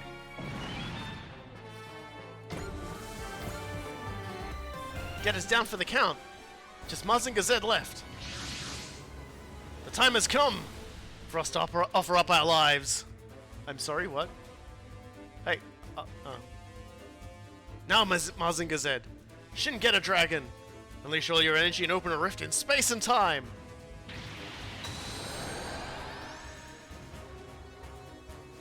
This energy! It's here! And they're dead. Both Baron Ashura's and Count Brocken's mechs have exploded! They give up their lives to absorb more energy into Mazinger and Getter's reactors. But what? Photon power and Getter ray readings are all read null! Where on earth did all that energy go? Oh no. Go? They're trying to... What's going on? Dimensional distortion detected. What? That's infinity? It's here from another dimension? Indeed. Dr. Hell? You're back again? Not quite. Ashura and Brocken opened a rift to a timeline that diverged from this one just before I was defeated by Koji Kabuto. Created a parallel universe and brought you here from it? How many half-air presses does that require? For my battle with Koji Kabuto, I brought Ashura and Brocken from elsewhere in the multiverse as insurance. They were instructed to do the same to bring me here if I were to be defeated. Unfortunately, without margines of their own, it seems they could not withstand the energy required to create such a rift. No matter, I'll have all the time in the world to put them back after I put the Time Warriors out of their misery. Anyone understand a word of that? There's no need for you plebeians to understand. And leave us out of it. Ryoma, you made it in together. Can you fight, Ryoma? There's not a lot of juice left, but I'm in. Yoink! Running off. Koji, we've got Mazinger Z back. Must thank you, Ryoma Nagare. I would not have been here if not for Shin Get a Dragon. You haven't won yet, hell. We're just getting started. And what of Koji Kabuto? He's... Ryoma? Where's my brother? We don't know either. He took off as soon as he saw Dr. Hell. Koji Kabuto understands that he is powerless before my Margine and I. Did you forget already, Dr. Hell? You lost to us in Mazinger Z in a neighboring dimension, namely ours. True, my being here does mean I fought you and lost in this dimension, yes? But I've undone your deeds and gained power beyond any you faced. This is... I can feel it. It's so much stronger. My Margine and I cannot be defeated. Show me your best, Time Warriors. Koji Kabuto has fled with his tail between his legs. Only have to crush you before I begin the true Goragon. That's enough out of you, Dr. Hell. Koji's not out just yet.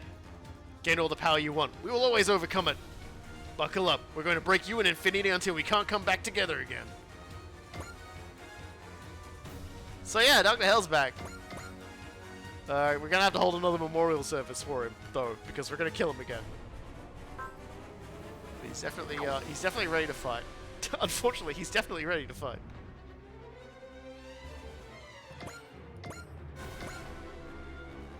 Man, what were the odds, right?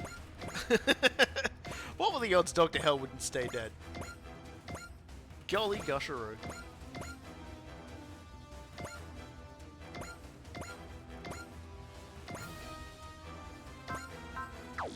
Should I attack anyone from back then? No.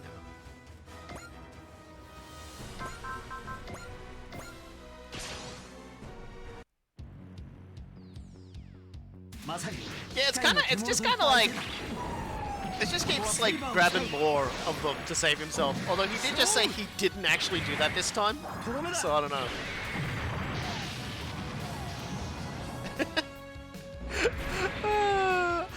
You just gotta love the nerve of a guy like Dr. Hell being just like, yeah, you may have beaten me once before, like a few minutes ago, in fact. However. 怖いなら船に戻っていろ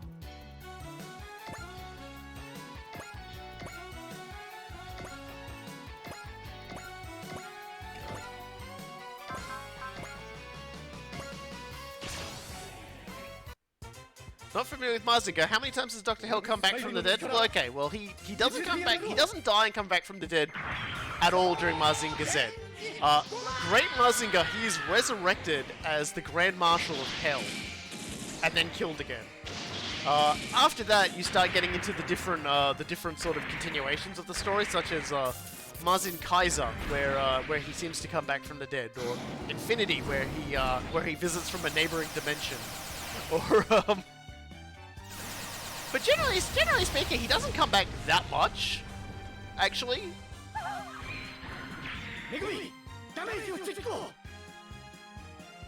They definitely came back this time.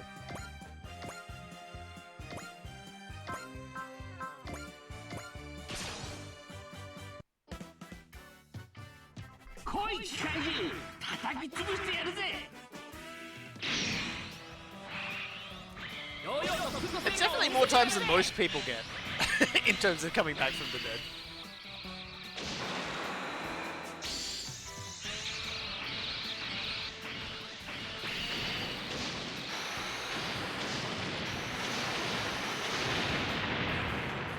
I fully love the combat Lapis sequence where they like figure out the yo-yo training attack. Like, that's so great.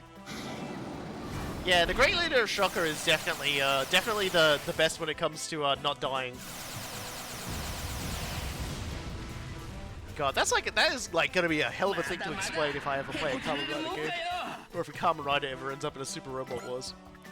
Be like, oh yeah, so here's the story about this man being the Great Leader.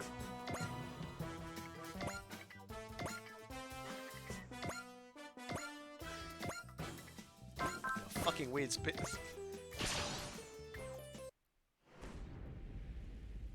Ultraman は大きさじゃないんだよ。これで。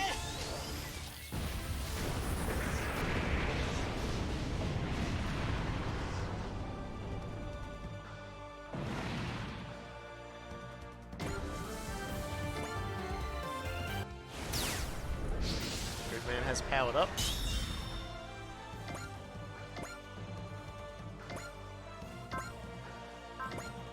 Jay is gonna remove all the Masons from this guy.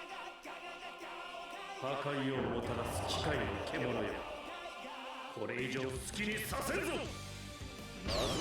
I love how broken Jay is. Jay's just like, yeah, nah, don't worry about it. He's me just naturally 12k crit. Forget about it. What's Jay piloting? That's the King Jader. The Jaders were made by the Red Planet. They were meant to be mass-produced anti-Zondar machines.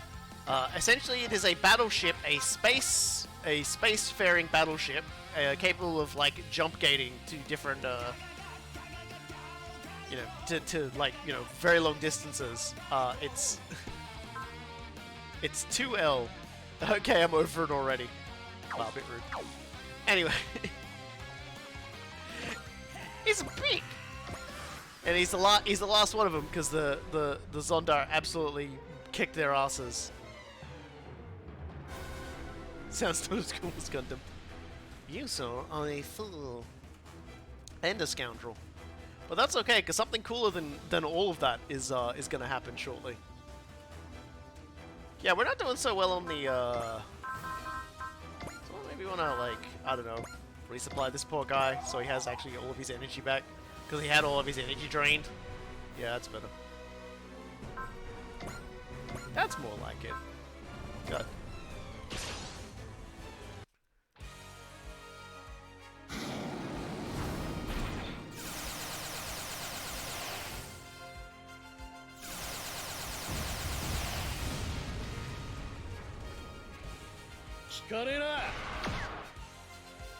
Ryoma, 向こうもやる気のようだ。面白い。蹴散らせやるぜ。こいつで蹴りをつけてやる。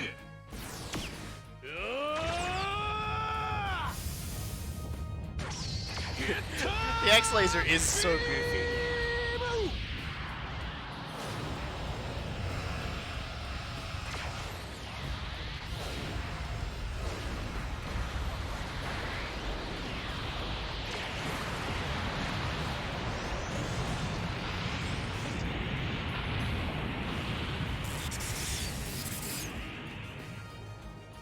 I especially also like how wibbly wobbly it is on the end of the arm there. It just cracks me up.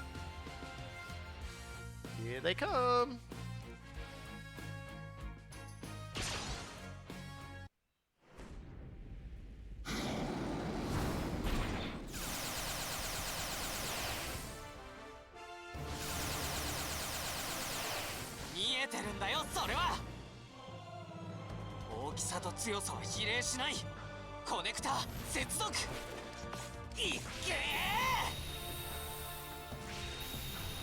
I don't remember when I put the flying thing on Ultraman, but I kind of like it because now he's Iron Man. He's just flying around now.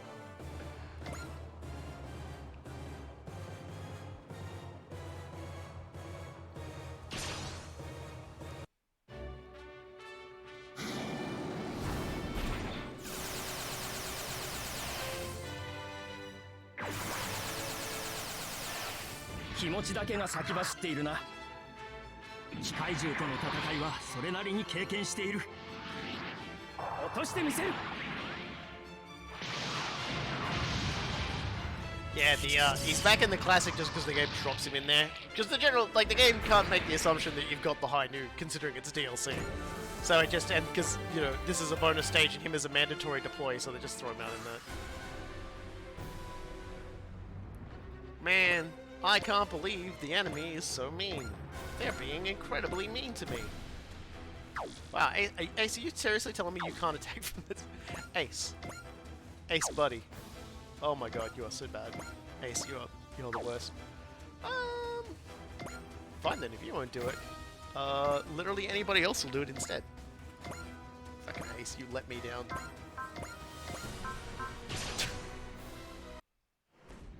The high new is statistically better, yeah.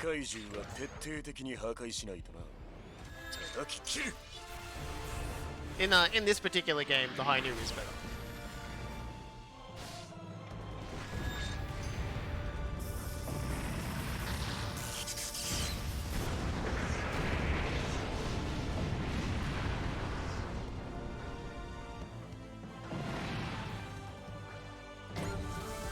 There we go.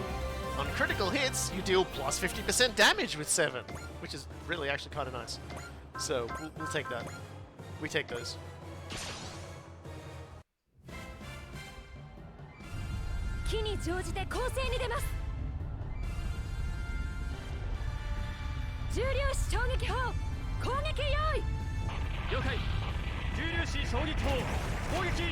Honestly, with the Gundam characters in Super Robot Wars games, like, the things like the high noob just basically become a thing where it's like, yeah, you could put Amuro in it, but you could also just put your favorite character that's in this game that can get into a favorite Gundam character that's in this game into that Gundam and use it as well.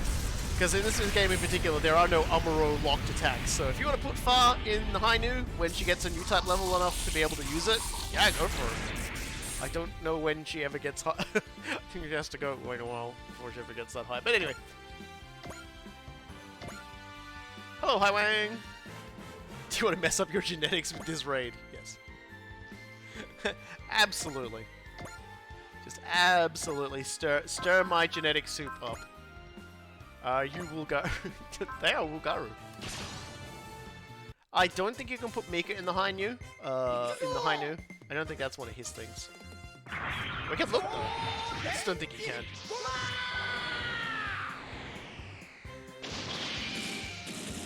You definitely wouldn't be able to put any of the regular Gundam pilots into his machines because they don't have the back thing. Put Fa in the Hainu. The problem with Fa is she does have a very low new type ability, and some of the attacks are locked behind new type. Were those tops for attacks? Yes.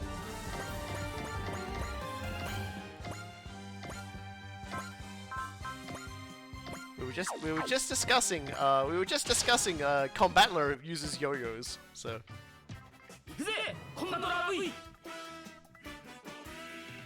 We can't put him in yet because he hasn't actually unlocked his hidden skill that marks him as a new type yet.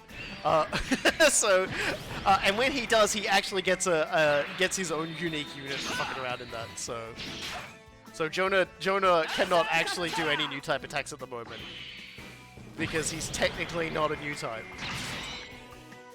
He's got like a big skill question mark thing next to his next to the skill. It's like we know what's there. We know what you're gonna put there. Just take it out.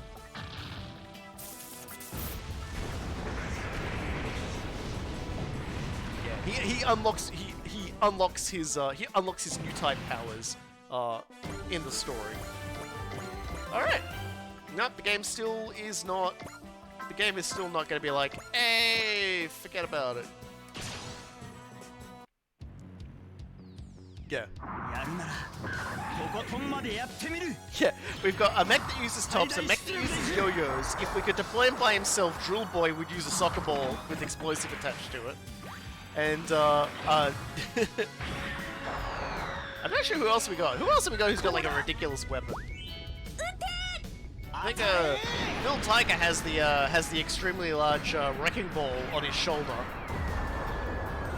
But that's something you could conceivably... Everything... Hi Wang, you seem incredibly confused by everything that's just happening in this. Yeah, it's like... Elgaim's Automino production from the early 80s. So naturally, everybody has a fairy. Well, not everyone has a fairy, but the main character has a fairy.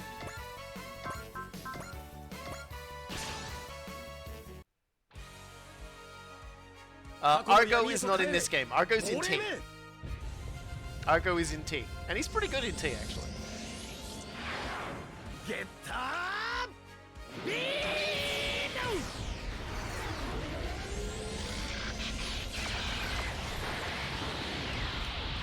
And that's fair enough.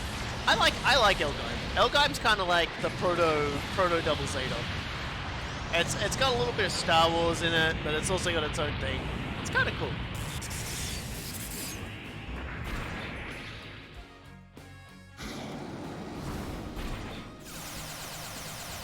But don't worry, what we're about to see is one of the most interesting units in the game. Once we kill enough of these guys or go enough turns, the game should hopefully let us access our boy. Because this is a special mission we only unlocked because we have enough kills with all of the Mazin pilots. Oh, I guess we're just gonna. I'm not gonna waste it. That's a lot of energy for like very little return. Let's just knee this guy. 俺がいる限りお前たちの好きにはさせない一気に決めてやるぜドリル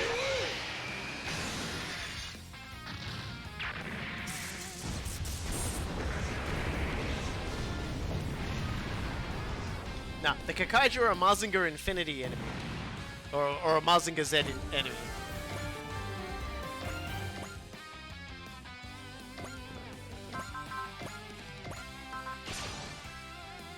They recorded, yeah, they get a lot of characters in, and they get a lot of the voice actors in to record specific lines for it, so often they will have specific lines for specific enemies. アクセスコード使いビッタ悪い遅くなったグリッドマンよし It's actually funny. I'm pretty sure the one character who has the most lines for literally like everything that happens in this game is Ryusei.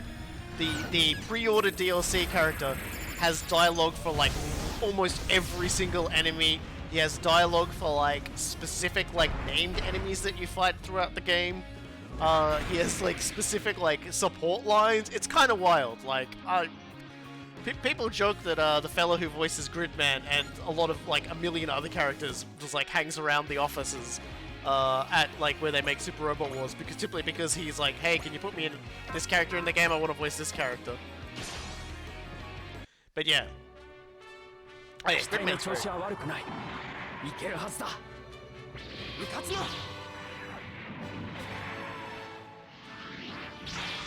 Like Ryusei's VA just fucking works his ass off for like so much stuff.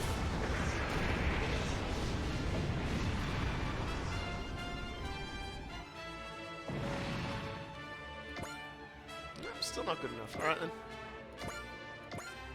I'm just waiting for the game to go, hey, I think you've killed enough. Let's progress the story now. But I can't remember if it's kills or turn-based, so we're just gonna keep going. これで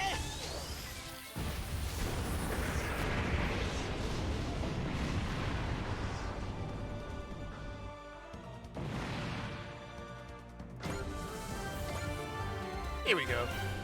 You're tenacious. I'll give you that much credit. Damn, he wasn't bluffing about his newfound power. Where are you, Koji? You know you haven't run away, so whatever you're doing, pick it up. Yeah, we killed Dr. Hell yesterday, and he's back again. That was the joke of why I called this the Dr. Hell Memorial stream. It's done.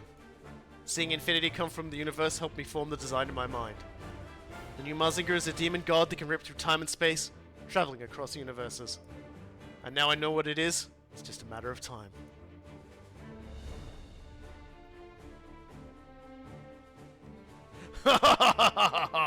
Be gone! Oh no, he's just shot like all these missiles. Will you stop gloating? Nope, Go sensing weirdness again. What is it, Go? It's coming. Last time we said that, Dr. Hell came out. What is? That light is photon power energy. Mazin, go! What is that? You want to know, Dr. Hell? This is the possibility I've created.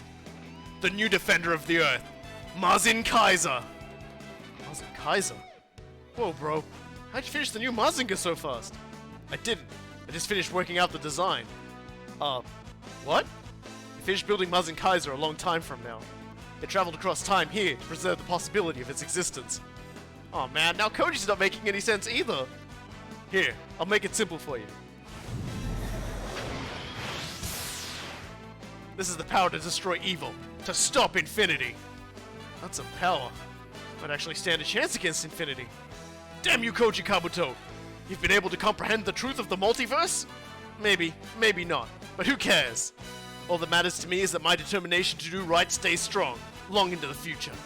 Mazin Kaiser being here proves it! That's Mazin Kaiser, alright. May look a little different, but that doesn't make it any less epic. Demon God Emperor, Mazin Kaiser. Show us Mazin Kaiser's power, Koji. So that Emperor here is the realization of your dream, huh? Exactly. Then now we really gotta win. Yeah! Koji Kabuto, you are even more dangerous than I feared. My plans will not come to fruition as long as the Kabuto bloodline continues. Give me your best shot, Dr. Hell. This is finally going to end, once and for all. I'll crush every one of your plans with Mazin Kaiser. So hey, let's check out Mazin Kaiser. Mazin Kaiser is an interesting thing. This particular Mazin Kaiser is Mazin Kaiser Infinity, which is a figurine based off of the Infinity designs that they then converted into a thing. But the original Mazin Kaiser was actually created for Super Robot Wars Alpha, because they were having difficulties deciding how they were going to progress with a power-up for Mazinger Z, because Alpha's a pretty big game and everybody else gets new machines and power-ups throughout it. And they were like, well, what do we do for Mazinger Z? So they talked to the actual folks, and They talked to actually, like, you know, Dynamic Pro about this, and they worked together on a project, and Mazin Kaiser was born. You can still instead of getting Mazin Kaiser, you can still superpower Mazin Gazette if you're a purist. But the Koji Kabuto Dies in Magma is actually from the Mazin Kaiser OVA, which came after Mazin Kaiser being included in Super Robot Wars Alpha.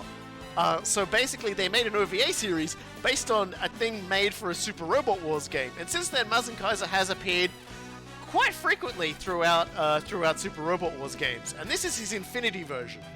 Previous Super Robot Wars T, Super Robot Wars T has Infinity, but doesn't have Mazin Kaiser. It's X. X has the Shin Mazinger Z version of Mazin Kaiser. And this isn't the only time they've done, like, oh, this is a figure, and we're putting it in the game. Get a Dragon, as well, actually was also originally a figurine that they then turned into a model. And so there's a lot going on. I didn't even show, like, all the shit about him. Look at his armor, 3,100. Pilot info hasn't really changed. He has Mazin Power and Ian Regen M. And here are all of his attacks. His minimum does 4,900. His maximum does 7,700. It is such a great machine. And so we're going to just activate Boss and give him Wall and send him headfirst into the enemy. We do not get Mazin Emperor G. Mazin Emperor G was also originally just a figurine that was then made into the game. But not in this one. Can I use a lesser attack for the same kill? Yes, I can. Okay, we're going to start with Fire Blaster first. Mazin Kaiser. Do I really complete this in the future? I'll never know if I second guess. I have to have faith in myself. That's the only way I'll reach that possibility and make my dream into reality.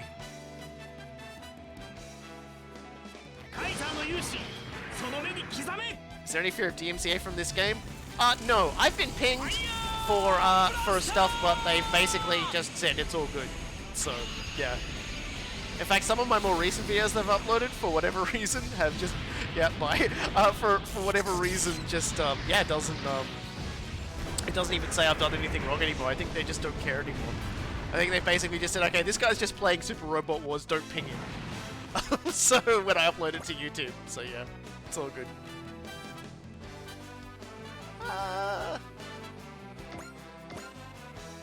Let me just keep moving everybody else up.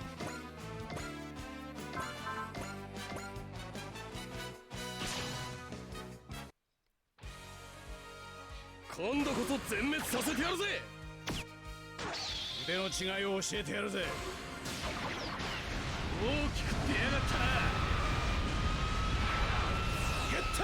the figurines usually come with some sort of lore explanation as flavor text as well.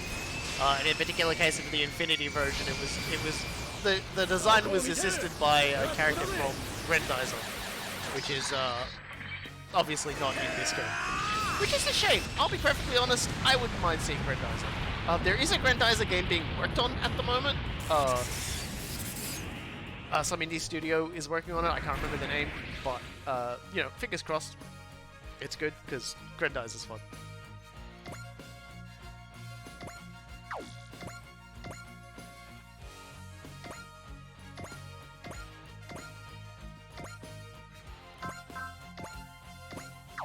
Can I just kill that guy with the beam sword? Yes. Shingeki Dragon is the Japanese equivalent of Looney Tunes as a mecha. That's true. I like that. I like that as a descriptor.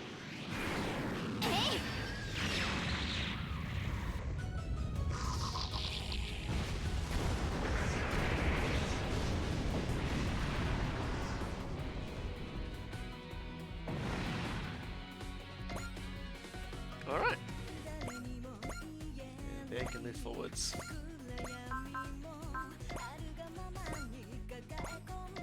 Alright, in that phase, yo. Let's see our enemies throw them. Okay, they're gonna run away from him. Fair enough. Some of you will have to attack Mazin Kaiser though, and you're gonna hate it.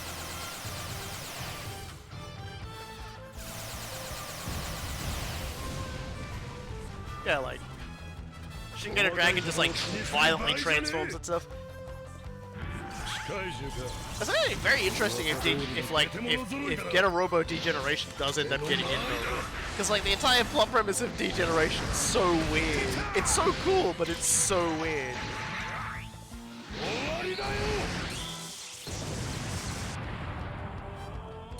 Yeah, a lot of people died in Go Line, which is kind of cool as a concept. It's sort of funny that it never really, never really gained much traction outside of that. But it is in double. Go Line is in double. Well, alright. I mean, I could just use a Photon Power Beam and show off that attack instead. I think I'm going to do that. I think I'm just going to show off his other attacks, and then I'm going to use the big one.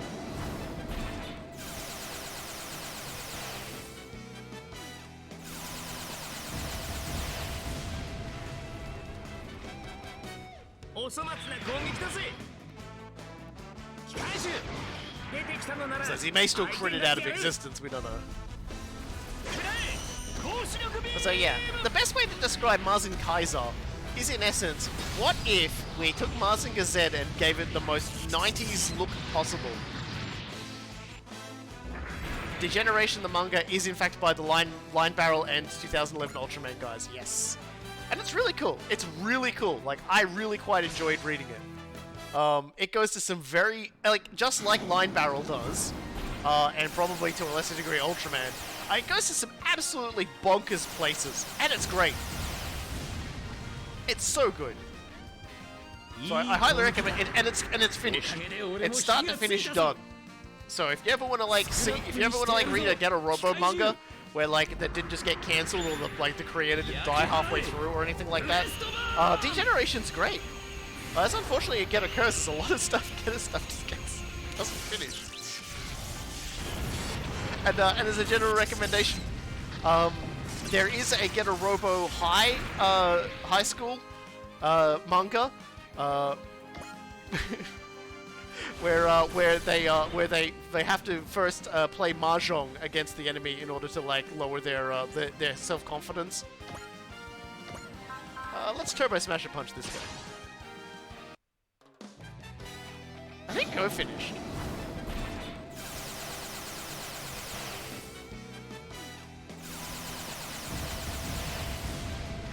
Like even Arc, which just had an anime, actually like just ends on like not the actual end of like the manga. It just like the anime just sort of ends at a point and then says, "Oh yeah, this happens later. Don't worry about it."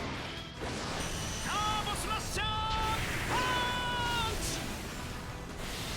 those animations.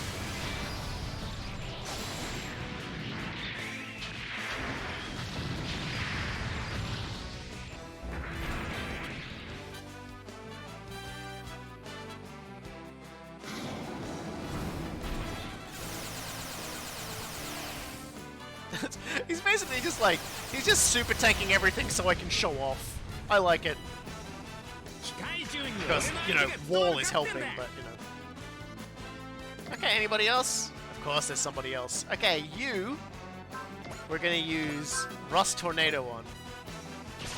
So we can show Rust Tornado.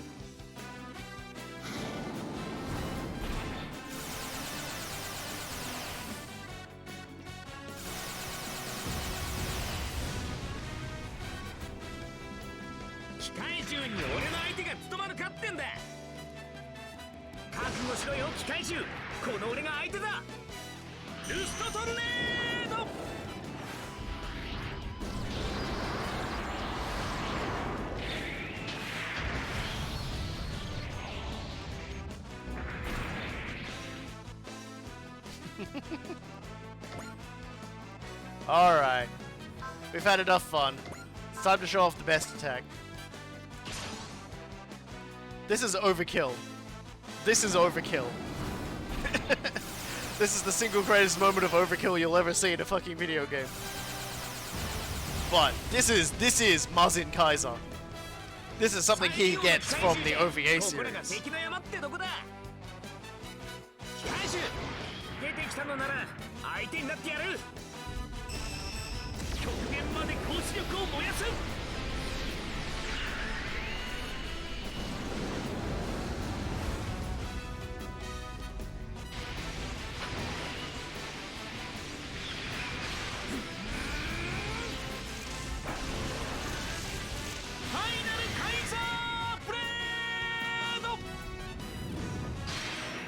ルパワーだカイザー。ヒャーはあ。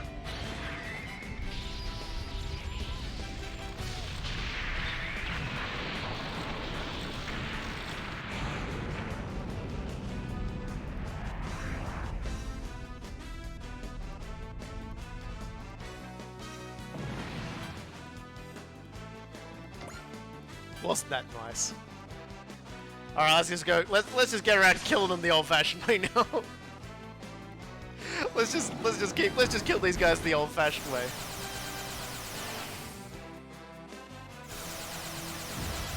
Honestly, the really funny thing is like the original version of the original version of Mazin Kaiser didn't do that attack. It basically just like bathes itself in photon power, just like blasts through the person with their energy.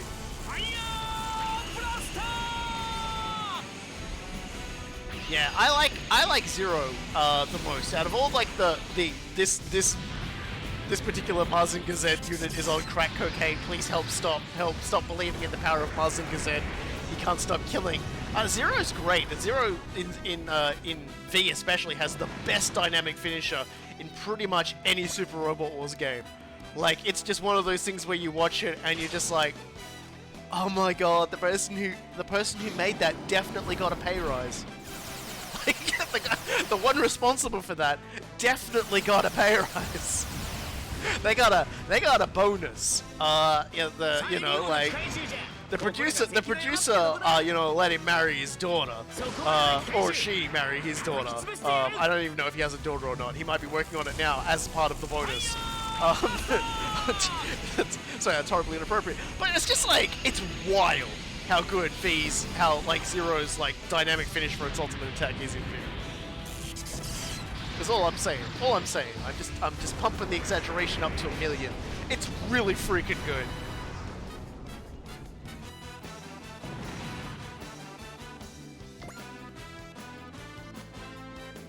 It's just like Dr. Hell is just like standing off in the distance, just going, "Oh my god, what is he doing?" That's like, what the fuck?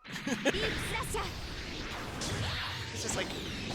It was like I just bullshitted myself out of another dimension by like getting other guys out of another dimension to bring me over, so that I could do this. And this asshole goes, "Oh yeah, that's a great design. I'll build that one day, and then I'll send it back to myself," and does it.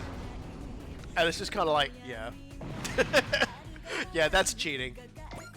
That's cheating, but fuck you anyway. Oh, okay. Well, if you're gonna shoot at anybody. So can we get a facade up in here, please? I don't particularly want to hurt him,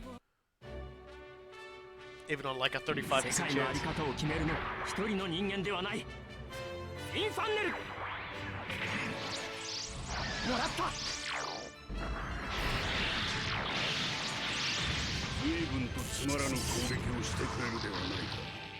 Speaking of bars not moving. Gundam. He hates diversity. 高視力の豪華に飲まれるがいい。 Oh god, he's gonna do the crab stick thing again, isn't he?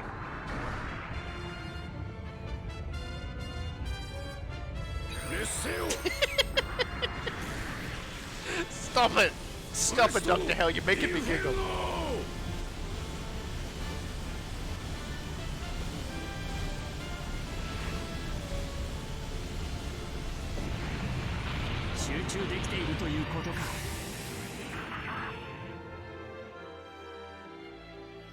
Fucking goofy ass look at it. Goofy ass attack. Alright.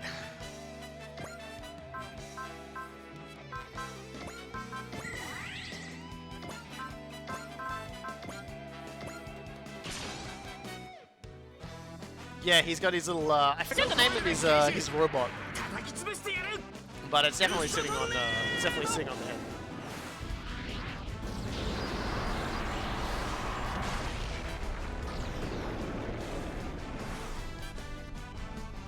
It's just gone, by the way.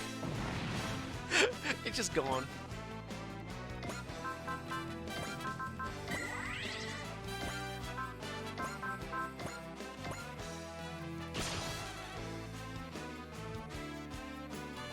シュ出てきたのなら相手になってやる。特大竜巻で溶けちまえ。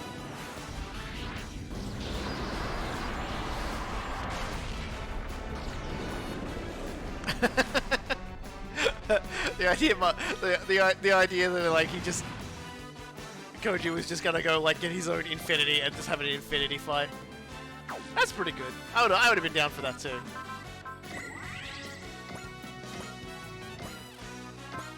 Anyway, see if there's a dynamic kill on this one as well. Because so far it's like dynamic kill on 3 of them. Let's see if we get one for this one.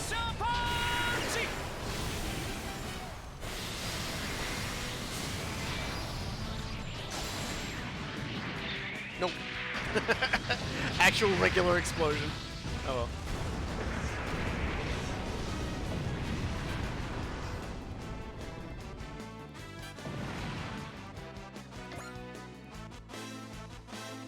Dr. Hell's just over there in the corner sweating, being like, I don't want to be here. I really don't want to be here, guys. Keep getting Daba some kills. That's literally their name. That's literally their name, Daba.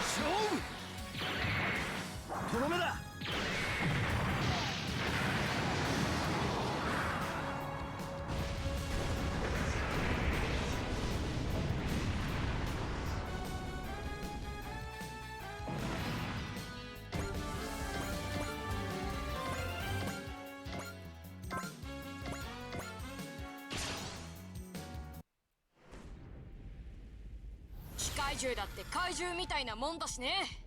切り札っていうのはさ、最後まで取っておくから切り札なんだよ。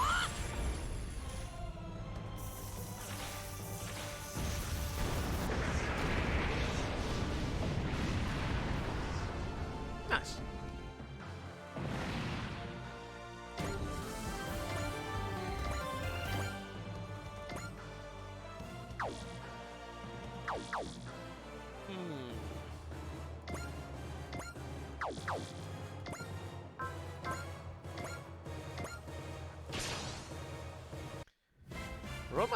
We've almost got it done. This mission's actually going a lot quicker compared to the other ones because Mazin Kaiser.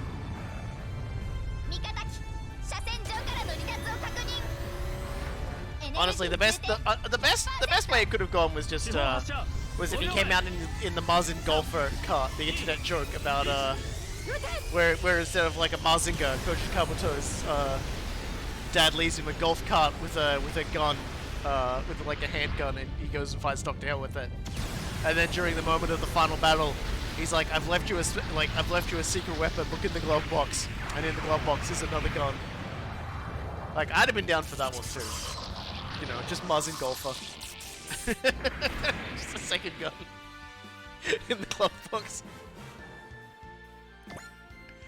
Oh dear. It's like the internet's blessed.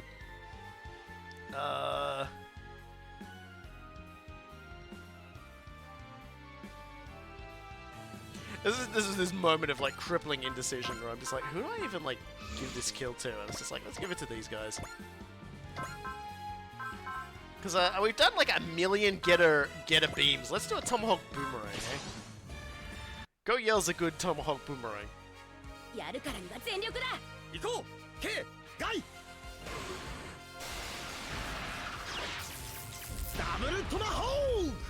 Also, he does that. I forgot he does that.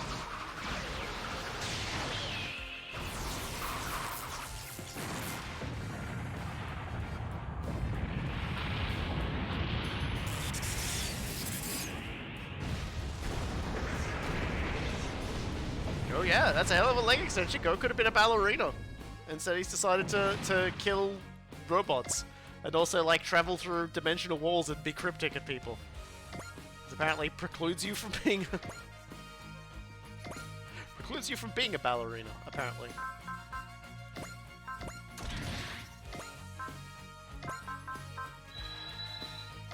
Alright, let's go start softening this old sack of shit up. Dr. Hell, you are such an asshole.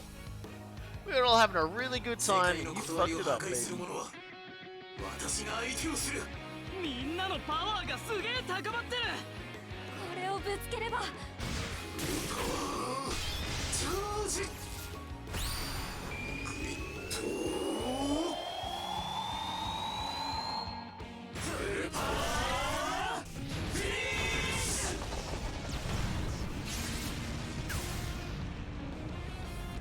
何をしたかと思えばこの程度か。よかろう、血祭りにあげてくれる。我が波動を阻む者に裁きを下す。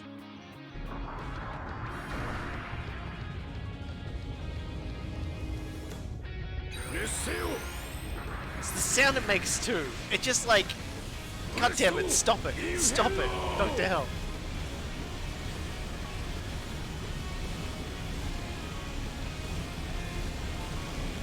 Can't believe Dr. Hell fucked up his own memorial ceremony like this. It's unbelievable. Well, that's right, I didn't activate a wall, did I? Not that we needed it. 大丈夫。グリッドマンは無事だ。Man, shrug that off like it was nothing. Give everyone wall, I guess.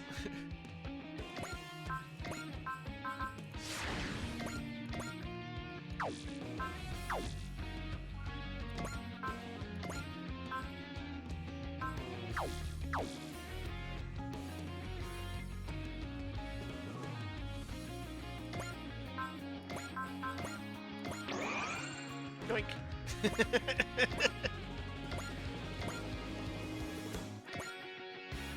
Hell yeah, that's how you do it. Dr. Hell, you're not coming back from this one. You could never kill me in 1,000 years, Tetsuya Tsurugi. I may not know how to break your little loop, but Koji will figure it out. We'll just have to buy him the chance. I swear on my warrior's pride. I'm pretty sure the plan is just blow him up with with Mazin Kaiser. グレートブースター射出。 Nah, Gridman's not wearing a barrier. I used Bravery, which autocasts a bunch of spirits on you when you use it, and one of them is Persist. So that just basically lowers the damage down to about 10% of the actual damage it should do. It's pretty handy for bosses. 恐るべきは剣哲也の執念か。 I just hit that guy right in the crotch with a rocket booster.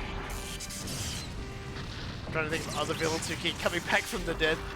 Ah, there's a few. 期待を引き裂いてやる。 Not too many in this game though. I don't 眼 think. 前の敵を焼き払え。インフィニティ。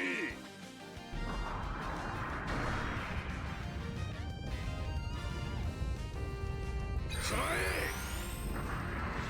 I seriously can't resist it. It's too funny. ブレストインフェルノ。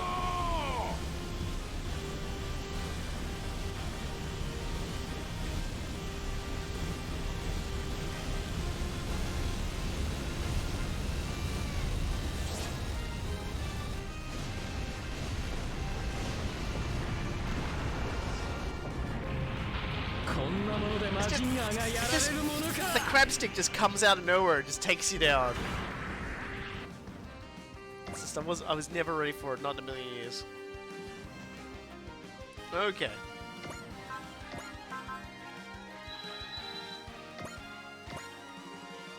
Can I hit you from here with this one, with the limiter release? I can, cool.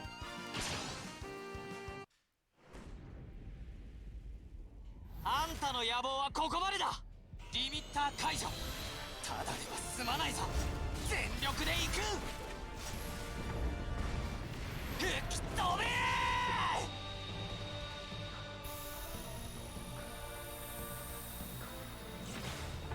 貴様の力は認めてやる。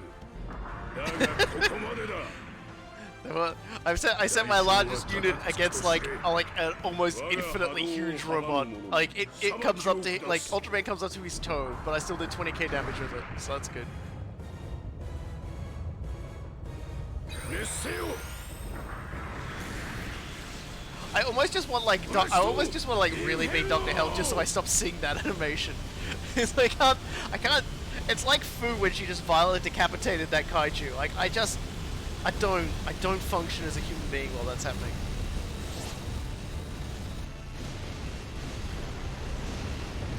Yeah, his ace bonus meant we were actually doing a fair bit more damage. Also, we have ignore size on him, so he does actually cope pretty well. Yeah, it's his ace bonus that gives him the bonus damage.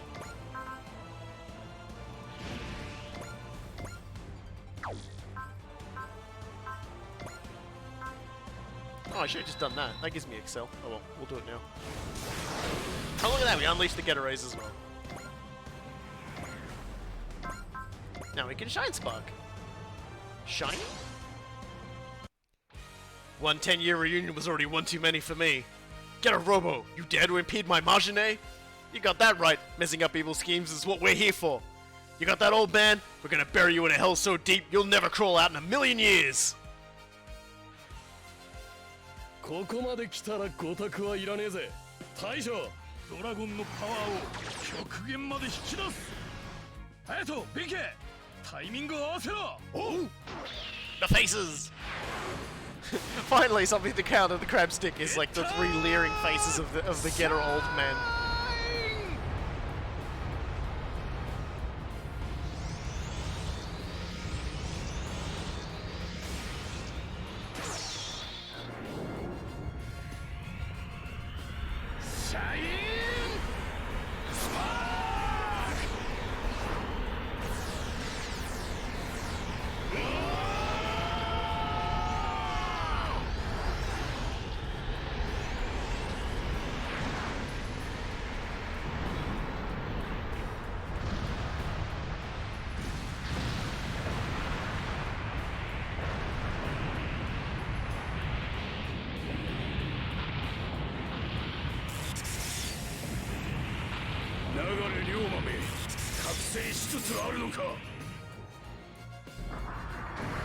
Very well, I shall point my stick at you. Eventually would like to have a word with these guys.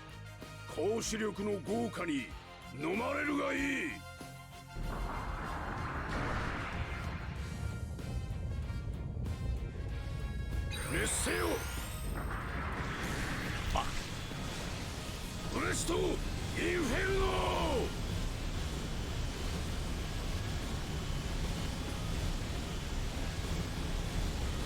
I can't resist it. I can't resist its power.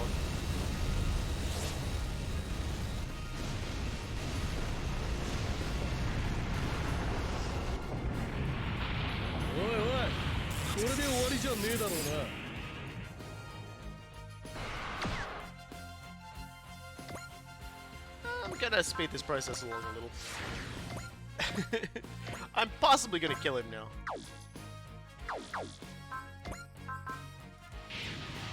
Actually, I can probably just shoot him from here, can't I? Oh no, I can't. Good, so it's good that I did that. Okay.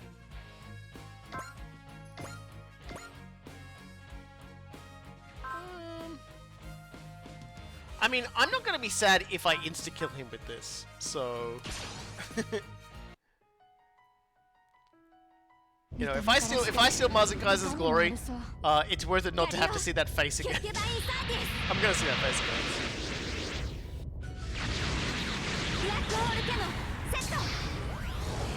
Oh dear. It's the fact it's his goddamn crab stick. He never lets that goddamn thing go.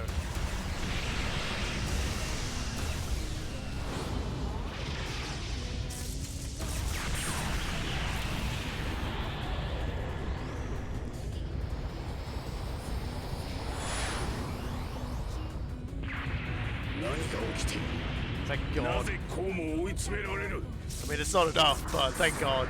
We're getting there. This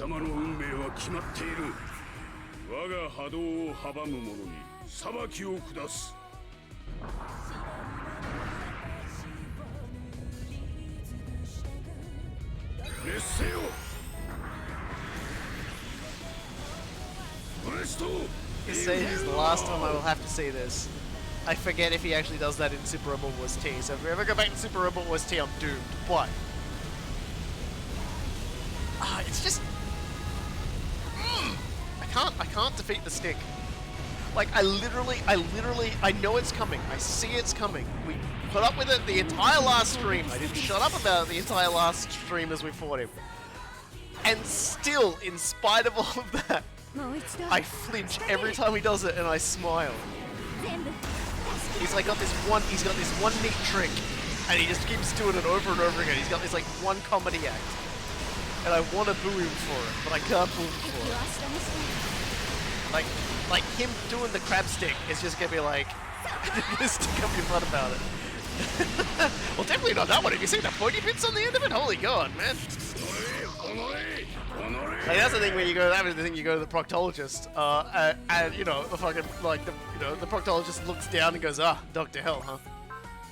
He's just like, "Oh, stop."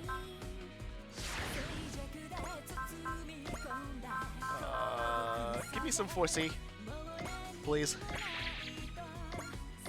All right, let's give him the old range attack.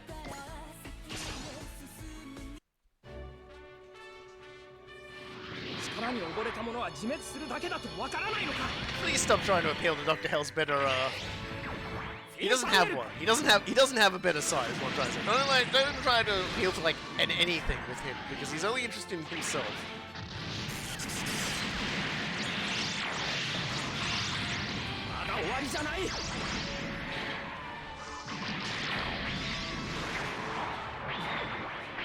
Right in the crotch.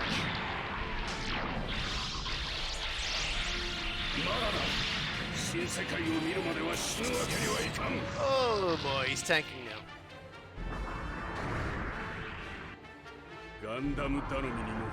They certainly do. See how many Gundams we've got? So many.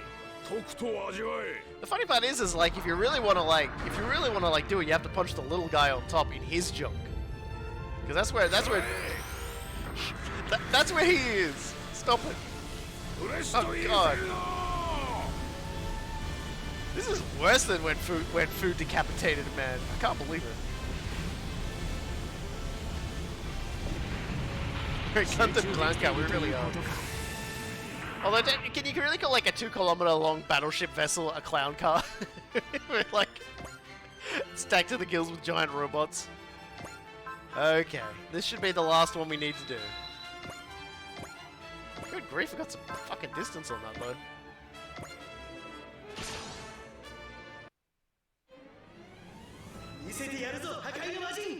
Unfortunately, we're going to be yelling disappear into light on this one because, we're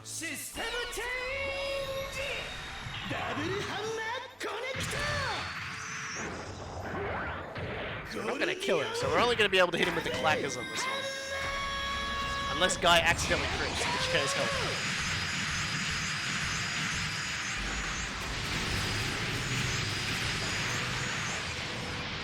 Alright, that should be enough.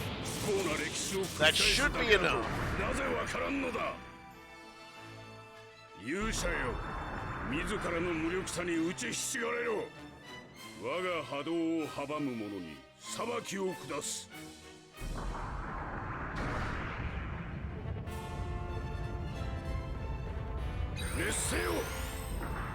Yeah, I reckon 7 could probably take him.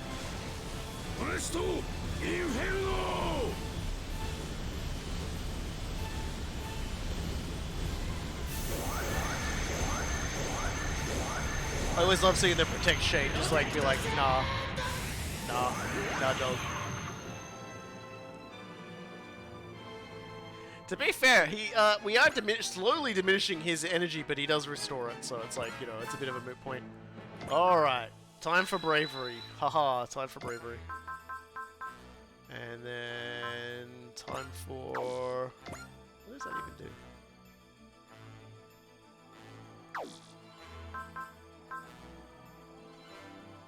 EX action, direct attack.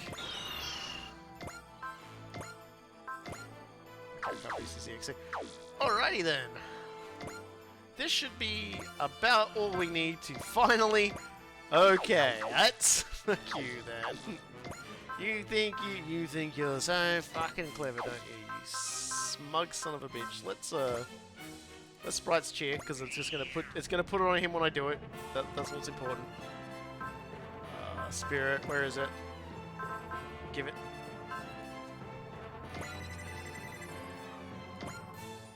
smug son of a gun. I'm gonna, like, give you the... Okay.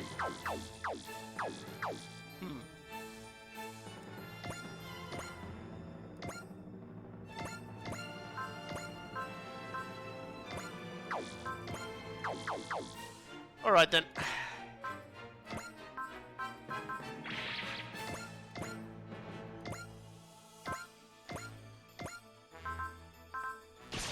A little bit more. Yeah, no, I already did. I was thinking exactly the same thing. I immediately went to analyze, but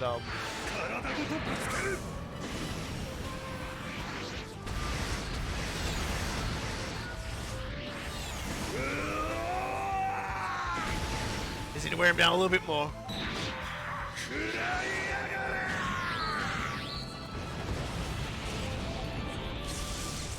優しいやつめ、まだ自らの立場が理解できぬか。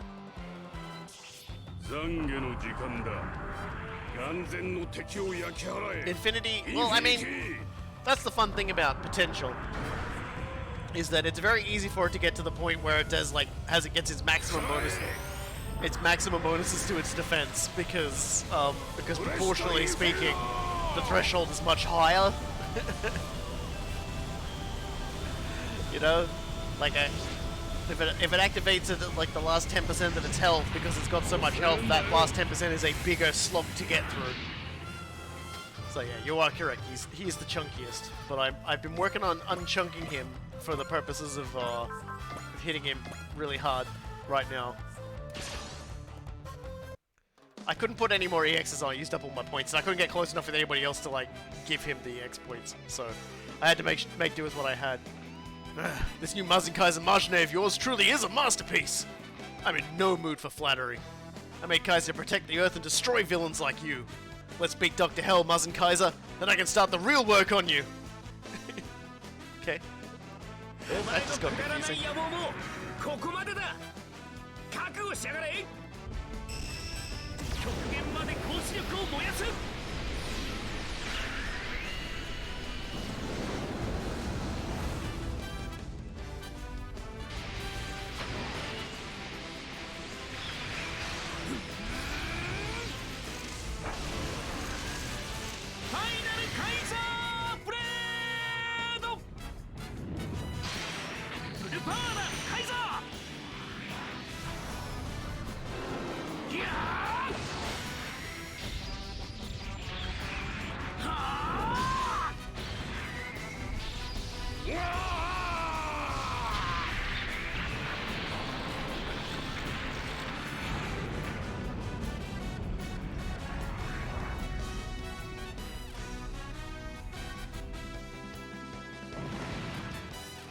There we go. Another Dr. Hell down. What? The Marginet's power is useless! Causality no longer applies! All the alternate versions of me!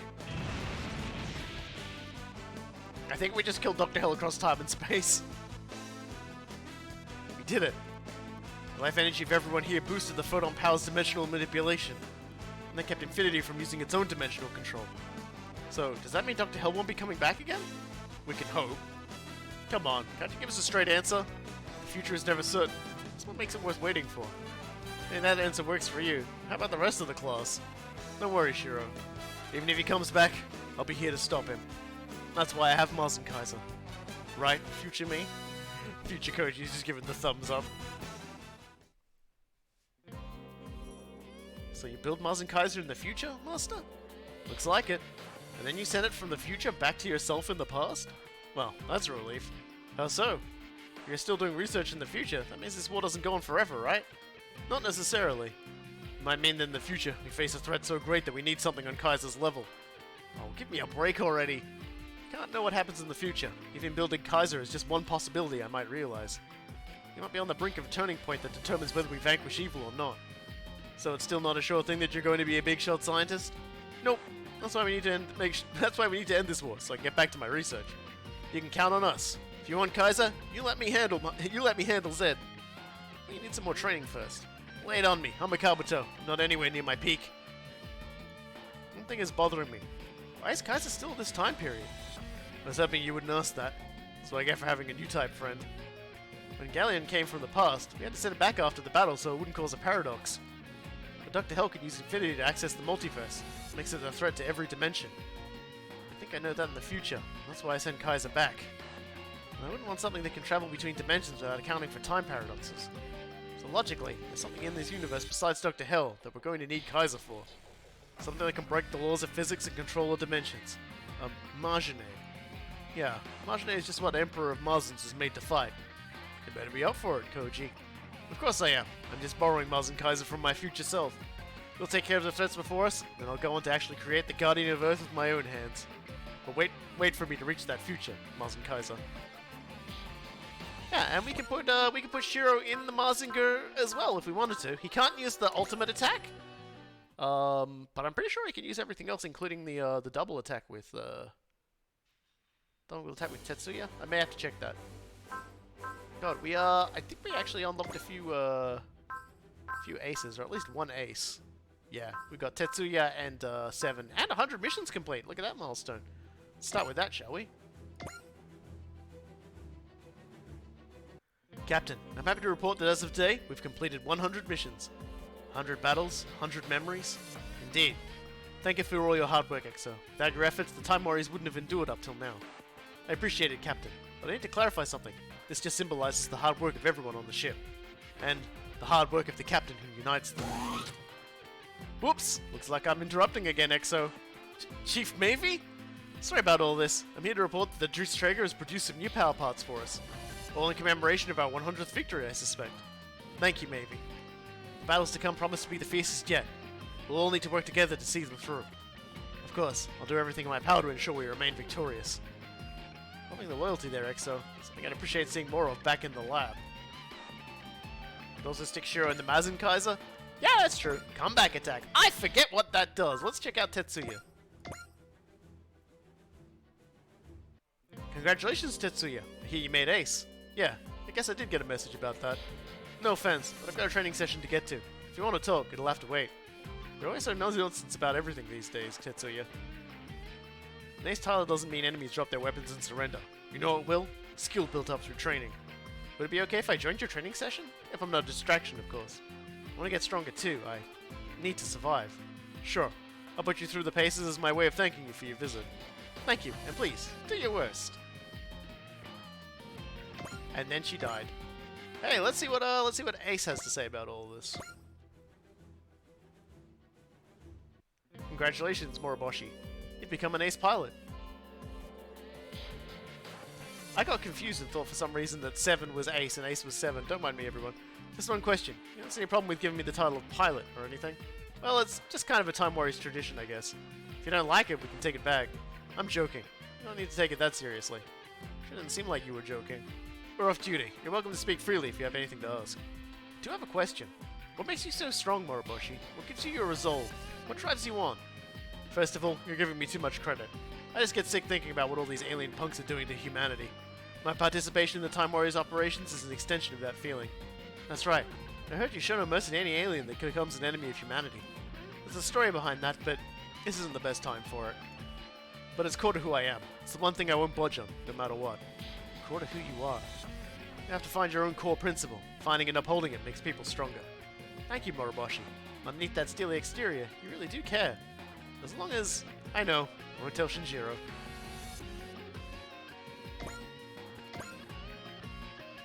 There we go. Wow, we did a lot today, and we still have a few more missions to go.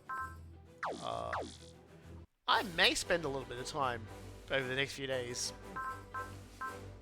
leveling some people up and doing some other things as well, like the gold missions to try and unlock the second protagonist. But that is for them. Look at that, 100 missions. Golly gosh, out of a possible 208.